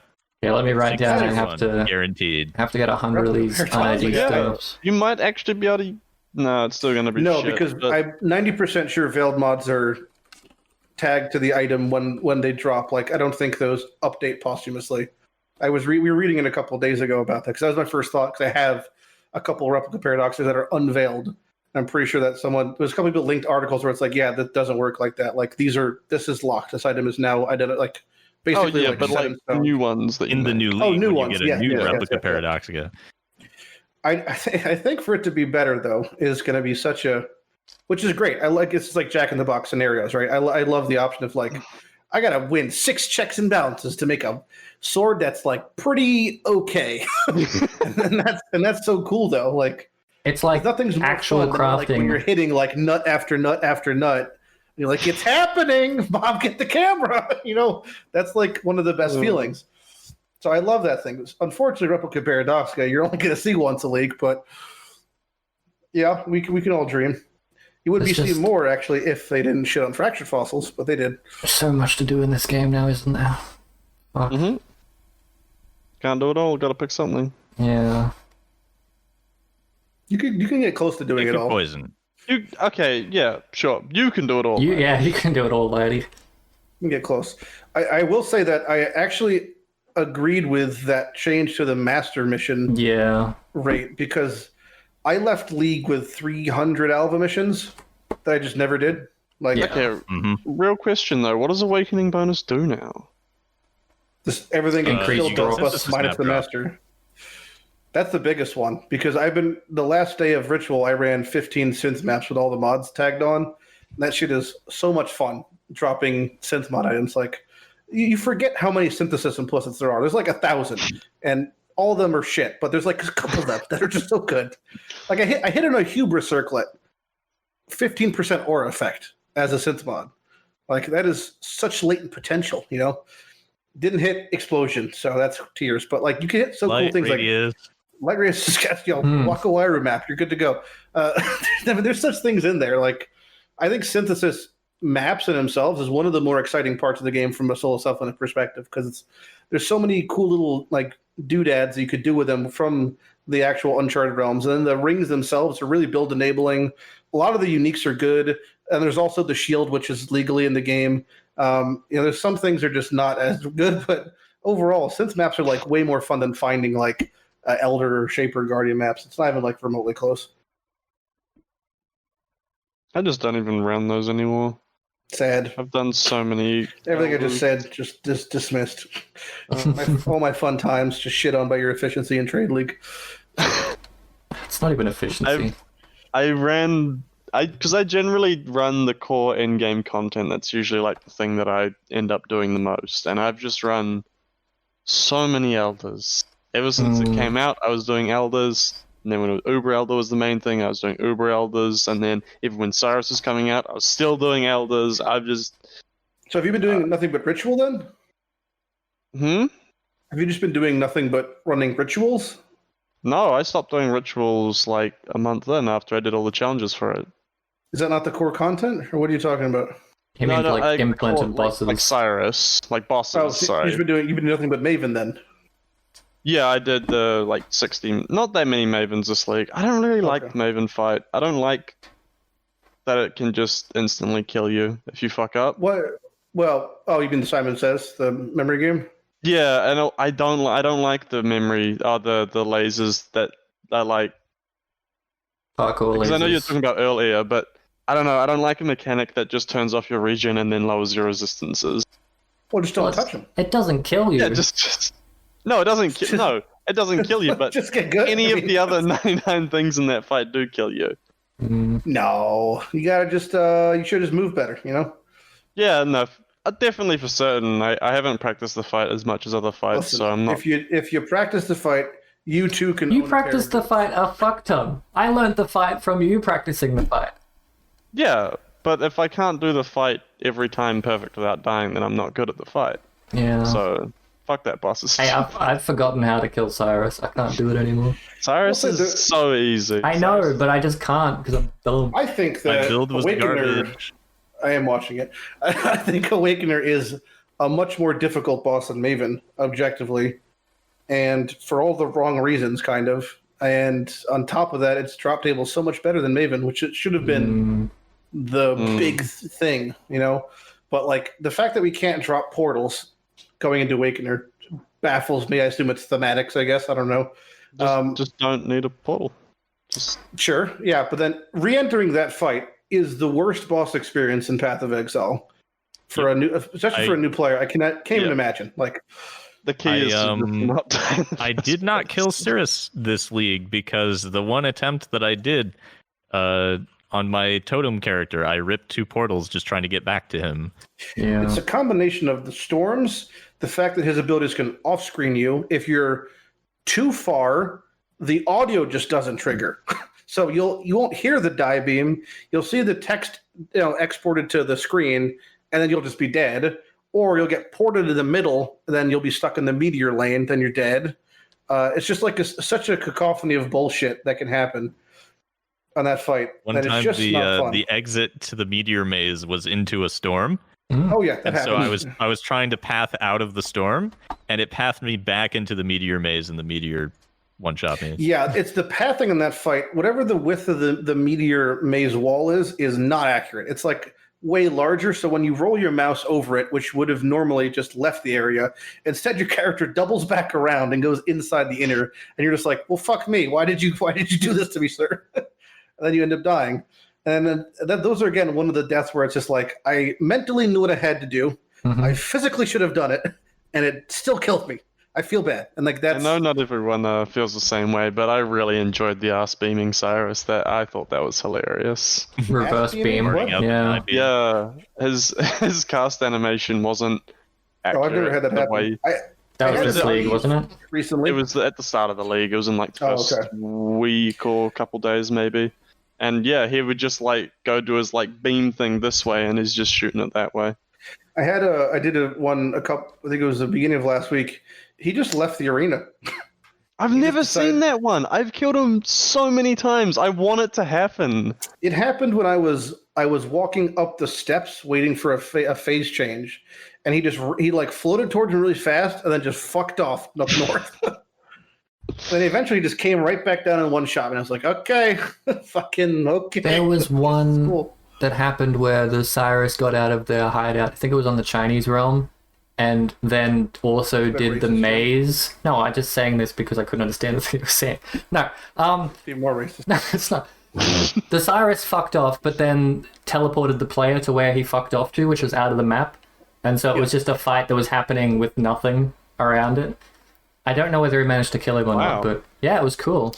It's just like a big black grid, and they're in the bottom leftmost corner. So it must be just a flag that like he teleports to when he spawns in, and they must have fucked it up or something. But As I'm watching Path of Building, I'm watching a build slowly lose damage over the course of an hour. Yeah, because I'm like, wait, he's making it viable. Shocks on focus, and so now all I have for shock is the shocked ground. What are which these? What are apparently these doesn't 9 scale cobalt with jewels shock you're effect. running? They're all Are these identical. Cobalt jewels, what are the cobalts looking like? They Cobalt. got life and some damage on them. That's So only 3 these are, mods. You'll like- be fine. Yeah, I'm just harvest crafting all of these. All right, that's fair. He's not a POB neckbeard. He's actually doing stuff. Good job. Yeah, I'm actually Well, lowering he my can defend damage because himself. my configuration was too He is a POB neckbeard. thick. He must. I mean, he's intimidating his enemies. Clearly, he's a bully. Yeah. I think one of the war cries intimidates. Yeah, I'm assuming it's intimidating. cry Crap, I would have to take certainly a guess. intimidate.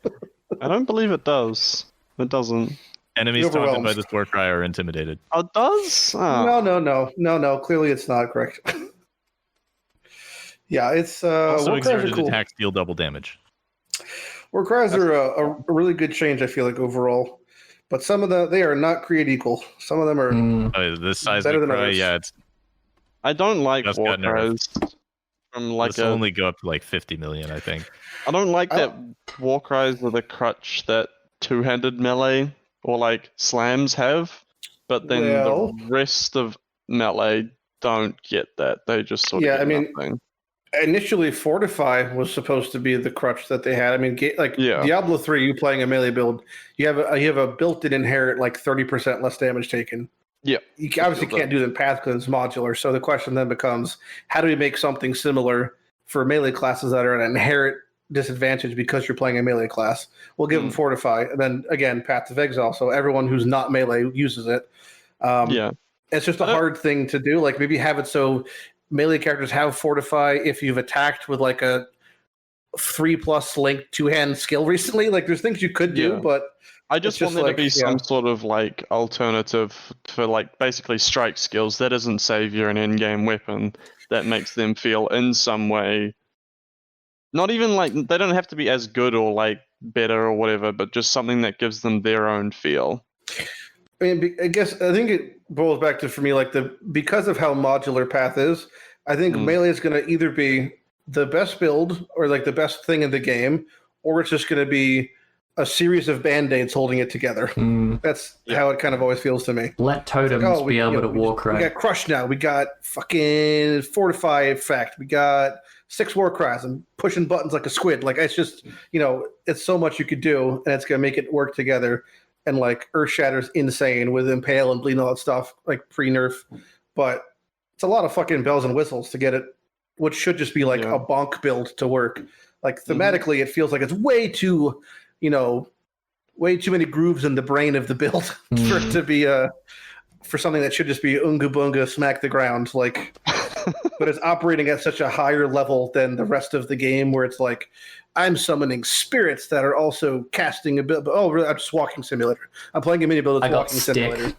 Yeah, but the build with the I got stick is like fucking playing like Grandmaster StarCraft over here, macroing shit.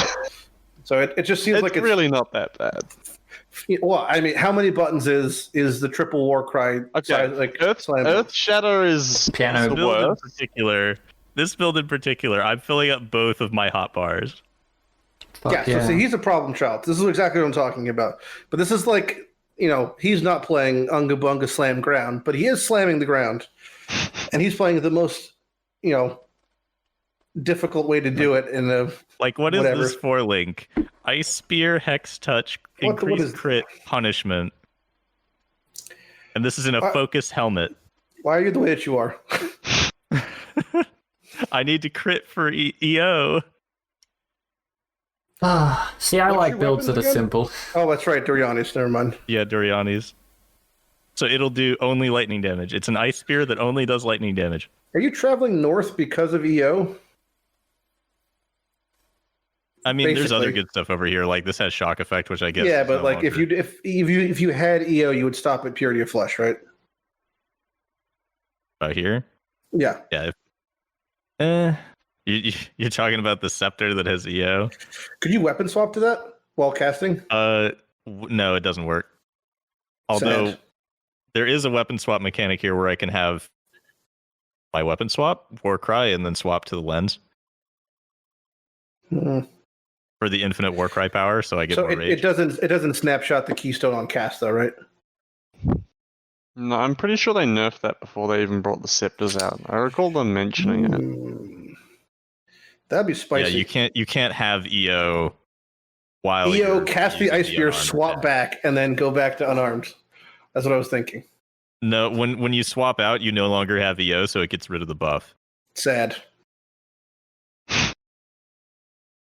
I'm just trying to make it more difficult for him. That's ultimately what it is. More I already button have to preference. focus an ice spear that then crits the boss during the animation of me doing the Doriani's touch. Oh, look at your attack speed went down. It's now 1.7. You can now read an entire book between attacks. I went to 60 rage because I'm assuming that I War Cry to sacrifice 10 rage, and that gives me 50% more damage, which means that I should have 10 less. Isn't something changing in Berserker majorly? Pain Yeah, they're removal removing this node and mode. replacing it with something else. I didn't read Neither the of them are fucking something that I want. Which is sad because I liked Pain Reaver. I thought it was like nice. Yeah, I don't agree. Well, I don't like what they're replacing it with. It's kind I of thought Gives Pain a Reaver lot was of just armor, too. which would help with this build, but triple rage Yeah, effect but is the too problem was, juicy. I mean, it was just comfy to have that amount of mana leech and life leech. It like totally like ticked boxes on your build. yeah. And Yeah, now still, I I still now feel I like have neither. Berserker is mediocre after everything they've done.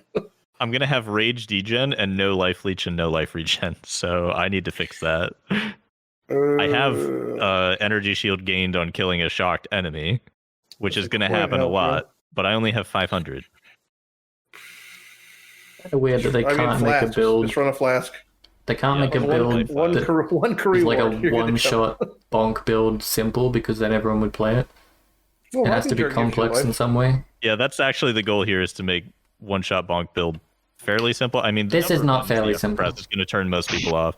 I just but- heard you're going to be ice spearing a moving target. So what the fuck? Yeah, so before I did all of that, when I had only Doriani's Fist equipped and just the war cries, it did 5 million average hit.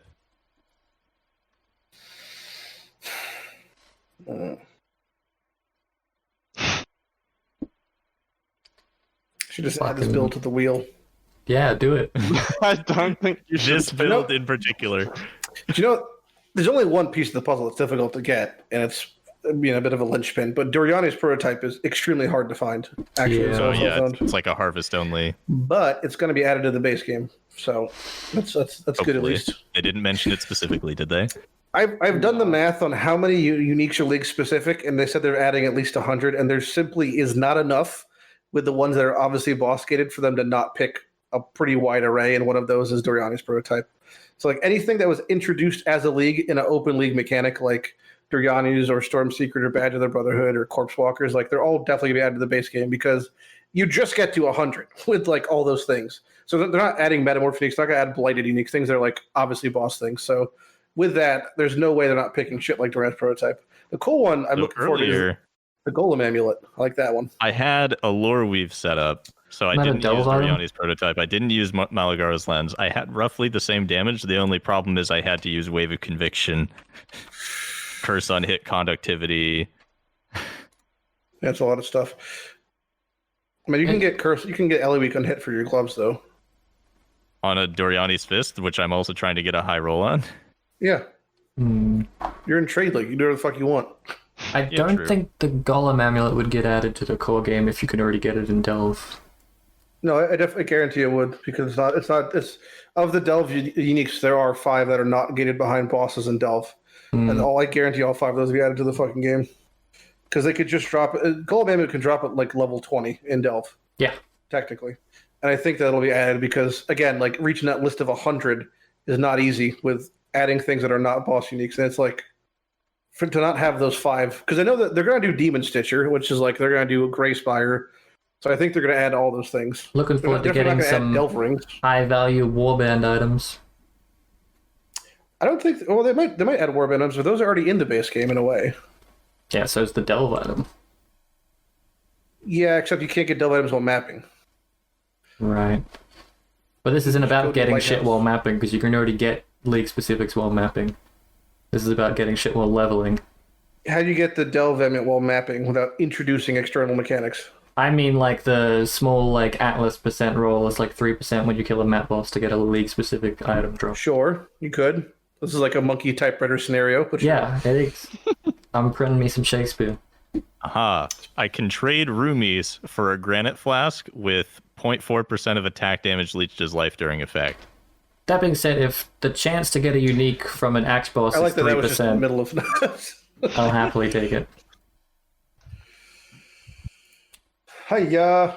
Hiya! Hey, you want to talk about PoE 2? Something. Armor it's piercing fucking bolt? I I'm like just the kidding. art. It looked Fantastic. cool. Everything about it.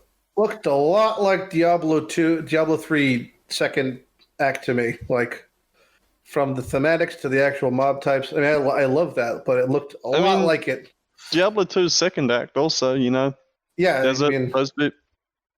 I wonder if that was on purpose.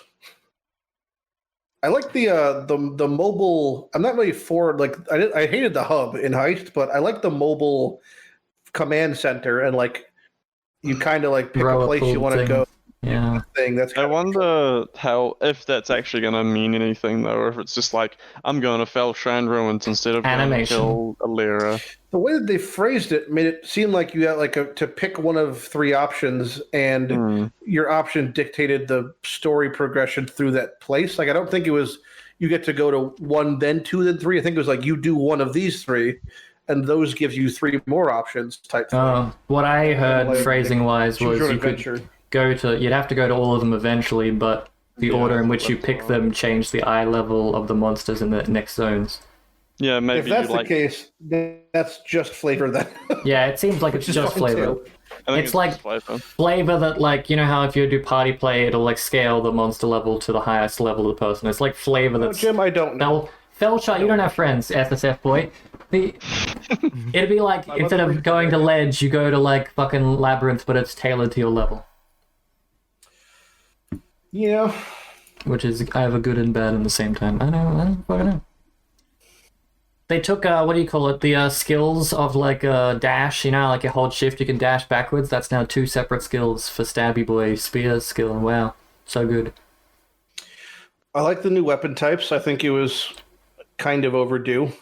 I think that they like Mariketh weapons. This is like what it felt like it should have been when they released them. But Tiger Yeah. swords. exactly, fucking tiger sword, man. What happened there? There was I mean, I will say the quality of bases has skyrocketed in Ritual as far as usefulness. Like Synthesis. between Archdemon, Blizzard, like the gloves, the pendant crown, the helm, the boots with CDR, like all these things are so useful in so many, and they're not like just across the board useful, which is fine. Like they're all niche in what they do, but like the power level is just right to where it's like this base is worth using over having a higher base stat.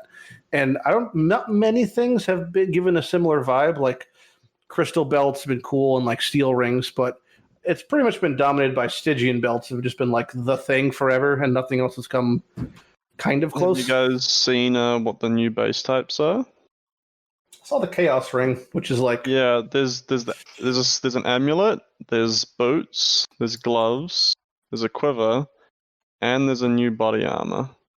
the quiver could just be ornate quiver. by The quiver is called artillery quiver. It's in Okay. the item filter information. Got it. Haven't gone to my filter yet since I make my own filter every fucking league. Oh, actually, the new body armor isn't an Atlas base type. It's just a new body armor. They're, yeah. I mean, oftentimes these things are just like, if it's 20% chaos damage, maybe it goes up to, if there's some way to catalyze it, like 24%. Hell yeah. There's 3 new catalysts, one for speed, one for crit, and the third one's Fizz Chaos. Yeah, I mean, Fizz one's pretty huge for, well, I guess it doesn't really make a difference for steel rings, but No. a lot of these times with rings, it's like, if you're especially in Trade League, there's just, rings have like really fucking good implicits, especially for synthesis. So to get better than that, it's going to be kind of hard for a lot of things. Yeah, Or just sure. default to Vermilion is like, Oh yeah. do better than 8% life, because 12 cast damage or whatever, or 20 cast damage is not equal to 8% life realistically, remotely close. So for a lot of things, it's just lesser of two evils. I mean, it's hard to get good bases because there's just such a finite line where like this is better, this is worse in a way. I like that there's just more base types now, more options. Like, and for example, more is not better. not in the super power slots of rings, because jewelry is just like incredibly good in terms of the stats you can get. You know, like boots, gloves, body armor. Those are all like new stuff. Could be good. Love to see more of a choice. more like things like two mana on hit on a ring, or like something like things that like solve more problems, or like 1 mana on hit, like 1 life on hit, like 1% mana gained and life lost on kill. Like there's things like more like decision making things, less just like this is slightly better, which I think would have been a cool thing to add in Ultimatum, because it's kind of like a risk reward type thing. Yeah, what was the change for like veiled stuff, like craftable veiled items with minus mana for non-channeling is like 6 to 7 now instead of 8 to 9 or something like that? Like if you're crafting it from your bench, it's smaller than if you got it as a veiled item unveiled. I think that's what most of them are trying to do, is have it so the veiled variation's better. Which begs the question, since they gutted the trigger one. Maybe the trigger you can get is back to the old version. Yeah. I also just noticed that they've added Sacred Blossoms back to the drop pool. They are now a map fragment. Well, that's just a shabby fragment. Yeah. Oh, right. Yeah, we just need to fight. Yeah. So one thing we didn't really talk about was explosion chests being nerfed. And to me, I initially said, because I misread it, that the chance to explode was 10%. But even if it's going to sound strange, but even if it's 99%, from the perspective of consistency clearing and what an explosion chest does best, which is remove enemies so they don't have on-death effects and they don't cause issues, 99% is like the same thing as 1% if it's going to even occur once a map. Which is the whole point of it, is this chest's job is to prevent me from dying to things that its explosion is clearing. The damage is almost secondary at that point. It could just be remove corpses and you'd be okay with it. I would rather have that as a mod than explode. Like you remove like something like Kitava's weapon does. Feasty boy. Yeah. Yeah. Now, I don't know if you noticed, but I'm toggling on and off the enemy is on low life, and it's changing the amount that I'm degenning. Yeah, I don't know why that's happening. Is it affecting your leech? No, Punishment? it's not affecting my leech. It's just saying my degen from rage is going up if the enemy is on low life. You're POB. angrier. Yeah, just was It Also doesn't Yeah. work on the curse, so I think is the enemy on low life, it's just not working. That makes sense. Okay, fuck it. Speed round. What do we got? Lab changes. They good, right? Yep. Yay, lab. Yeah, man. Overall, it's still a huge speed round. Yes, my answer is yes. I mean, I would love to make a video series where it's just asking complicated questions and you can only answer yes or no. I abstain. I mean, it's so your odds increased, but only in the capacity where you're utilizing external things to increase your chances. So, like, What about changes to Jules to stop Hammer Man? I hate you. What? You hate me? What the fuck? What is the changes to Jules? What was the question? The changes, it removes the changes of the Emperor's Mind and stuff like that to be from like Labyrinth reward of like a leaderboard to So, just random chest My rewards. perspective is different on this. I got all 4 Jules in solo self-found, Fuck you. right? Yeah. And the way I did it was very, very easy. Very easy. I did it in hardcore solo self-found. Anyone could do this now and get them before patch even. Well, maybe not. But then After they I made the can't video. play and trade with their stuff because if they try to rip it over, they can't because they rip it to standard. So if they want to play trade and get this thing, it's like one person. If you're talking about playing in league, getting in trade, you just have to be better than the guy who's cheating. You have to be better than exactly. Good change, bad change. He told everyone his secrets. Yeah, like I tell everyone my secrets and they aren't lies. No. I mean, the time difference was fucking massive. And if you even just add in like human error out of 1,000 runs, he should have lost 1. But he didn't. So it's total bullshit. Like, any way you slice it.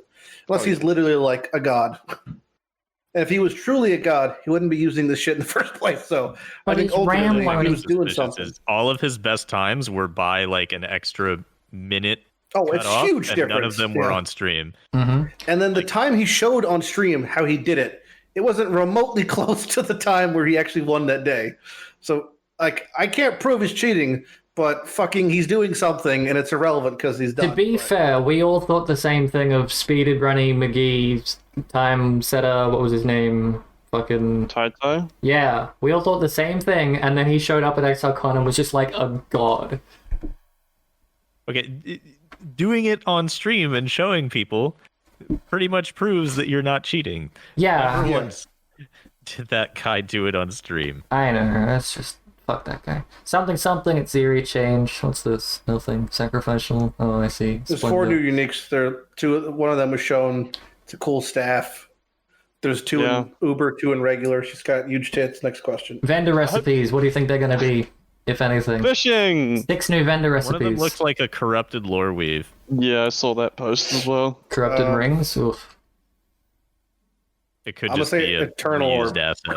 Eternal Orb? Fuck yeah. Aiming high. How do you get it? Go It deep costs, state. a mirror and fusing and something else. No, it has to be. You have to have 6 link items that spell the word Eternal Orb with their first letters. No, it has to be a base item that's been split, and then the split's been mirrored, and you have to vend all 3. I said my piece. Bestiary items that are split. Yeah, split crafting. corrupted Yeah. mirrored item, Oh fuck yeah. Good. which is not possible. Incursion temples being itemized. Yay! Fuck Yeah. yeah. What does yeah. that mean? It means you can like You save seal your temple. Instead You of gotta- open temple, there is now a give me a map that is the temple. That's why they nerfed fractures, by the way, probably. It's just Splitting temples. Fracture the temple with the fracturing corrupted double mirror. corrupts, fracturing like I mean that to me makes a little bit. But you can of buy sense, double but corrupts for like 50C, and fractures are like 4x. Doesn't make any sense. Yeah, but that requires you to go Now. to a Discord server. Not getting scammed. Yeah, good point. What about They should burn that place to the ground. flash powder kegs being able to be opened, explosive special chests in the explosive room? It's That's free It's free the stuff. loot I'll take box. it. Free stuff. I'll free take stuff. it. Hell yeah. Free stuff. Delve nerf. Hell yeah. I don't I see the didn't do point. that shit. Aside from Under Delve sucks. I've delved a lot. My opinion is valid. If I could have 10 minutes of your time, I think that after the again, like I said earlier, but like Yeah. I think all it has is as right now, a deep delves. Aside from that, it seems like the shit's worthless. But like, if the fractured fossils are now cheaper because they're nerfed, what was the point of nerfing delve? well, we went over this earlier. They like to double Classic nerf double things. nerf. Yeah. Good point. They like kicking a man when he's down. Talisman's got nerfed, lol, in brackets. We know what again the tinfoil hat. As Yeah. Yeah, well as no, Chris Lighty Wilson- solved it. Blue Chris pill or Wilson red pill. was Yep. The ultimatum. propositioned. You could either have a headhunter or you can have talisman, and he did what he had to do for the people. Exactly.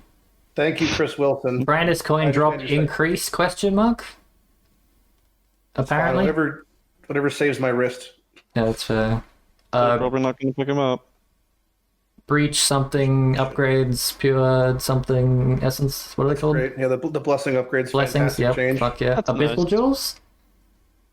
We don't know how well they've been buffed, but abyssal jewels. Yeah, we do. But Do they're we? in patch notes. The The really buffs- cool ones, actually, the Oh, fuck stun yeah. and the status effect ones are pretty nice. It's only actually- one, though. Like, it's only one It's- element.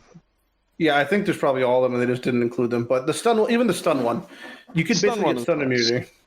Yeah, Hmm. you I can. saw all elements. I'm looking at. I'm seeing. No, them but they're all man. like separate modifiers. Yeah, but even then, if you, I see what you're saying. Yeah, so you got to get like Well, 10 with a void freeze and then 10 with a void chill. or you could run Cyclopean and then just get the last one. Yeah, you could Yeah, definitely do that in Minion like flat train. image was nerfed. They fucking hate. They nerfed Carrion Golem, which was the stupidest shit ever. Still, like it was like when they Death nerfed to Stone all Golem last. Like minions, it was I'm literally happy. hurting nobody. It's in the corner, it's blowing bubbles. But it can and they're fucking AFK kicking the stuff. neck. Like, They don't want AFK builds, basically, right? yeah. Like, if you can set up 2 accounts and run them both into beachheads and leave it AFK on the boss while you're running the next one of the beachhead, and by the time you get back to the first account you've set up, you can pick up all the loot because your build's AFK killed everything. Except you can't do that on golems unless you sink tremendous amounts of currency. Because Yeah, I but have once it you've built into synced myself with, your tremendous double amounts of Vivid currency. 61 gear. It doesn't do that unless you sink currency into it. So the bestiary changes haven't killed the multi-boxing, but they've killed pretty much the demand for it, right? Apart from, like, Did you not see the But, other bestiary change? what's the other bestiary one? Is it? Oh, is there? Yeah, there is one Oh, fuck, actually. man. You're missing Gilfbin's trickery from the shock round memes. Party members that are not the map creator are now required to be within a 250 unit radius, roughly 2 screens of a captured beast, in order for it to be added. Is that going to stop them? Maybe temporarily. Wonder why Yeah, your it- browser's lagging. 30 tabs open over here. Christ. I think it's just my internet being crappy. Like, am I roboting? No. Nope, Not yet. just the 30 Chrome tabs. Why do you have so many tabs? Here, well, because I do this, and now I only have like 3. Hmm. That's not 3 tabs. I should put these in. He's not very good at math. He's fine. tab of tabs. Like it would be this one, and this one, and then the rest of these I can close. I don't think something- hiding them in folders makes it better. Yeah, Chrome's a bit of a hog. You should use Gilfbin's trickery. Next I'm question. trying to figure New out whether incubators, increased Blight, Metamorph, Delirium. shock would affect the shocked ground. What's a Delirium incubator do? Destruction. Cluster jewels? It shouldn't, because I believe if you hold Alt over the item, it says this thing can't be modified, and then the amounts can't be modified, right? Well, you can't. You're not in game, but the shock ground it drops. I'm pretty sure saying the values cannot be modified or affected, which is why you should be using Gilffin's Trickery Helmet instead. Incubators. But I have to use Archdemon Crown. Metamorph Yeah, but then incubator. you'll be the only person in the entirety of Path using Blight that, incubator. unironically. What? Delirium incubator? What's that do? Wow, Jim, guess what? It's the third time I've asked it, but I've been ignored, so fuck you, I don't care anymore. Because incubators, what is there to say? Blight chest, something, map quality, tainted oils, blight scarabs. Yeah, so now you're not an idiot for alking your map. Yeah, but fuck alchemy your map anyway. I hate blighted maps. Get I've them always out. upped my maps. know why. Metamorph. I was told that it would catalysts. affect the rarity of the stuff that drops from the pump, and therefore give you a better chance of getting Badge of the Brotherhood. So I alked them. That should work. Yeah. Well, Badge of the Brotherhood can't drop from a blight map. First Oof. off, Got him. the tag that doesn't activate the tag. It's like So all it my was time just I've wrong wasted. in the first place. Yeah. Being in a blight map doesn't turn on the blight league tag. The only area in the game, there's only one place in the game where doing a mechanic activates the tag, and that's heist for some reason. Because you can get you could chance a blunderbore the second you walk into a heist, the tag goes on. If you're in a synth map, the tag's not active. If you're in a blight map, the tag's not active. But if you're in a heist, for some reason the heist tag is active. You could argue that maybe killing heist bosses has a chance to drop a heist. Fucking blight bosses has a chance to drop a blight item, but you can't prove it, so get fucked. Well, no, you can't. But you can get it if you opened up in a blight map a jewelry cyst that could just drop Badge of the Brotherhood. Yeah. Because that could hit league That's how you exclusives. get one. But it's not gonna be because you're in blight. It's gonna be because it hit jewelry league exclusive. What fucking yada yada yada. Like We need Vindari just as a Why party is it member DX? that can follow us everywhere. yes, it's not easy to get. Harvest. Blech. Yeah, harvest. Great. Yeah, they made it. keep They going. made it. They made it so you can buy it, and it's more common, but there's less seed rewards, and I then like that we less got more good. Like storage. anything that's in this POB. I don't Also- know what the fuck is going on with Harvest because there's so many different changes in so many different ways that I don't know whether it's going to be good or bad. It's It'll be still be worse, great. but deal with it. Worse, but better, and good and bad at the same time. Heist rogues now level up significantly faster. No, it's 20% and it's still It ass. says significantly. The issue says was never the 20%. experience that the rogues got. The issue is the Gearing them? 54 quest chain items you have to do to progress through heist. I Yeah. fucking hate Heist. That Ritual? cannot be banked. That have to be held forever.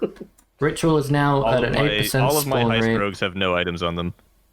Something The problem is you Ritual can't do versus grand spawn. heists if they're not like level 5, most of them. So you have to level them up. Can't level them up unless you progress their story.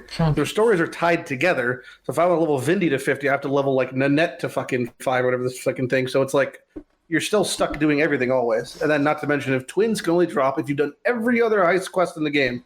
So you have to unlock that. It's just dead on arrival as a mechanic.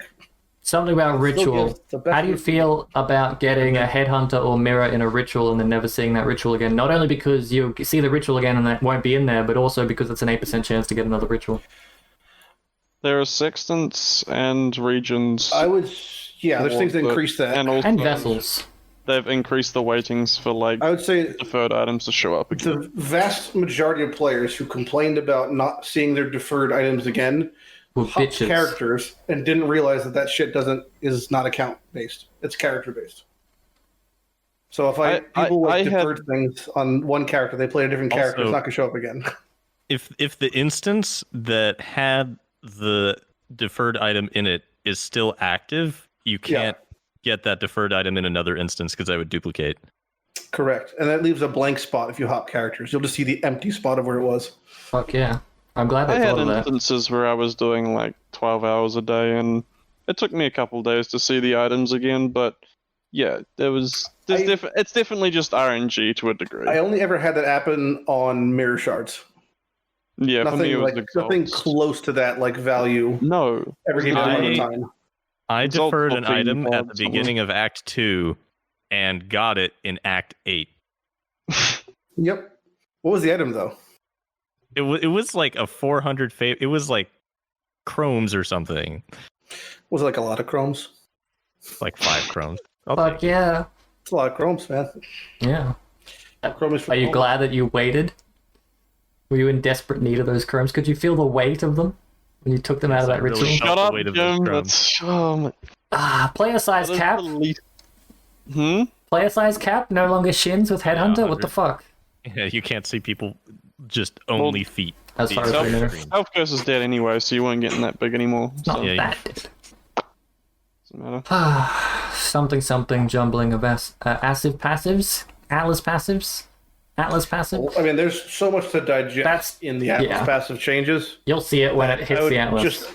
I read through all of it after like 45 minutes, but it's basically everything you thought that was going to get nerfed got nerfed, and then Seance got nerfed. I wasn't even using any of it. A lot I of the didn't use Einar any of the stuff got broken nerfed nodes. as well. I love that you sound proud about that. It's like a badge of honor. I ignored everything, and I still had fun. I did the Parandus, the good Parandus one, where it re-rolled it 5 times, and then I just never saw Kadira. I was doing other Atlas regions.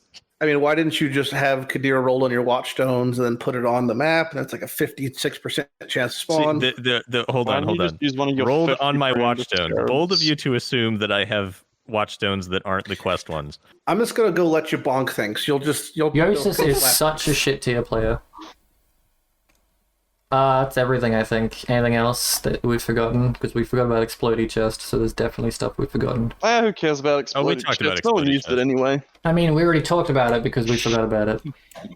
Well, you were I there. have my Google documents I made. I had one point about the twins where the build that I did that I didn't end up making a video on with the golems, I literally AFK'd the twins. They are Yeah, I pretty mean, that's- casual, Like though. it's not a challenging encounter. Yeah. Nope. Not at all. They're like 2 rogue exiles. They have a lot of life. They do no damage, That's a good boss fight right there. and it's rare as tits to get that fucking contract to drop. So you Over just the sell it course, when I've you get gotten it. 2 to drop in the course of this entire league. So The amulet is theoretically very good. Challenges haven't been all rares here. Yeah. revealed, right? Yeah. The challenge is what? The challenges that you have to do to get the challenge rewards haven't been revealed at this time, right? Nope. No, not yet. What's the bet that they're all just going to be every single type of league mechanic that they've rebalanced? Probably pretty. I mean, that's mediocre. kind of what they did this league. You had to delve, you had to do heists. you Hell had to yeah, do baby! I Yeah, did that's my why I didn't heist get challenge. 24 challenges this league. How are Come on, you so 24 good and with such a fucking easy. casual? So we all did at the same time. I tallied everything up. I was like, I could get 23 today, but the 24th one would take a ton of mapping and using specific Zana mods. So I'm like, no, I'm not doing that. That's fair. At least you can stop yourself. So I did 36, but I had prerequisites because solo self-found. Essentially, I didn't find Oshabi. I did like hundreds of harvests. I only had Oshabi spawn 2 weeks ago or a week and a half ago for the first time. So basically, Wow. I said if I never saw Oshabi Wow. and if I didn't have twins drop, I can't get 36. So once both those things happened, I was able to complete 36 within like 3 days. But aside from that, most of those challenges, at least 30 of them, just happen as a byproduct of playing the league. How you got under 24 is an anomaly in itself. Yeah. You might not even have the game on. I don't even know. He spends more I time in never looked POB. Yeah, making I think you builds just than he looked does like playing the POB game. probably. I spent all my time like getting footage of killing Cortex. Like that was what I did. Did you at least have the Uncharted Realms passives for doing Cortex? Worth it. You have any idea what I'm I don't talking think I about? had. Okay. I don't think I had those like as an option. Because I didn't kill Cirrus.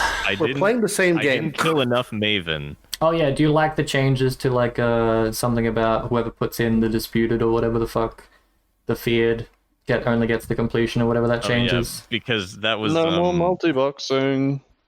Yeah, no more multi-boxing because you couldn't make a profit doing it by yourself. Am I understanding it wrong, or is it also just a way of people purchasing the progress? Both, like purchasing a completion through something that would be gated by skill or Well, build. I like that as a concept always. Yeah. I don't think you ought to buy your way through challenges if they're intended to be accomplished. Like, Do you think that the Fiat, or whichever one's the one with Cortex and Chayula, do you reckon that has an increased drop rate from the boss of a pure Breachstone versus a normal Breachstone? From my experience, I don't know. It's piss easy though when you have a decent build. They all are. Like now that you can like Feared, blessing or your the way up individual to a encounter pure. in the feared. Feared, it takes 5 seconds for me to do the feared currently. With It's- my 60 my build million could have done damage, it if I I didn't can walk destroy the between labs. Fiat. It's a snooze fest. I think that the biggest problem with all of those fights is the massive imbalance when it comes to the drop rate of their components, especially for the synthesis one.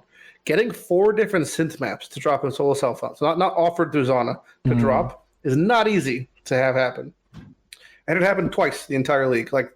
So when they made the change 0.5% higher, it appears from the buff and patch notes, maybe that'll be enough, but the drop rate of synth maps, maybe it'd be cool to see if you could have Maven witness things through Zana. Maybe that'd be too easy. I don't know.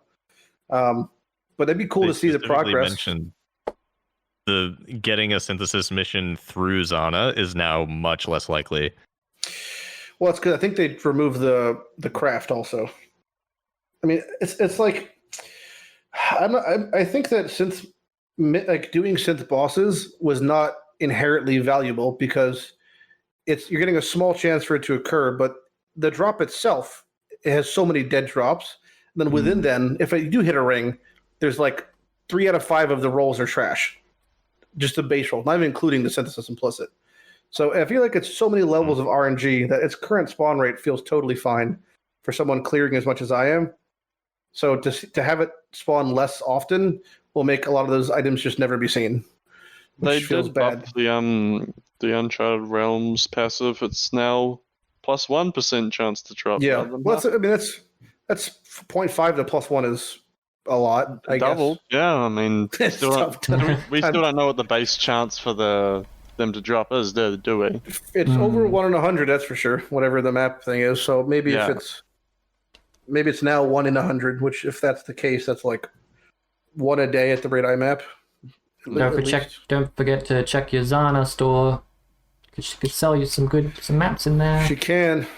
Very That's rarely. even more rare. I feel like. Yeah. At least those stores scale properly now. Because they used to just give you white maps, which was the real bad times. I think that's everything that I can think of. Unless you want to talk about tainted oils. I'm just kidding. Did you Those just are the want ones- an excuse to say the word taint? Yeah, taint. Suck yeah, taint me up. Taintington. Taintness. How long have we been doing this for? You don't want to know. I fucking Wow. just asked him. Don't I you just look? asked. You look. Don't fucking.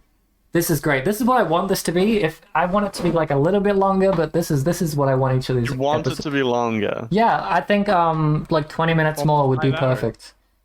Yeah, 4 to 5 hours. That's perfect. Because you got podcast. You want to know my original idea for this was going to be an hour-long podcast, episode 1, 2 hours, episode 2, Jim told me we have to 4 do this hours. every single day. episode 3, 8 hours, Can't do this episode every single 4. day, Jim. No, I never said that. You said I got the PMs. Lighty, show up 7 p.m.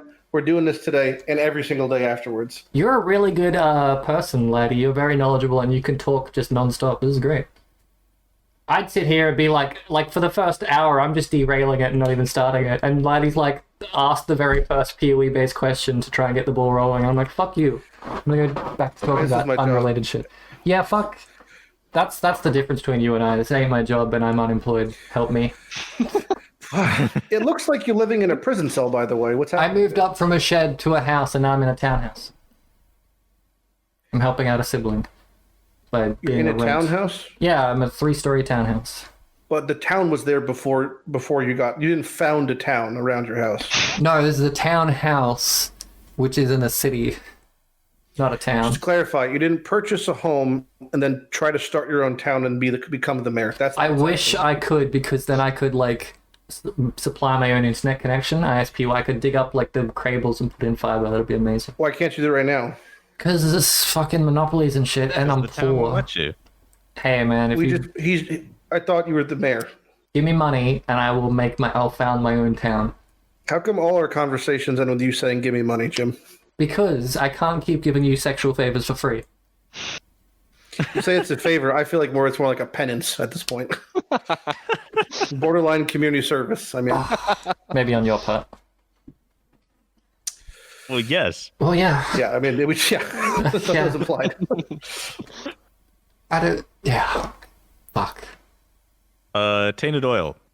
I don't know. I don't. This Yeah. particular item in my build. Wow, that thing that I can't see Hey, is that a because talisman? Those you're are like too a strong. quarter of the size of my screen, Talisman. and it's JPEG as Wow. A fuck. random one that has this implicit, and then I'm gonna Joe, anoint the thing. Do you know that the I want. odds of a talisman dropping with tier 1 life, fire, and cold res? Rare. Now, That even more so. happens occasionally. Just Google Google it. it. You're gonna have to set Google your the exact filter up sentence. to specifically show. Google that T1 exact life. sentence. You'll get your answer. Do you know what's going to happen? You're going to get one of these things to drop, and it's going to say 50% of fire damage taken is cold. That's what you're going to see. Yep. Good thing I'm in trade league. And no one's going to buy that from you. It'll rot in That the was ground. not what I was implying. Vendor it. No, you're going to barter it. And this is Barter Town. Is there gonna That's be what fast food a talisman? You reckon they'll add talisman recipes back in with vendor recipe? That'd be cool. becomes. Like a night to make Like- an uncorrupted version? Like 3-1 to a higher tier or whatever. No. I think if you had a white talisman to craft, it would outclass every base enemy on the game. No, like Like 3 tier 3 to 1s 1. give you a tier 2. Yeah, your T1 to a T2 random Oh, corrupted. yeah, I mean, that would literally hurt no one and not matter at all. So they're probably not going to do allow it. Oh yeah, it wouldn't hurt anyone, so they're not going to put it in.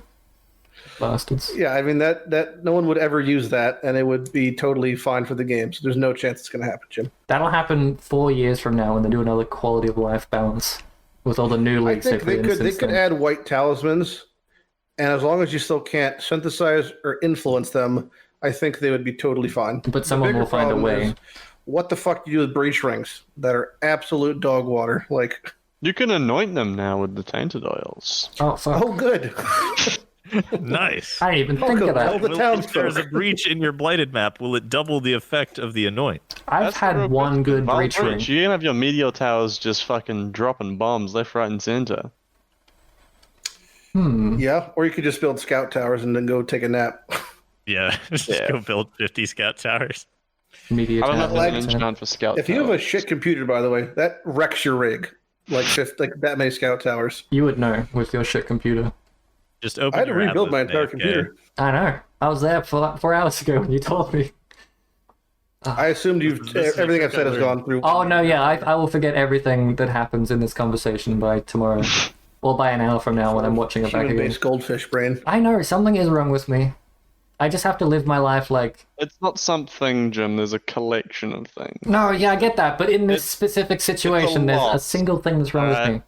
So I live my life with a creed of just be a cunt, and so anytime someone goes, "Hey Jim, you're a cunt," I'm like, that sounds like something I would do. Is it happening that often? Forgetting stuff, it's getting worse. No, people. Oh, people calling me a saying cunt? that. I'm sorry, I forgot what you said. Yes. I think Man's in the every fucking eighth conversation that dimension on the involves, sideline right now. Jim and I involves me calling him a cunt, so Emperor, you're a nice person. you're a cunt. What? That's so mean. Why would you do that to Oh me? no, not the sarcasm. Oh. Okay, can we stretch this for another 14 minutes? Hey, Lighty, how's your day going? Pretty good. I woke up That's pantsless. a plus right there. You woke up. That means it's a good day. Yeah. Most days I don't.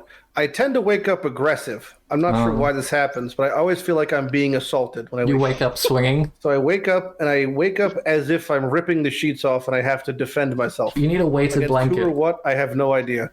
So I kind of rip out of bed, dangly bits in the wind, and I kind of stomp my way like a baby elephant to the bathroom. To get your water nearest on my face. banana. Then robe myself. I get clothed. Uh-huh. This is a I took- fucking image. I took a snack. I took out my dog. Her name is Baby. She's a little brown doggy. Mm-hmm. She's not the best dog, but she's the bestest dog. She's got a beautiful coat, a little white patch in her chest. I took her outside. She took the nastiest shit I've ever seen in my life. And we walked back inside. I gave her food. Turns out I was pretty much out. So I had to send my girlfriend Shelby. She went to go get dog food. Mm-hmm. She got the wrong brand because, Women. They do that, and then she had to send her back out. She got the right one, good to go. Chicken niblets, she loves it. Mm-hmm. And then, I started stream. I played Path for 8 hours. I answered questions. I got money. Old Asian woman read donations to me in a broken accent. It was good. Good day so far. Then I had some steak and asparagus for dinner. It was grilled. This entire time I'm watching a man use POB, struggling to understand the concept of any sort of efficacy he's doing. And then here I am talking now. Wow, what a great summary. I'm just eating chips listening to your story. I wish my day was. He's in a different dimension. I want steak and It asparagus. can be. You have the power. You're a live person. Some would say you make your own future. Not an option, sadly. I'm confined to my dungeon. Yeah. You got 2 bars right there. Are you a slave? What are you talking about? He's in Hobbiton. You look like you're in a 40s film noir set right now, first off. He's great. Can't tell if that's a fridge or a window. It's a window. Or a fridge. That's Or a the light whiteboard? like coming through the window and hitting the other wall. It's so ominous. The contrast is just Yeah, cranked to it's the roof. perfect. Cinematography. This room is actually huge. It's like 4-meter high ceilings, maybe even 5. It's great. This fancy guy with his meters. Yeah, I got those warehouse style ceilings. He lives in a warehouse. That's the only reason why he has them. The ceiling looks like I'm in a warehouse, but it's actually just an apartment. Oh, nice. Could you put in like another layer and then like have 2 floors technically? There is enough space for like a crawl space, but I don't think they would appreciate that. Just some construction. Have you ever divulged what state you live in? Me? Yes, I live in Indiana. Oh, fuck yeah. What a shithole. Uh-huh. I'm kidding. I scheduled an appointment for my first vaccine shot, right? Oh, nice. The waiting list was until May 3rd. That's not now. I got the Johnson & Johnson shot last week. I live in Connecticut now. Connecticut is a neutral area with nothing really happening. Like Sweden. A bit of a black hole. But I got the vaccine, the J&J one, the one shot, and it like laid me out the next day. Totally. I felt like the J&J one is trash. The nuclear option? The J&J one is the not good one. Yeah, it fucks you up. It's one shot and you're good after a week, but it like messes you up for that 24-hour period. The J&J one is you're probably still going to get it, but it won't kill you. I love it. That's all of ours in Australia. We got the shit one and the shitter one. So here we are. We have the 50% effective one for people that work in hospitals and the shitter one for the public in Australia because our government hates us. We're good for everything Neither else. Pfizer nor Moderna. No, we got Pfizer, but it's like in the same way that Canada. I mean, it's only for old people and like people working in hospitals, so no one is pretty much going to get it. Although there is one that killed a man here. But every state that isn't Indiana, everyone's already vaccinated. COVID's like a 1 in 6 to kill you, right? Or something like that. The vaccine... There's a lot of depends on variables. a lot of factors. Well, the vaccine here has a toll, like a death toll now. I think it's 1 in 400,000 to kill you in Australia. The vaccine has a death toll. No, yeah, seriously. It killed like 1 to 2 people. No, it killed one guy, and then the thing that killed that one guy from the vaccine has been detected in other people. What's the first guy? It was like blood clots and shit like that. Like it just clogged him up and he died. Fun. Yeah, but it's like, would you rather take a 1 in 6-ish of killing yourself with a COVID painfully, or would you rather take the vaccine and have 1.5 mil ish? Is there no middle ground here? No. You could choose not to, but then COVID would eventually get around to you. Is that there can be long-term health complications even if you survive, which is why I'm very nervous about if I were to get J&J. Like, I'm avoiding J&J because I don't think it would alleviate the long-term side effects as opposed to the mRNA-based vaccines. What's the worst long-term side effect? People report months-long delirium states where they just can't think. Onset What's to say that's Alzheimer's. not happening right now to you? No comment. And you got the shot Severe 2 months to- ago. He's No, been right looking now at to that you. POB for a while. I might But have if you gotten got over that shot COVID last already. month, No, the I'm whole 100% thing's a fever delirious. dream. I haven't been vaccinated. That response time, I feel like, tells a So you've huge probably tale. gotten COVID. I was just truly confused by your question. You've gotten COVID, gotten over it, been fine, but now the delirium's sitting in. Like I me. feel like it's happening. The fog has claimed him. You're gonna get a nerf, and one single community member will be upset. I'll just ask more questions because Jim's a terrible person. What? What, you want me to ask questions? Yeah, what are the games you guys playing actively aside from Path, even if not in the downtime, but in tandem with Path of Exile? Minecraft, idle games. I've been playing Minecraft a little bit as well. Particle Fleet Emergence. I wish I was playing Minecraft. I've been playing Genshin Impact, which I would never recommend to anyone. Just Gotcha. stop. Just stop. The reason I mention it is because I you're playing Genshin. I play Raid Shadow Legends for real as free to play. Oh god. Okay, well I'm free to play Genshin as well, so we're buddies. It's true. I mean, I love the game, and I would never spend a penny on it because to me, it's again the same. The challenge for me progressing through it feels so genuine because I'm free to play. Have you ever been sponsored by them? So vindicated being better than Wales as a free to play. Oh yeah. The problem is that depending on the game, sometimes you're set in like groupings, depending on your location. That for different events, at least for this game, that you could just be set with like a global whale in your event, and because they live near you, they're just in the same bracket, and I'm just forever fucked, which happens to me all the time. The problem is there's nothing actually competitive in Genshin Impact. You just join co-op to do a boss and then just show them up by doing more damage than them. That's the only form of PvP. That's something.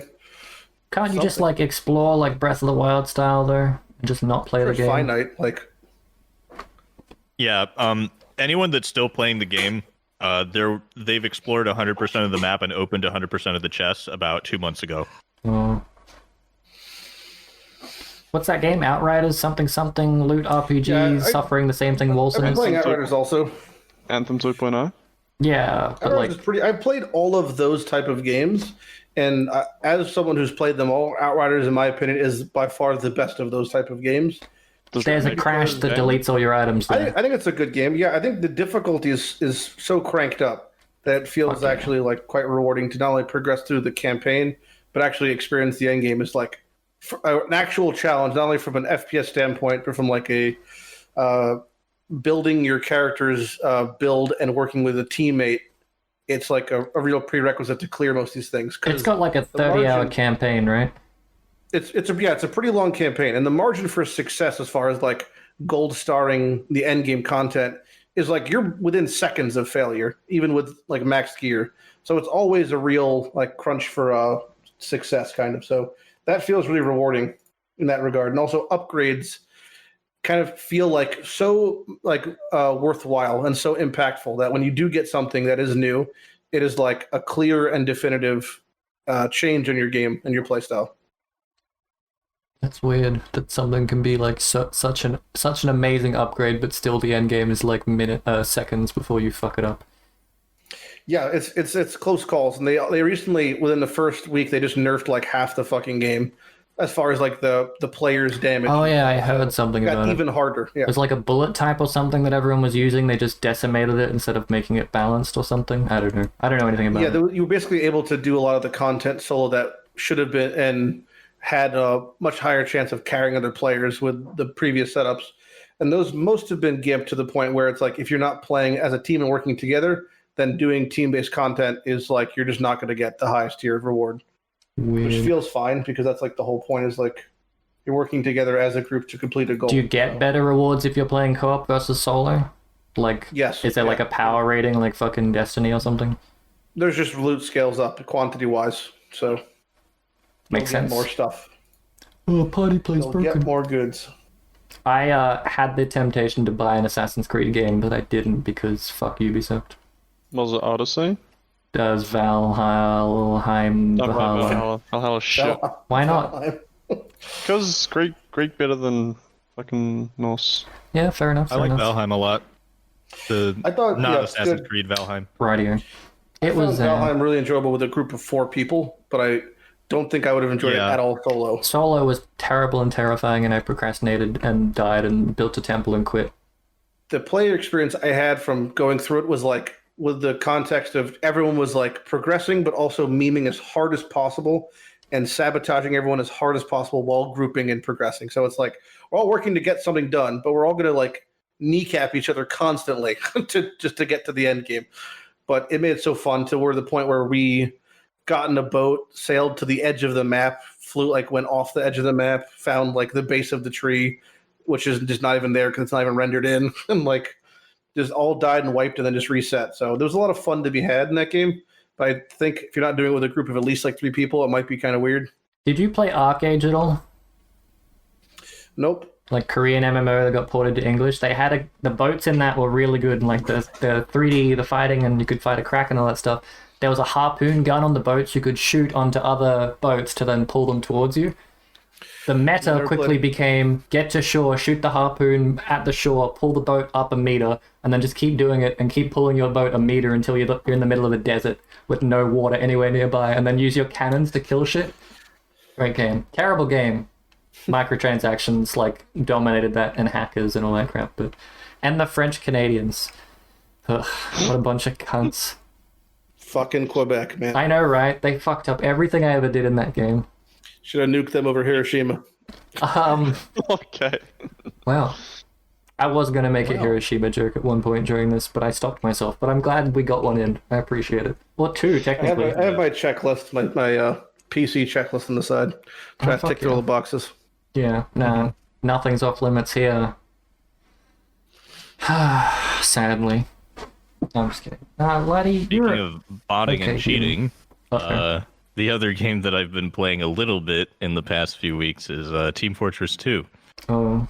Which is now you cannot chat unless you have bought something from the in-game store because it's an anti-botting measure, but that didn't stop people from making Steam accounts with the username that is the phishing link and then joining a game aimbotting, and it's really hard to kick people. Jesus. Is that what you were doing? Why did you say speaking of and then segue? Well, what I did was I used only the worst weapon in the entire game, and I bought like the most Gucci version possible for like $3, and it has a kill counter on it. So I'm trying to get a really high kill count with the worst weapon in the game. That's a very you thing. Yeah, so when you kill someone, it shows the weapon that killed them in the bottom right corner and all of its stats. So I want to kill someone, and then they have to look at it and see that I have like 10,000 kills with the worst weapon in the game. As a nice sign-off. What's the item? Is it a Righteous fish? Bison. I fully expected it to be a fish. Fuck The yes. Righteous Bison The looks fish like- is way more usable than the Righteous Bison. You can be behind someone who is stationary and have guaranteed crits and not kill them. I don't know anything about what's going on. I don't know anything about Basically, TFT. it's hard to kill an AFK person with this weapon. All I ever did when I played that game was go into medieval servers and run around with an axe and a bow. And that was Yeah, it. that's like fun mode. Oh, man, I had the craving to play Overwatch recently, and I'm so glad I didn't install it. Anyway, I only play Overwatch because it's the only game that my entire friend group plays, and everyone agrees that it's not fun, but we only play because it's Same. the whole group. Same. No one. It's like a de facto that's one of your friends will have a bad time, and it might be you. yeah. Just at any point in time, it just feels like someone's going to be upset about something. Jeez. It's kind of like a mutual agreement that, like, all right, who's going to have a bad time today? What about PUBG? Everyone reinstall PUBG. We're going to play custom games. We got 2 days left to play custom games before League launches. Never recapture that lightning in a bottle. I don't get That was PUBG first couple months. We don't need that. We don't need it. That's fine. We'll just play custom games. You get all you need is 4 people. I have made someone rage quit and uninstall PUBG and threaten to never play games with me You're again not for these really custom selling games. the experience. Come on, you have to do it. Same guy uninstalled. He refunded Among Us because we killed him. We voted him out of the airlock. I guess he just can't handle losing in games. Is that Terrible doors? sales. Yeah, it was to us. Wow. It's Jim, therefore vote Dawes. PUBG, we did a custom game of snipers only, but we had everyone turn off their game sounds so you couldn't tell when you were being shot at. And instead of shooting at him, I would pull a grenade, run up right behind him, and throw it at his feet. Oh. We also used mind games, like I'd lie about where I was, and so he'd like think we were hacking, basically. I don't know, he's just... Dawes, you're great. 10 out of 10, we should play PUBG sometime. No, it's not gonna get to that. We'll just... I'll cut this bit out. It's officially ended. There's 0% chance you're editing any of this shit. Are you kidding? I will edit this entire thing. You gotta watch my first Yeah, this was episode. the See what he did preview with the one. last one? Yeah. I have not. Lip-synced the flamingo JPEG to me. Yeah. Oh god. The software I did that with could only support 3.5 hours, which is why you exploded at some point and turned into like a artist rendition. Make us all VTubers. I don't know if I could do that. There's not enough tracking points. I want to make a VTuber avatar that is just an Eldritch Abomination. Sure. Like it has no face. Okay. And then I'll just use that. You should. Do it. You should look like the... You ever seen Pan's Labyrinth? You should be the Pale Man. Oh. Yeah, that'd be good. No, because Something out the of- point is I don't want to have to rig it. So there's no facial animation. He has no face. Just be Slenderman. He's got a He has mouth, I guess. eyes on his hands. Just pick any Oh mob. yeah, but you're not gonna... from Bloodborne. What VTuber has their hands above the fucking screen? True. Yeah, that VTuber stuff's weird. Whatever The only floats your hitch I goat. see is that the microphone is directly in front of my face. That explains Use, the deep throat use voice. one of those like ball cams, like like that behind angle that no one likes. You get one of those. Ball cams. Ah. What? Yeah. Here's what you could do. You have the camera at a really weird angle, but because it's in the VTuber studio thing, I don't know if this is possible, but because it's just putting a 3D model in a 3D space, you should be able to just move where the camera is in that 3D space, Yeah. even though that's not where the physical camera is. Who is that person? Is it like Miku or something that does coding? Their setup is horrifically amazing and fucked up at the same time. I'll show you later. Anyway. Now it's a game of who's going to hang up first. But that's pretty much done, man. I didn't intro it and I didn't outro it. Do you love it? You could do like an outro or something, or Nah, man. Why? Do you want to plug something? No one's still here. There's like 4 people get to the end of this thing from my statistics. Jesus. I'm just kidding. No, it's actually quite a high fucking watch rate, surprisingly. I guess people just like having like audio going on like another monitor or something. Lighty, plug shit. If anything, you get like a down ranking in your SEO for being on this. Oh, 100%. Yeah. I mean, what do you want me to do? What was it? What did you say? Well, whatever the fuck you do in a normal podcast. Have you done podcasts? I try not to do podcasts ever. It's only bad. Yeah, I know, right? It's horrific. Plane Problem crash. is, I've been invited to these things, like whatever the other ones, like the bait class, another one, those type things, like Yeah. similar things, and they're so closely tied to people who have, it seems like, such coveted opinions that Oh, get very sensitive about when they talk about things. And it just seems like such bad juju, like 1% class. people just shit in their pants 24/7. Yeah, you should edit up like a highlight reel of all your hot takes and be like, as long as it's okay if I say all of this at some point during the podcast. Essentially, I mean, I don't. I mean, I would do like a censored one, like if it was more a professional setting, if they interviewed like someone who worked for GGG. But it's, I mean, if everyone's just gonna be like pussyfooting around topics because they're like, I don't want to say harvest nerfing was a good idea. Now, Like, it Chris, seems what's like a your non-starter. opinion on mass genocide? And then Lighty's just sitting there like waiting for a response. Like in Q&A. Ugh. I would just say I feel like someone should play devil's advocate, and I just raise my hand. Do you think Margaret Thatcher effectively utilized girl power by sending paramilitary death squads to Ireland? I think that's a direct correlation Just a full between. Eric Andre question. I think just there's a direct correlation between that and then the new Ghostbusters. I think there's definitely something there. And The new one one of or the them could not previous have happened new to the one? other one? What do you say, Jim? The new one with Paul Rudd or the previous new one with women? No, the one with the all-female cast. Oh, okay. You know they're making another one, right? With Paul Rudd. Yeah, are they just like taking the kids from Stranger Things or something? Something like that, I don't fucking know. All I saw was like really tiny versions of the Marshmallow Man killing themselves on a barbecue. All right. It was fucked up and adorable. Anyway, thanks for participating in the episode 2 of this bonfire Smooth. shit. Yeah. What can I say? Smooth, unlike your frame rate. Good job. Fucking beautiful. Okay, You we know nailed it's your it, connection. It's no, I mean in game when you jump into a fucking Harbinger pack or something. I've definitely. I bet it'll get better when I do this. Oh my god. I've probably destroyed this podcast anyway because my mic's been peaking this entire time and it's just trash. I just exited full screen, saw Rise How often- running up what- unusual size QT, and that just really got me. It's true. How often do you do this? Once every 3 months. What? What do you mean? Actually? Yeah, this is the second one. Yeah, this is the second one. What the hell? Congratulations. What do you mean? If you do a long one, This rate of frequency of content is who cares? Hey man, I'm surprised I even made a second one. It could have just been a one-off and I never had to do it again. This won't see the light of Jesus day. Christ. What, when you sit down, Did this go better? could you imagine wanting to do this, like record for 5 hours, edit for 5 hours once a week, going through just pain and suffering? Fuck that. No, thank you. I do it every single Yeah, day. all the Like a stuff. video all the Do you time. go through like your entire stream to edit that down, or do you have like highlight clips? I make my own timestamps in Google Documents, then download the footage every night, edit those clips. They go into Sony Vegas after they get ported in.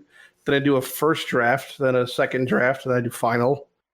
And then I have to, before I do final, I have to audio sync everything and get it all normalized. Fuck, man, Bruh. that's a lot of good. You good on you. I edit videos in Blender. What? Like the 3D Yeah, the drawing modeling thing. software. It has Yeah. a video editor in it. Wow, It's I thought not you said very good. What about Maya? Have you ever used Maya before? What the fuck's wrong I've with you? seen it. It has been on the screen in front of me. I haven't actually used it. I used to use Maya all the time for like redoing verts on 3D models. When Maya was So, it was yeah. $3,000 for a project license. I got it for free for school. I went to Full Sail University in Florida for video game design.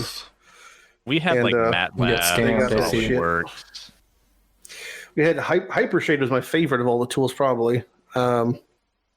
Now I use I Paint.net. don't actually do 3D modeling. I just was looking for free and open source video editors, and I was like, Blender?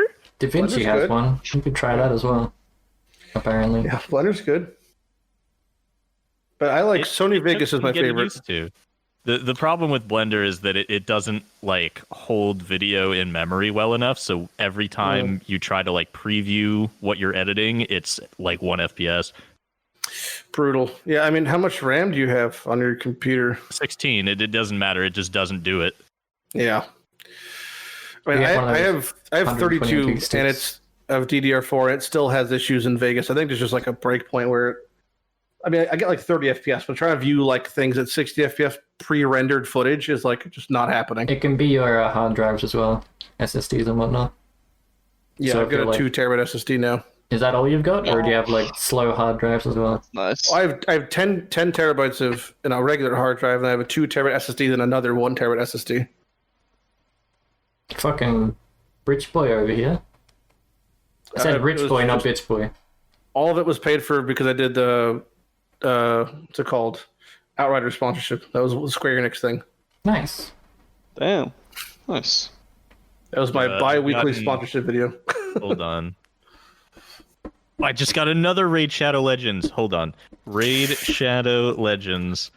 13. 13 emails. I did have one sponsorship thing recently, and I looked into the software, and I'm like, it's not worth it for this such small payout. But at the same time, it is practically what Jousis needs. It like limits your CPU usage on your browser to, so you could open Yeah. 500 tabs and like not use My any favorite CPU. is every now and then I get a Chinese gold farmer email, Oh, they're the best. but they mass email us. Mm-hmm. So it'll be like me, Ziggy, Ziz in like a group email. Oh, like all in the Like, same like messages up there Yep. so you can see everyone's emails? Fuck yeah. Oh, hey, And everyone. I always reply all. I always reply all. And then one of them is always like, Lighty, please. But I always reply all. I have to. This is where I was like actually editing it, and then this is when I gave up editing it, like 25 minutes in, and then this is when everything went on loop automatically, And around about here, I made a really inappropriate joke, and then around about here, I kept making inappropriate jokes, and then around about here, it just started getting really bad. And then around about, like, all this stuff that I'm cutting out, which doesn't seem like a lot, but it got, like, really bad. So, this, me talking right now, this is the end of it. So, yeah, that was a train wreck, but, I mean, we had some good moments in there. I just don't want to edit them because it's not that it's going to take 5 hours to edit, because it's not. It's going to take 7 hours to edit. It's not that. It's that the more I edit it, the more, like, I did a test render, and this section takes the same amount of time to render as this section. And I don't know why. I think it's just because it's pulling in so many PNGs from, like, hard drive compared to, like, I guess I downloaded the content update to my SSD, and I probably should have not done it that way. I mean, I could fix it by saving PNGs to my SSD and fix it that way, but at the same time, laziness overrides, and hey, if you got this far, you didn't care about the PNGs, and it was good while it lasted. Anyway, that's my outro. Go watch Jousis if you want build guides that are broken in 2 ways. Go watch Lighty if you want more or less daily videos of his grinds, which is the fucking impeccable. He deserves everything he gets. Like death. Me tired. He deserves everything he gets. What's it called? Viewership wise, because of the amount of effort he puts in. Emperor doesn't do anything. He streams sometimes though, so maybe you can see him on like Emperor of Salt on Twitch, I think. We're doing a small private league. If you want in, it's on my Discord. Good luck finding my Discord. You got like 2 days to get in on it. Anyway, bye!